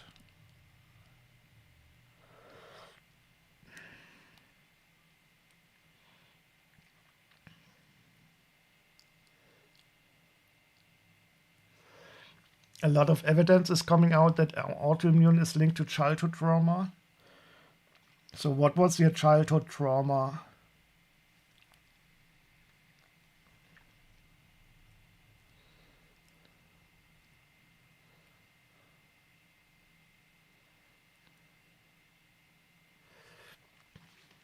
Or do you mean Barrett Bunny?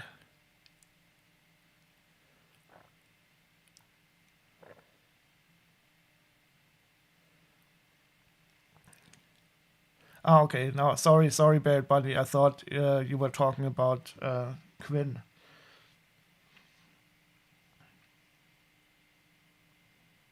Yeah, being in a strong religious family can be traumatizing. I fully agree.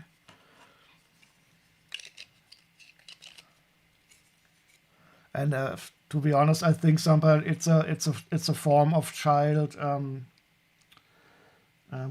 What's the correct word for it? Mistreatment. When you push the religion to them on too much.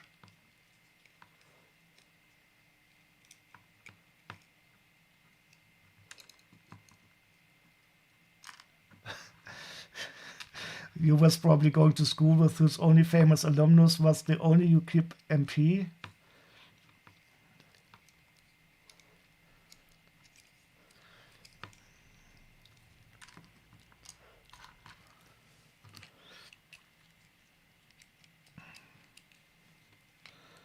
Okay, so it's time to check out how well these are glowing in the dark. Yeah, that is completely true. And I still have some memories of stuff that they taught to me. And did I show you the thing that my religious teacher in the United States wrote to me? I don't know if I've showed you that already. When I was in the States, in the States you don't have religion classes in school, so my parents sent me to Sunday school. And I was a very bad boy in Sunday school, and the teacher told me I was not very good. I will read it to you in a second, but first let's find out how these glow in the dark ghosts still work.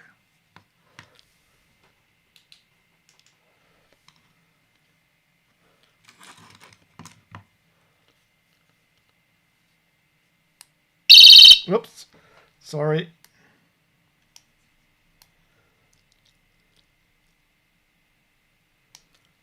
Oh, isn't this cool? They still glow. Oh, I love it. Yeah, so this is a flashlight, but if you hit the wrong button, it gives off an alarm sound.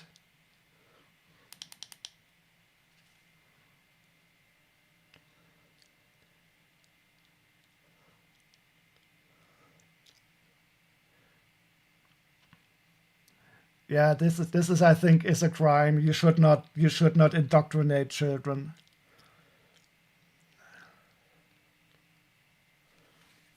Oh, isn't this beautiful? And my old ghost still glows. This makes me, but I mean the ghost itself doesn't glow, but this makes me quite happy.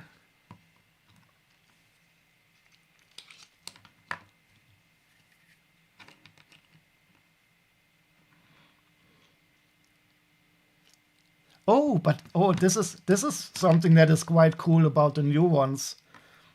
Even the ghosts they glow. Well, the old ghosts, but the body underneath doesn't glow, and the new ones they even glow here. Isn't this cool? Oh, I'm so happy.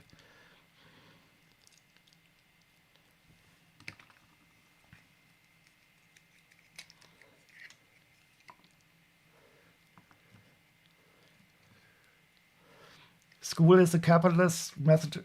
Well, there were also some horrible Nazi quotes about indoctrinating children. All those authoritarians want to get your kids so that they can mistreat them and make them into obedient. Oh, but this one glows also. This is cool.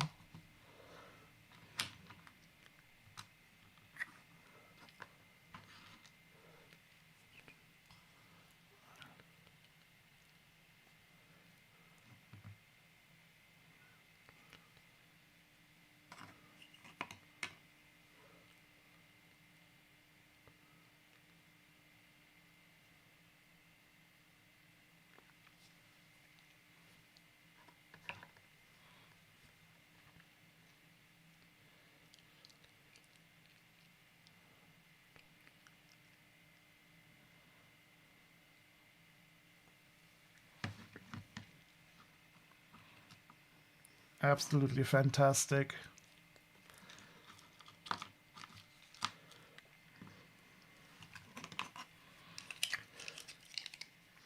So now I have continuity between my old ghost that is 40 years old and a new ghost.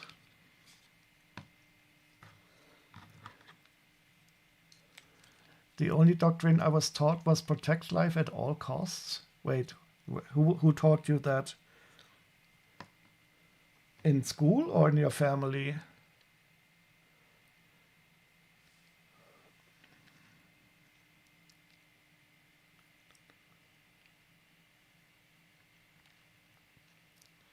Oh, your grandparents.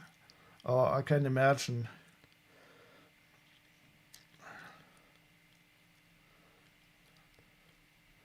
I mean, this is, if you consider it, this is of course the base. What do you call it in the upon which everything hinges. If you don't protect life, nothing else is possible. Oh, it is the first mitzvah of Judaism. That's nice.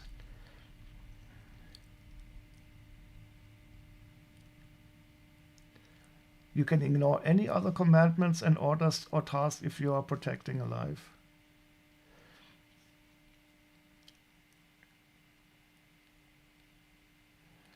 Oh, and you ate a frozen dinner. Now I'm getting hungry. Swedish meatballs and pasta and mixed vegetables.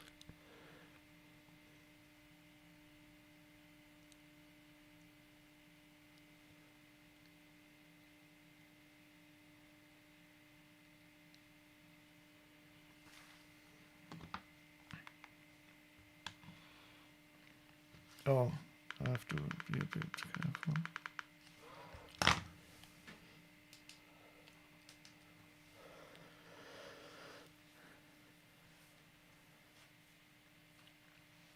Wait, you had a nice steak? and onion pastry, but you had a beef steak, not a pork steak.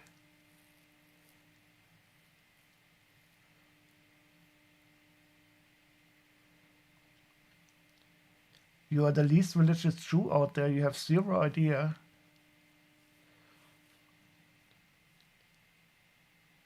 You try to keep some kosherish.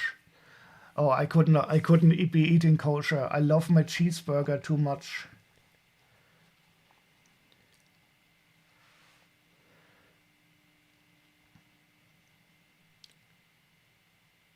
Oh, I couldn't be eating culture. Did you see what it made? It said I couldn't be eating culture.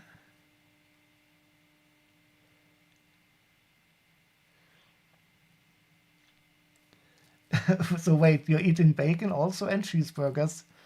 Yeah, so that means you're only kosherish. So the other day I was at a birthday party of some friends and they are from India, and it was a lot of fun because they were, I mean, really Indians, not like Native American Indians. And we were joking about skin color, and then I said them that I don't really consider myself to be white, but whitish. So you are kosherish and I'm whitish.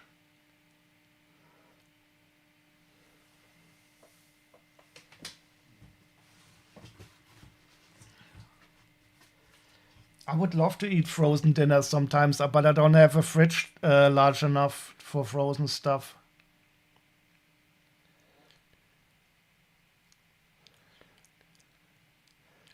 We have a saying in Judaism: we are all some form of Jewish. Do you mean like in the ishish way?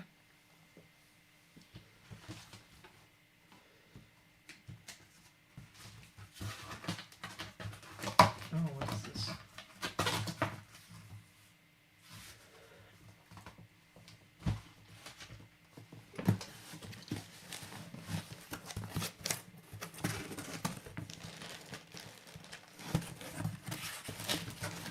Okay, I need to get more boxes.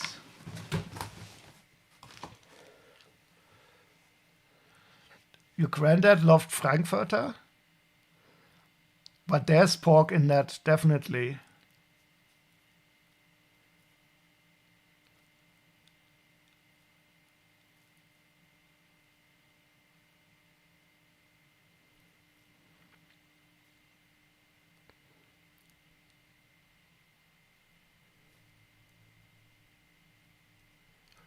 Very few keep 100% kosher these. Yeah, I can imagine. And I think that's totally fine if you consider where the rules came from. I mean, pork is still a meat that is spoils much more quickly than beef and other meats. So it's fully understandable where the rules came from.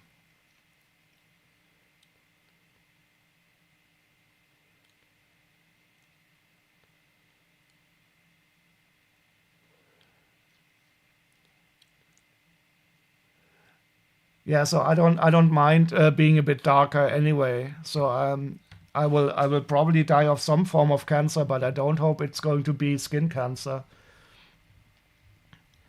And I mean, here in Germany, it is always a myth that Germans are fair haired and blonde. This was a stupid story that the Nazis made up.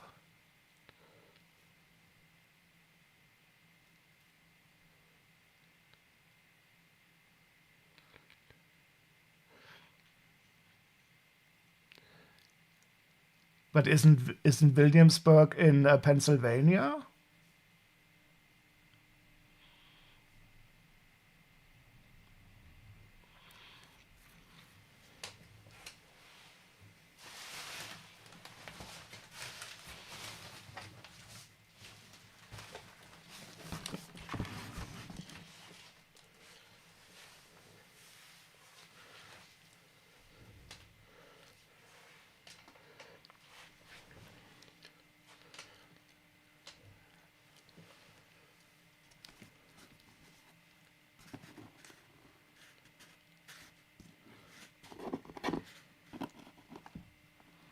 Oh fuck! It's already very late.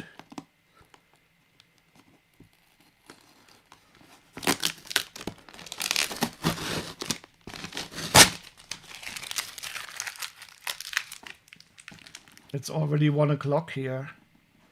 What is the time difference currently to the UK?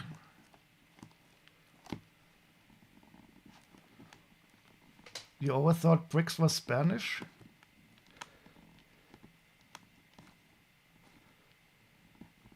One ur. One ur.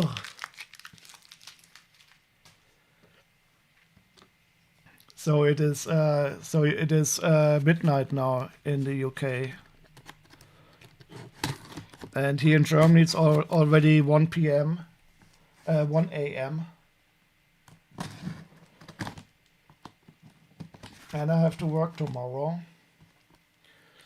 Unlike the bourgeois landowner who can live on the as a rentier. Is that a word in English? Rentier.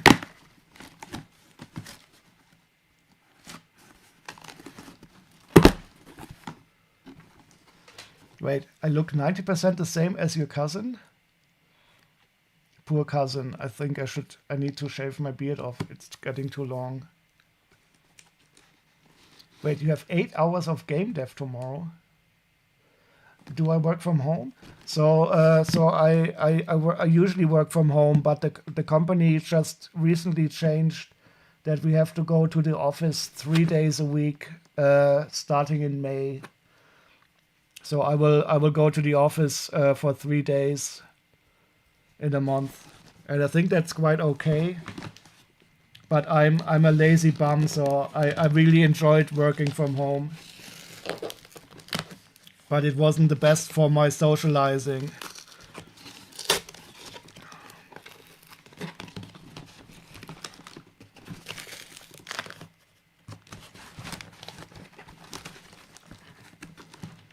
No, 3 days a week for the office. But it's not that bad for me. But it means I have to get up and comb my hair and take a shower.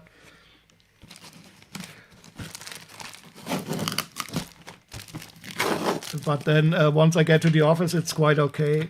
So I only have like 15 minutes, 15 minutes with a tram to get to the office. Yeah, so I think maximum flexibility would be good. So I think it's gonna be okay. And you have to set your time to work on a game, or you will abandon it. Yeah, do it like me, just with my programming projects. I don't know if DSB is still here. I'm very slacky on my private programming jobs.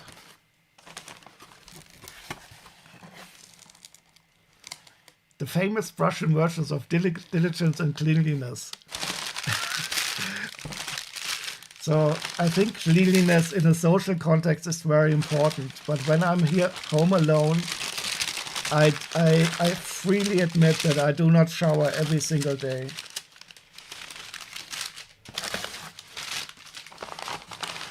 But of course, when you meet other people, that is different.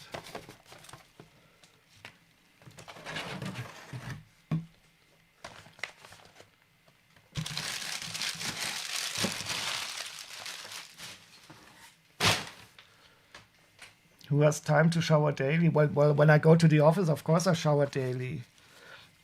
But when I'm home alone, and I'm the only one who has to smell myself, I don't mind. Yeah, you're absolutely true. Right, Barrett.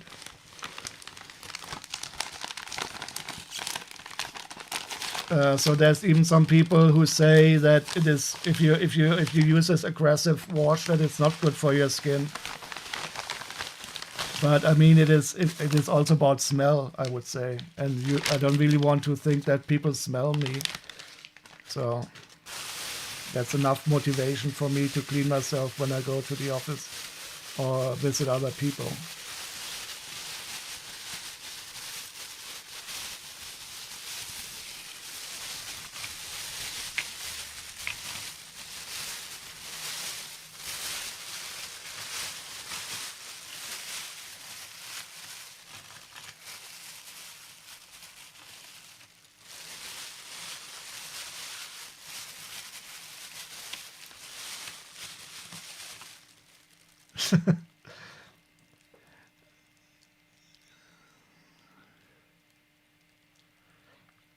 You obviously you smell of British metal permanently. Yeah,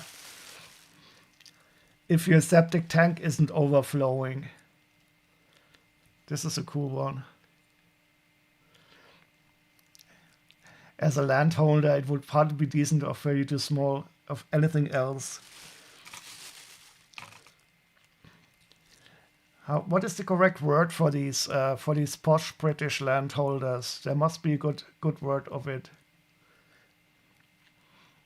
You have a story from Thursday. Let's hear it. But only if it's from Thursday. Oh, keyring. Did some serf on your land act up, and you had to put him in the what is it called? Oh, the animal from the Muppets. He is quite cool. Into the stocks, yes. I don't know if that is how the British land owners punish their serfs.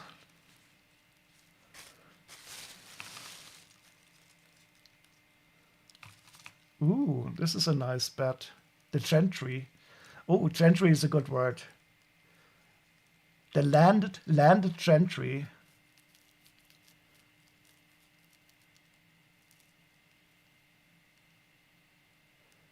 Oh no.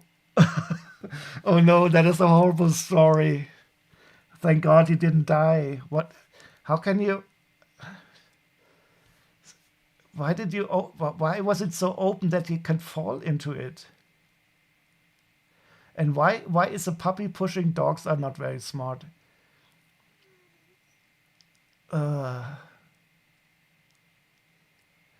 So oh wait, so you didn't jump in with your plain clothes? What is a body waders? So you were protected. I thought you had to jump in directly. Uh,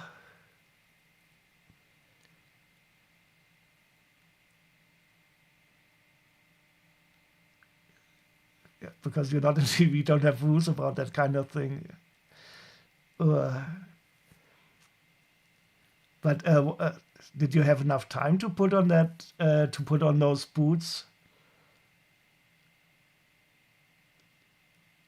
Poor little dog. It must have been horrible for them, and human shit smells horrible. Oh, it was mostly empty. Okay, okay. I thought he was like swimming around and ugh. I think I need to detox my brain now a bit. He was more pissed off at being washed. I mean, literally pissed off. I mean, in this case, being washed was literally being pissed off. And I think I used literally correct there. You had to pin him to the basketball. No, I mean, when I moved to Berlin, in my first week in Berlin, and because Berlin is such a shitty city, people in Berlin they don't put the shit of their dogs away. This is so stupid in Germany. It's unbelievable. In my first week in Berlin, I stepped into dog shit 3 times. And this is such a horrible thing. And then I developed a dog shit radar that I've always had. And I've never stepped into dog shit again. Quinn waterboards dogs. Waterboarding is torture. But it's better than being shit all your life.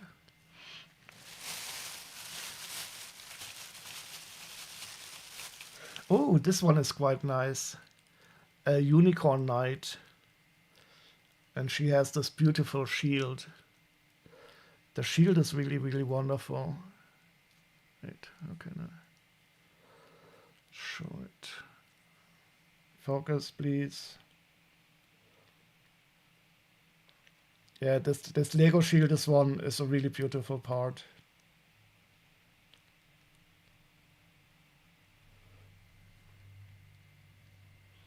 But in Midtown, some of the dogs are not from dogs. I don't. The story that you hear from San Francisco also about human feces is not nice. But I think people from cities are used to a lots of stuff like that. Even though here in Germany we don't have. Yes, this is from a collectible minifigure. This is like a unicorn knight, and she has this wonderful shield.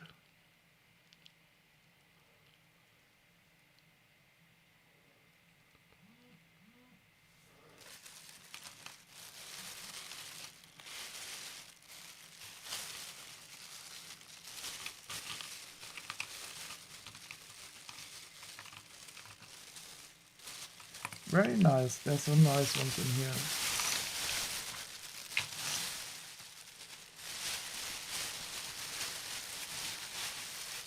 What? You have been known to wash what is sheep wash and remove 5-inch. Wait, aren't those 9-inch nails?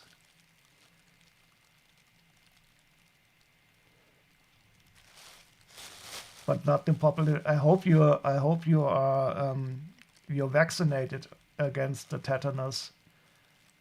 I would really recommend that. Oh, 9-inch nails was the bad. Good thing. So you're vaccinated, yeah. Do you have rabies? Do you have rabies in the UK, or is it still? Are you still protected?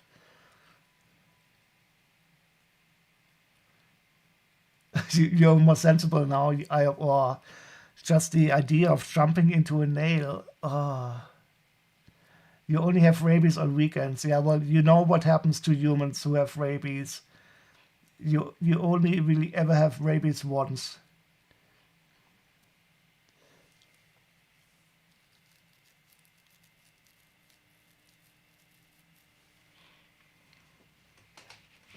Or do you mean parties? Okay, I'm going to open still more packages. I want to get this over with. I still have 3 left.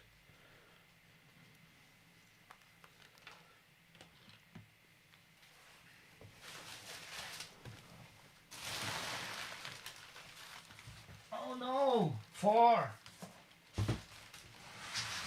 5. Oh shit.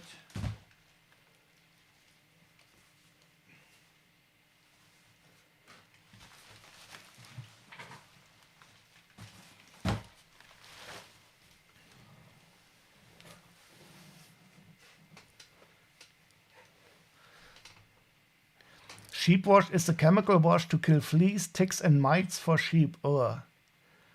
Yeah, I can imagine. It is a cure for any ailment, just like what is that poison called? Zyankali. That is also a final cure for all ailments. So do you ingest it orally, or how do you put the sheep wash into your body?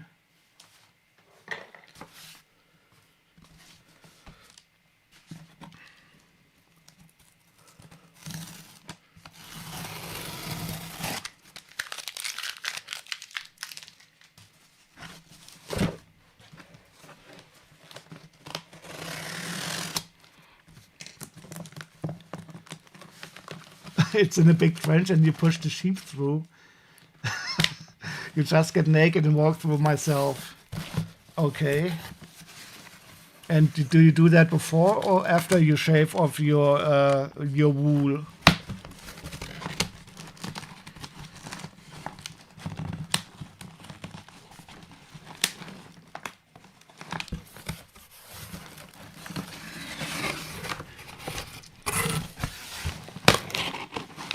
The first human-sheep hybrid. Oh, I think this is something cool. You're a woolly beast, a woolly mammal.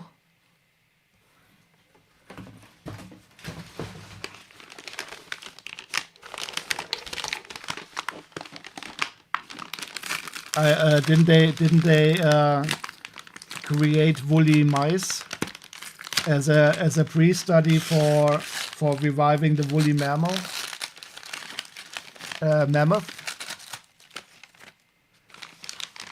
If someone online pays me enough, I can pretend to be a sheep for them.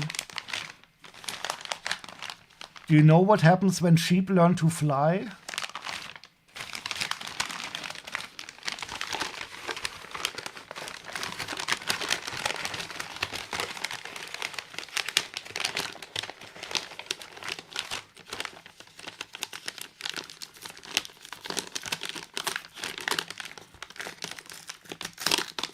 You're not aware of what happens? Well, I will show you in a second.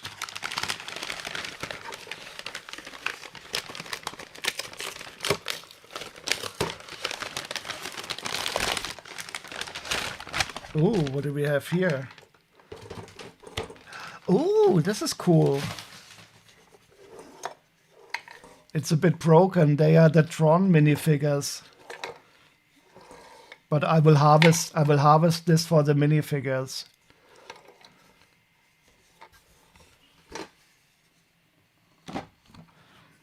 Minifigure display made in Barcelona. This is just an IKEA thingamajig.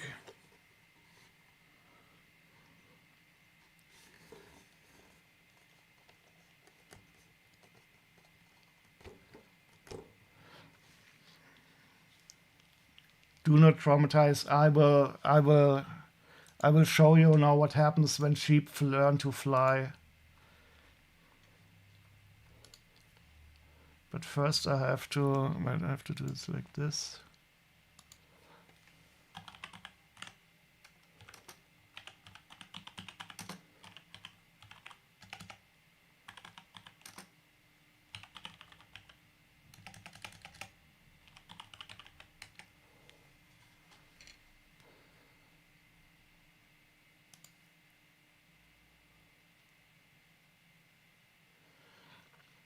Unfortunately, it is quite a low quality, but here it is.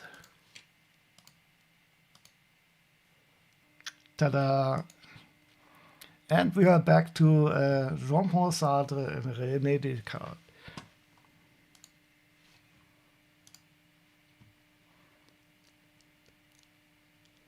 So now we know what happens if sheep learn to fly. Monty Python, they were so good. And this I'm going to take apart. So these minifigures are from the Tron 2 movie. Tron, of course, is a great movie, the original one, and even the second one isn't all that bad. But I think I should get a Tron t-shirt.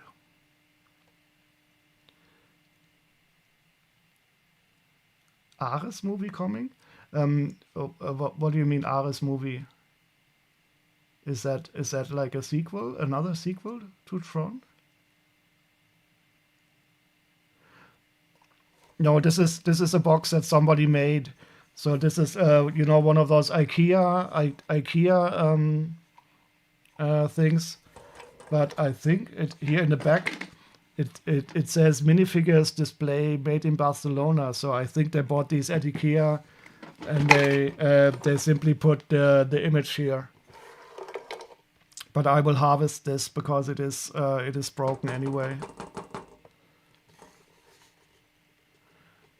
Oh, that is awesome. I mean, there was the original Tron movies somewhere from the 80s. Then there was the second one, which I thought was quite good. But I have not heard. Oh, Tron Ares. That's nice. But it's from Disney again, so I will have to pirate it. I haven't been in a movie theater for I don't know how long, 5 years or so. Can we make a rule, please? It depends.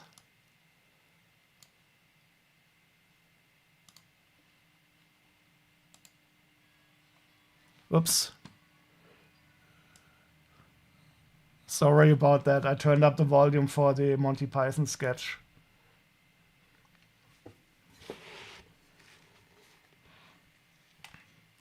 Let's see how much I paid for this. This is one that I have been sitting around for a long time. Can we not specify a time frame for something if it's more than 5 years ago? Saying Tron in the 80s reminds me I'm old. You're only as old as you think you are. I like being old. I think the 50th birthday was one of my best birthdays I ever had. The older I get, the better life becomes.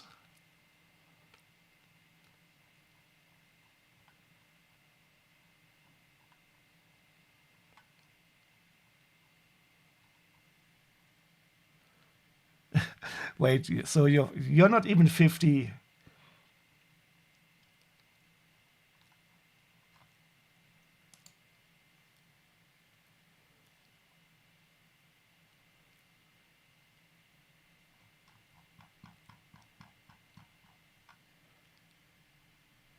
Yeah, closing your 40 with rapid aplomb. That's nothing. So I paid 21 euros only for this. And let's see how much the minifigures are worth.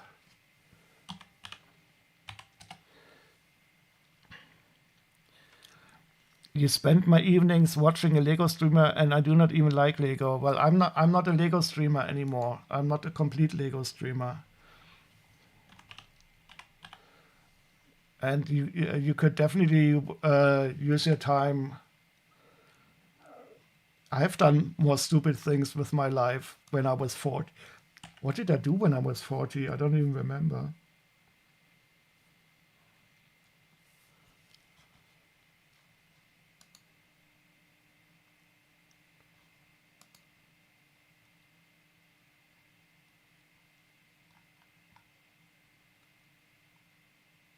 Ah, here it is. This is the set.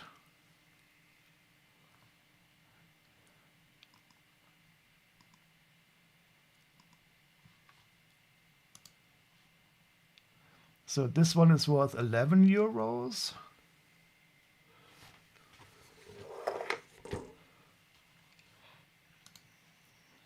And this one is worth 15 euros, so we're up to 26. And this one is worth 14 euros, so 30, 40 euros. And I paid 21 euros for it, so I got 40 euros worth of minifigures and a frame that I can harvest.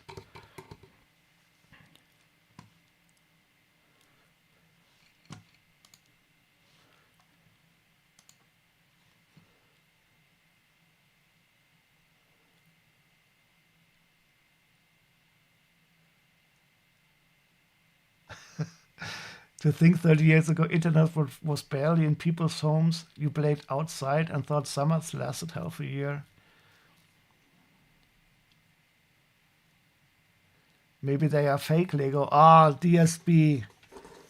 Now you made me open it.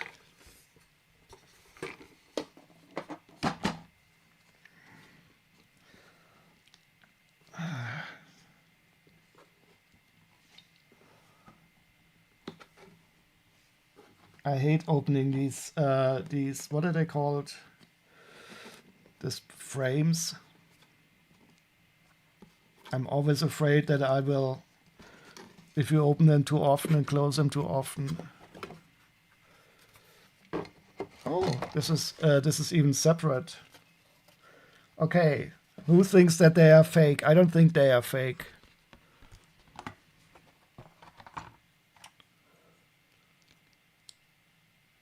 Shit, they are fake. Oh no. Ah, fuck. Shit. Shit. Shit, shit, shit. Oh no. They are fake. Shit. I wouldn't have believed it.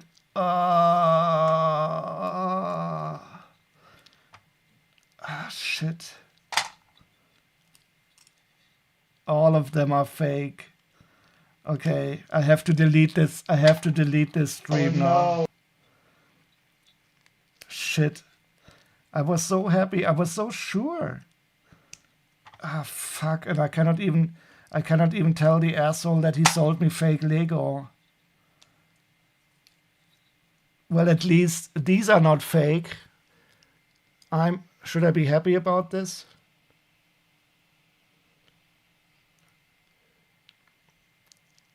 But thank God, thank God you made me check it.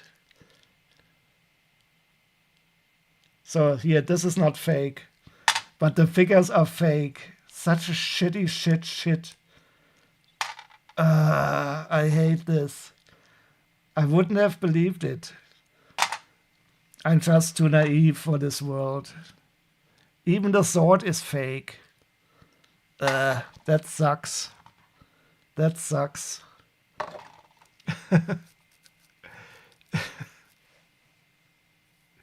But it is just a test. It is a test to see how you can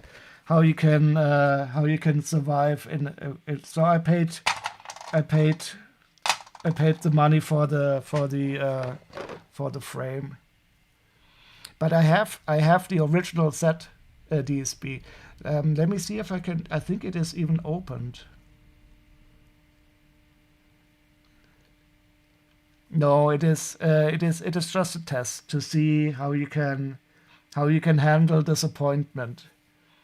I feel very wise and mature now because it doesn't kill me. But I want to know. And he didn't. Unfortunately, I cannot look at the listing anymore. It did say Lego here. So if I would have opened it earlier, I could have complained, and I would have gotten my money back. So lessons learned: don't wait 8 months or longer before you open something. But let's get the original figures and compare them. I want to. So I will keep these as my collection of fake Lego.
Wait, what?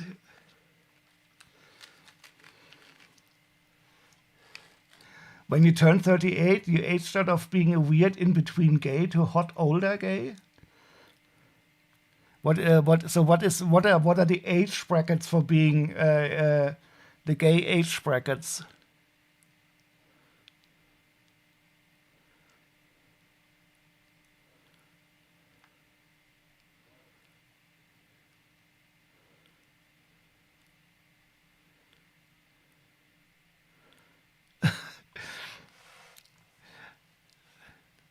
Your lifelong best friend is a gay man in his late-stage capitalism life, and I can't envy it. You mean he has to buy himself a lot of clothes?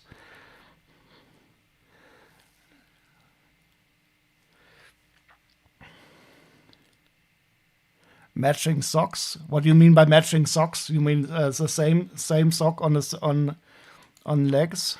Packed jeans and footwear of the year. So gay guys are always dressed so well. This is the reason why I know I'm not gay, because I really don't care about my looks. I only wear my t-shirts. So DSB, this is the original set. It's I didn't even know that it's still sealed. Well, then I cannot show you the original minifigures because I'm not going to open this now.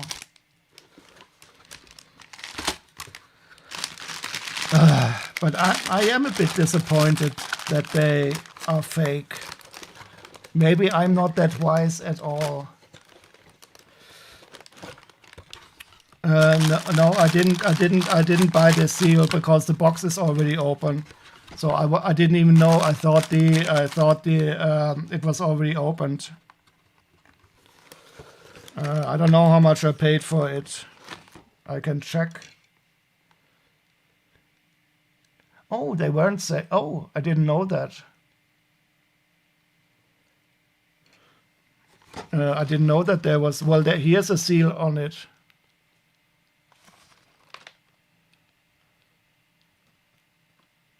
But it was already cut.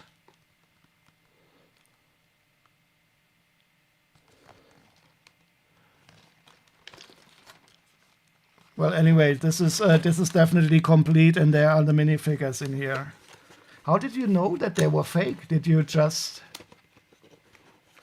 Well, this isn't very old. This is set number 21. Did you know, or did you just guess, or is it your the cynic in you, knowing that I was too trusting?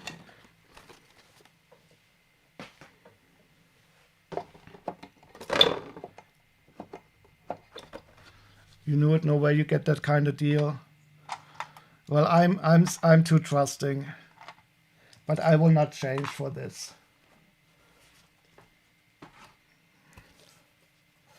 But why do there people sell stuff like that?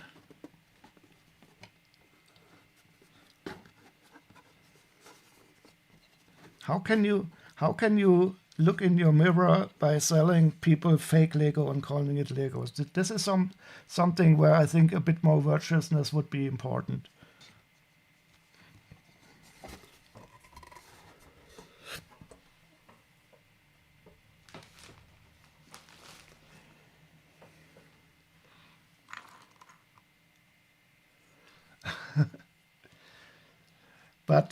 But I will keep this in my collection of fake Lego, and I have lesson learned.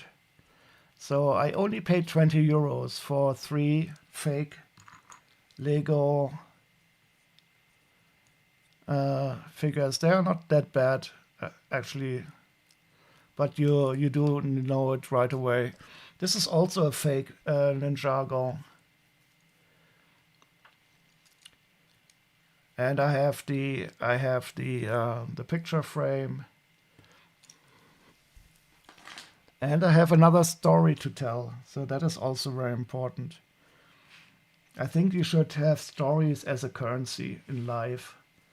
So instead of when you go to heaven and they ask you if you did good stuff or not, and they weigh your soul against a feather, they ask you, how many stories did you collect? And are the stories good, of course? Once upon a time, when I've bought fake Lego and on a live stream, I was so sure it was not fake. Recorded it for all of history, how I was proven wrong.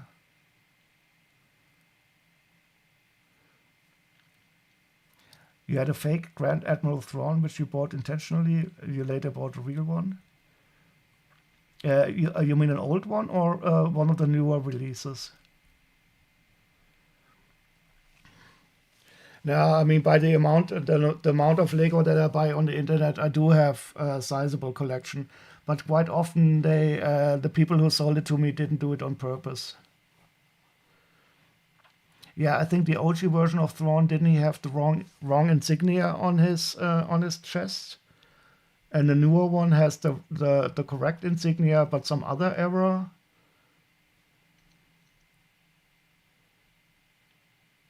I am looking forward to the second season of Ahsoka, but unfortunately the actor died who played this old guy.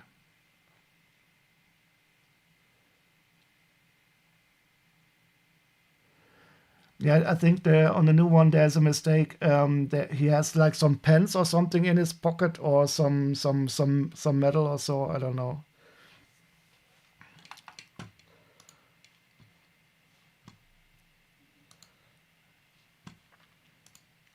So this was the soundtrack from the movie Amélie, which I can highly recommend. Classical movies from villains.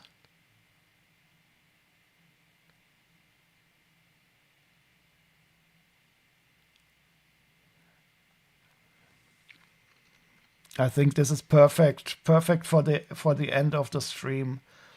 Classic music for villains. Oh, the Swan Lake. This Swan Lake they are always playing before a Russian dictator is killed or disposed of.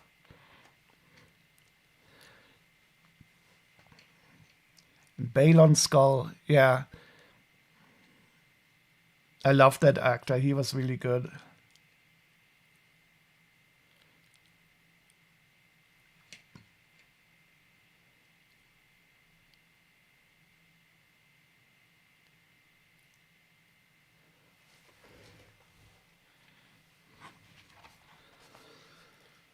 Fake Lego. This is okay. I have to open another one now.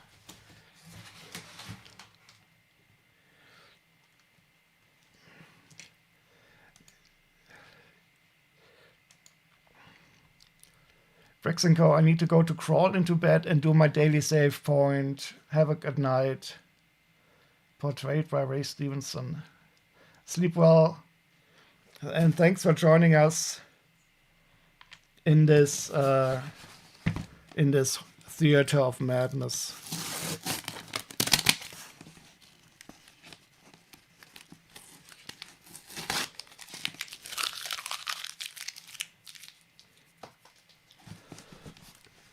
I will also shut down in a while.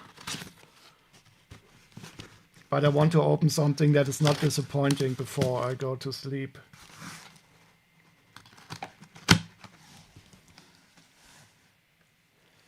Please leave the Lego category immediately due to this outrageous product. I'm sorry. The last time I didn't. Last time I was only chatting.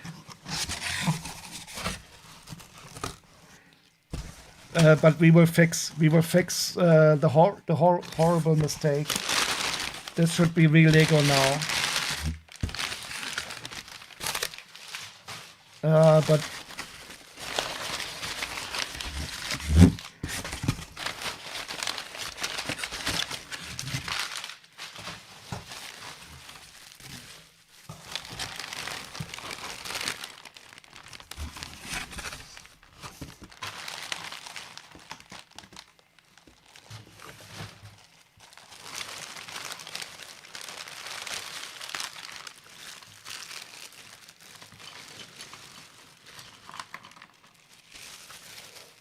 okay, this is interesting. So we got some poly bags.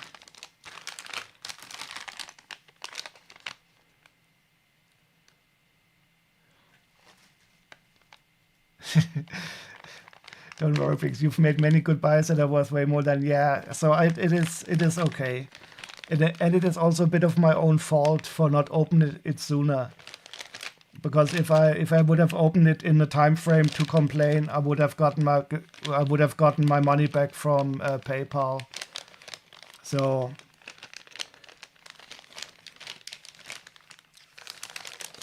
lessons learned.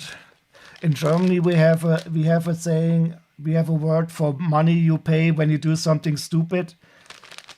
It's called Lehrgeld, like teaching money. Where are the so whoever sold me that didn't have enough Prussian virtues.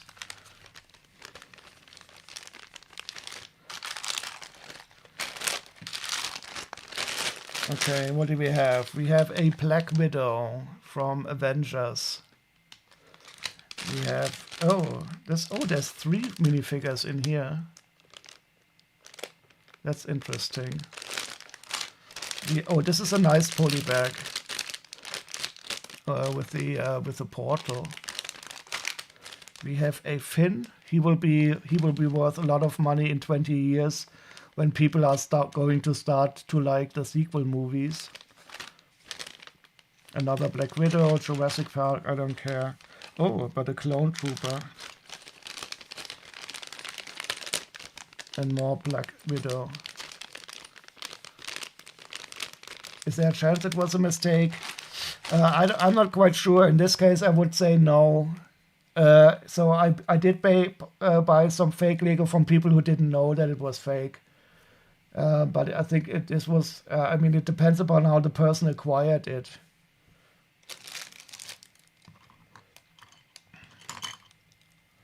But I'm not going to dwell on it too long.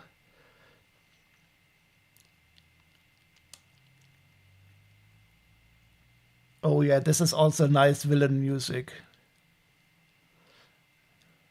So I am Groot. Do you know there's 3 Groot sets now, and I have them all 3. I think I should build them at some time.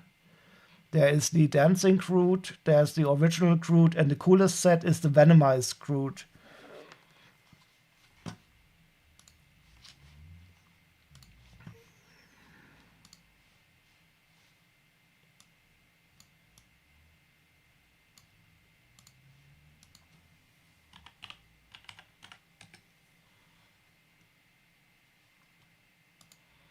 So this is the original one. Here's the dancing one, and this is the Venomized one. No, I mean Groot. I am Groot. So this is the original one. And this is the dancing one when he's like a little kid. And you can turn a crank and it moves around. And this is the coolest one. This is the Venomized Groot. And I bought this recently. But I didn't get a very good discount on it. But I wanted to have them all 3. Yeah, exactly.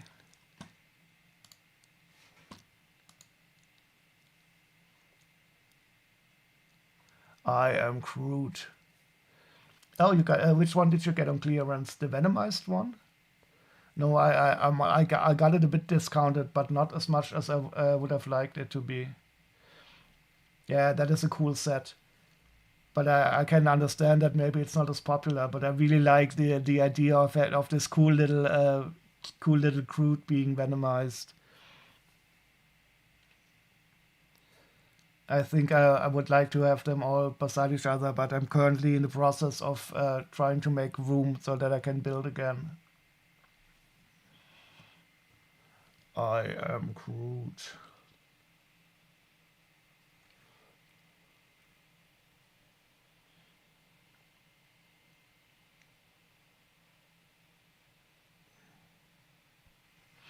Okay, and here we have Black Widow.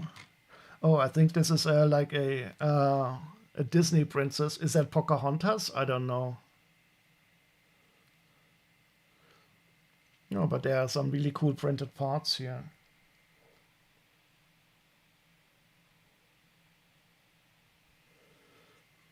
Oh, 1650, that's a good price. Let me check how much I paid for it.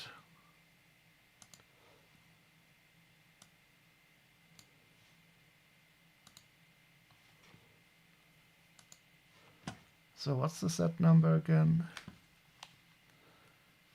76, 249.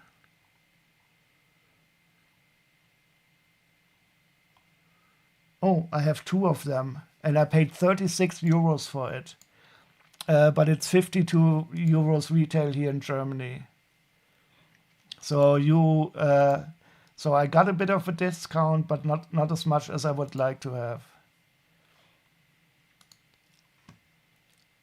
But retail 40, here in Germany, it was 52 euros retail price. Sometimes I don't understand the Lego pricing.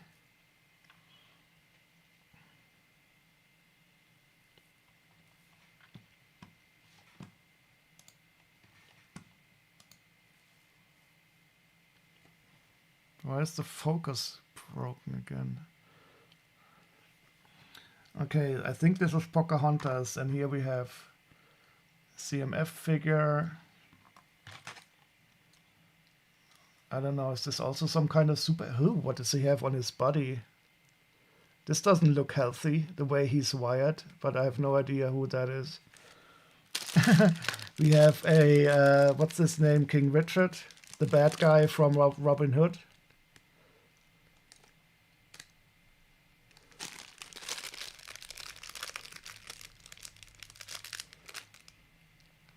Oh, so retail was 15 and you got it for 16.50?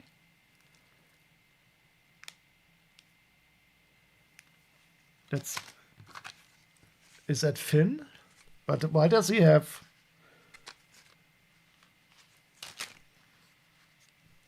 Why does he have these wires sticking out of him? Is that, I don't recall in the movie, is it like in a Bacta tank or so? Oh wait, maybe. I think there was a scene when he's running around and he's got all these cables sticking out of him. I think that was some comedic relief.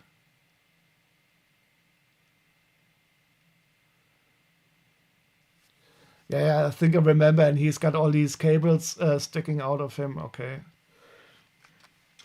Oh, and here we have a Robin Hood. And here's a...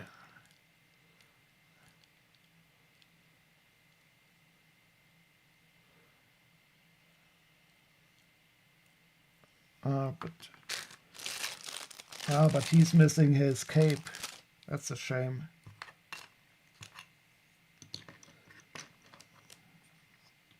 Oh, that's another Disney princess. Yeah, I think that's Richard, or is it his brother? I don't recall. And this is the Chinese Disney princess. Her name starts with an M, but I don't recall the rest.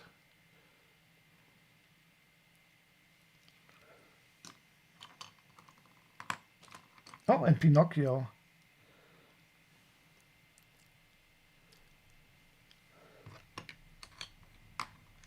Ah, and here even has his little, what's this?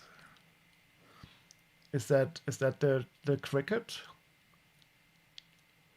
No, I think Jiminy Cricket. I don't like the Disney Pinocchio movie. It is so moralizing.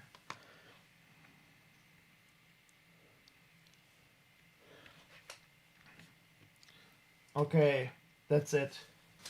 Wait. One more. One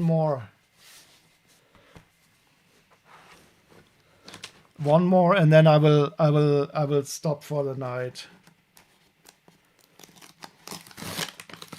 My room here looks like shit. I just threw all the garbage everywhere.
Oh no. I have to keep these separately. Wait, I will put these back. I don't want to mix them up so that I can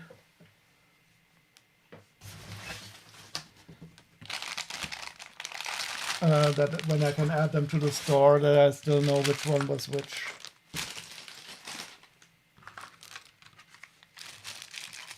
Prince John, yes. And King Richard is the one that is being held ransom.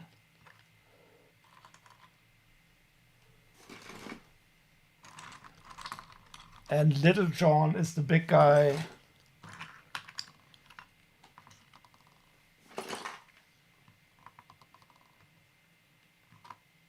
Ah, look at this. I almost lost this. That's the and Friar Tuck is the monk.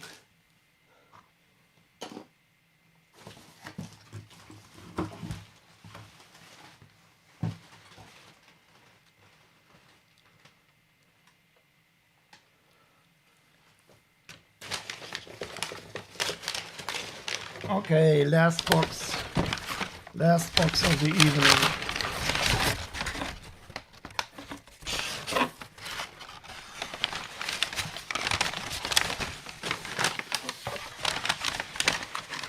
So we have a Ninjago set, which is not sealed, and there's definitely nothing special. So these are very common.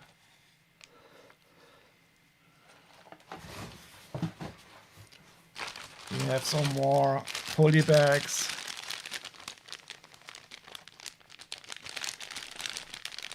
Ooh, Squiffy. I like these pirates. They are from the Ninjago steampunky season. They are air pirates. Some Ninjagos.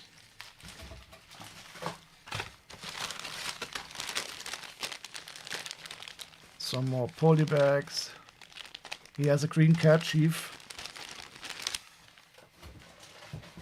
You mean the wait, where is he? You mean the head thing here? Yes.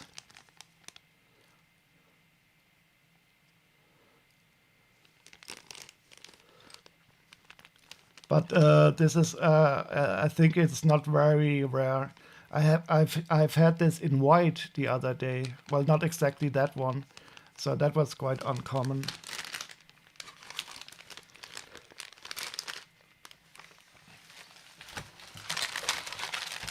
So, oh yeah, this is cool.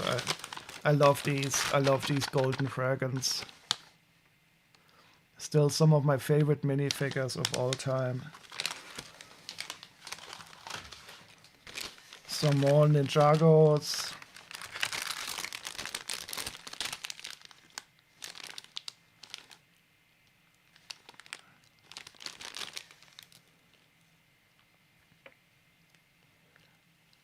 Yeah, so they switch to the paper bags.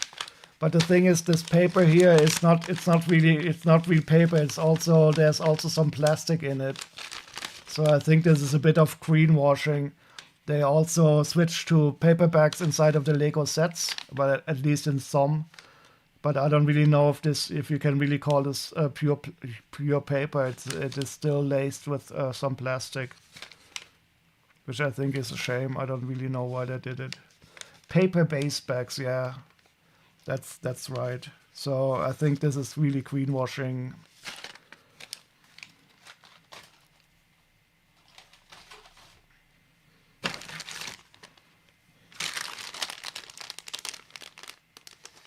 Oh, this is also interesting.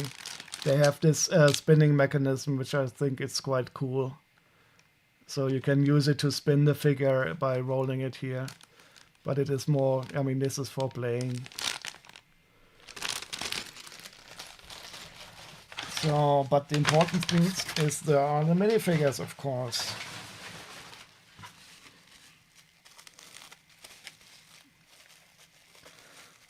This is, do you know, do you have this type of wrap? Also, you have it.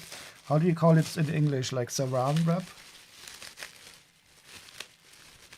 Yes, you're absolutely correct, Bad Bunny. So corporate greenwashing is really, really offensive.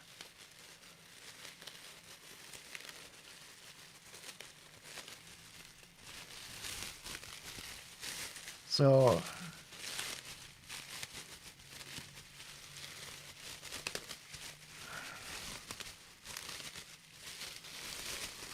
but it shows how stupid they think we are.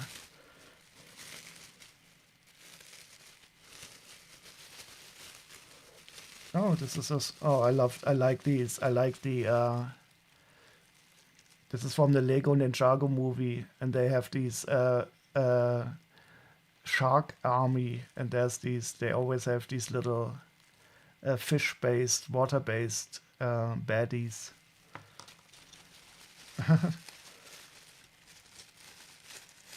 So I don't know if this is a complete set or not, but I really like. So the builds from the Lego Ninjago movie are quite cool, but the movie was not very good.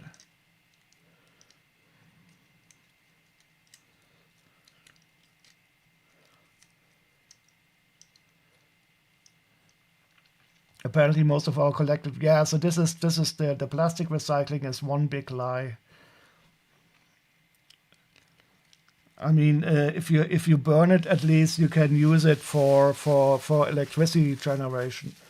But plastic recycling is not really happening. And if you do some recycling, it's usually downcycling, where you put it into objects that are then later discarded.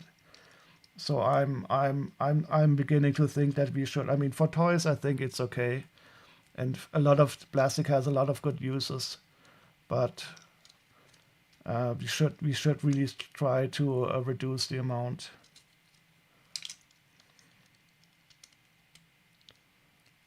So I bet DSB wants me to turn this little wheel here, but I will not do it because it is fully loaded.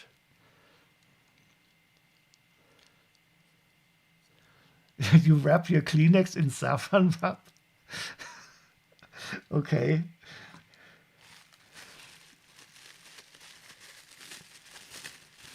No, I don't use it very often. I use it sometimes when I want to seal a container, but I wouldn't use it to wrap Lego in it. But at least the Lego is still fresh.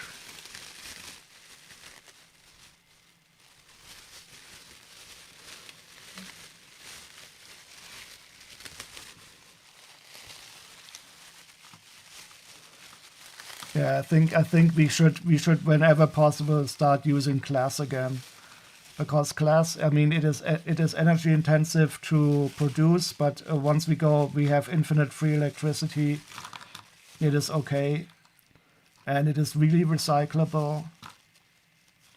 And I mean, it is of course more heavy than plastic, so it costs more to transport. But then again, also if we have like electric transports, that will be okay.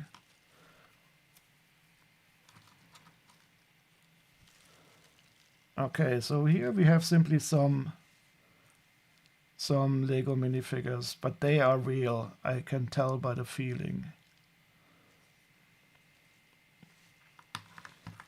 But this is not the correct one.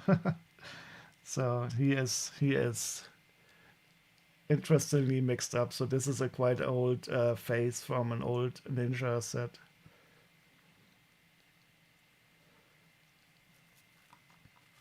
Yeah, so I agree. So for toys like Lego, I do not feel bad at all about using plastics for it. In some sense, it is also more hygienic. You can clean it up, and if kids put it in their mouths and stuff like this. I mean, I do like wooden toys quite a lot, so I'm really happy about my wooden toys. But for a lot of good toys, plastic is quite okay.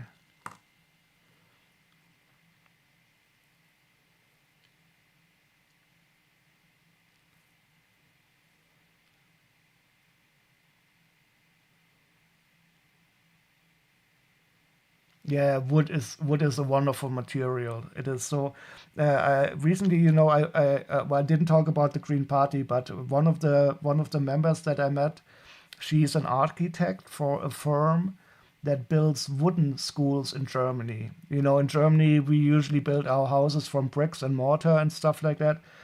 And so wood is for houses not an often used material, except for the roofs, of course, and parts of the buildings in the floors and stuff.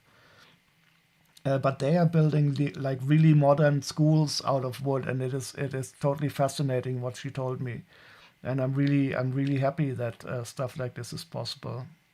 And these are quite durable schools, but they are also easily repaired and easily extended. And this is something where I'm really happy that cool new technology can be used for good.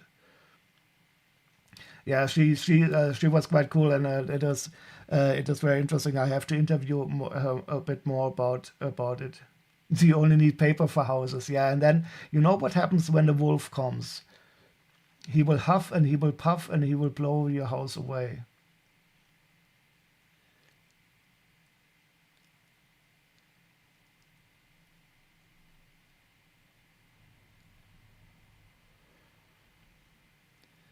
Yeah, so this was super interesting, and makes me feel good that we can do something for the future. The LA fires happen is what? Yeah, I mean, so when I lived in the States, the wooden house that I lived in, it was horrible. Well, it was a nice house, but the quality of building, the windows and everything, it's really strange. But I know that it's also very different. You also have nice brick buildings, but your windows are always very thin. Well, anyway, I have to go to bed. I opened up a lot of boxes. We talked a lot. It was really fun today. And I do hope you all have a great week next week. Usually, when I stream on Fridays, the weekend is still before us, but now the work week is before us. But you still have a bit of your weekend left. So let's find out where we can raid off to. Thank you, everybody, for joining me. I'll find somebody to raid, and then I'll see you next time. Let's see.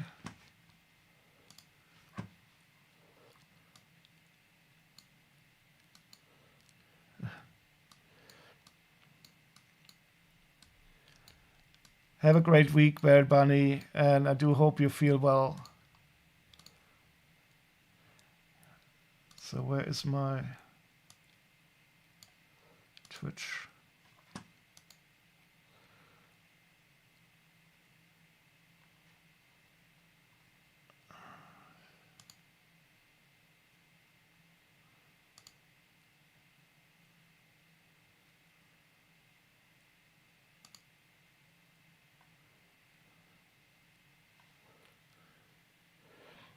Cranky Crits is on set to Bill's wife.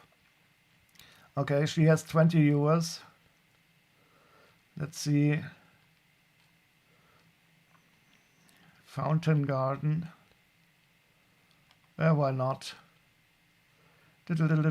Where? How can I? Okay.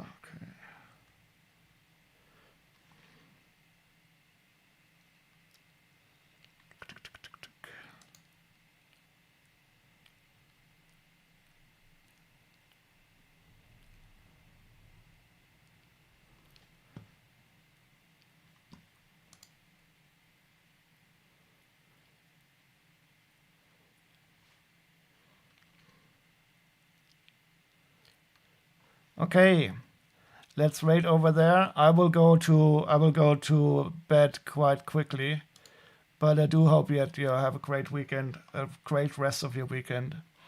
Enjoy your evening, everybody, and bye bye.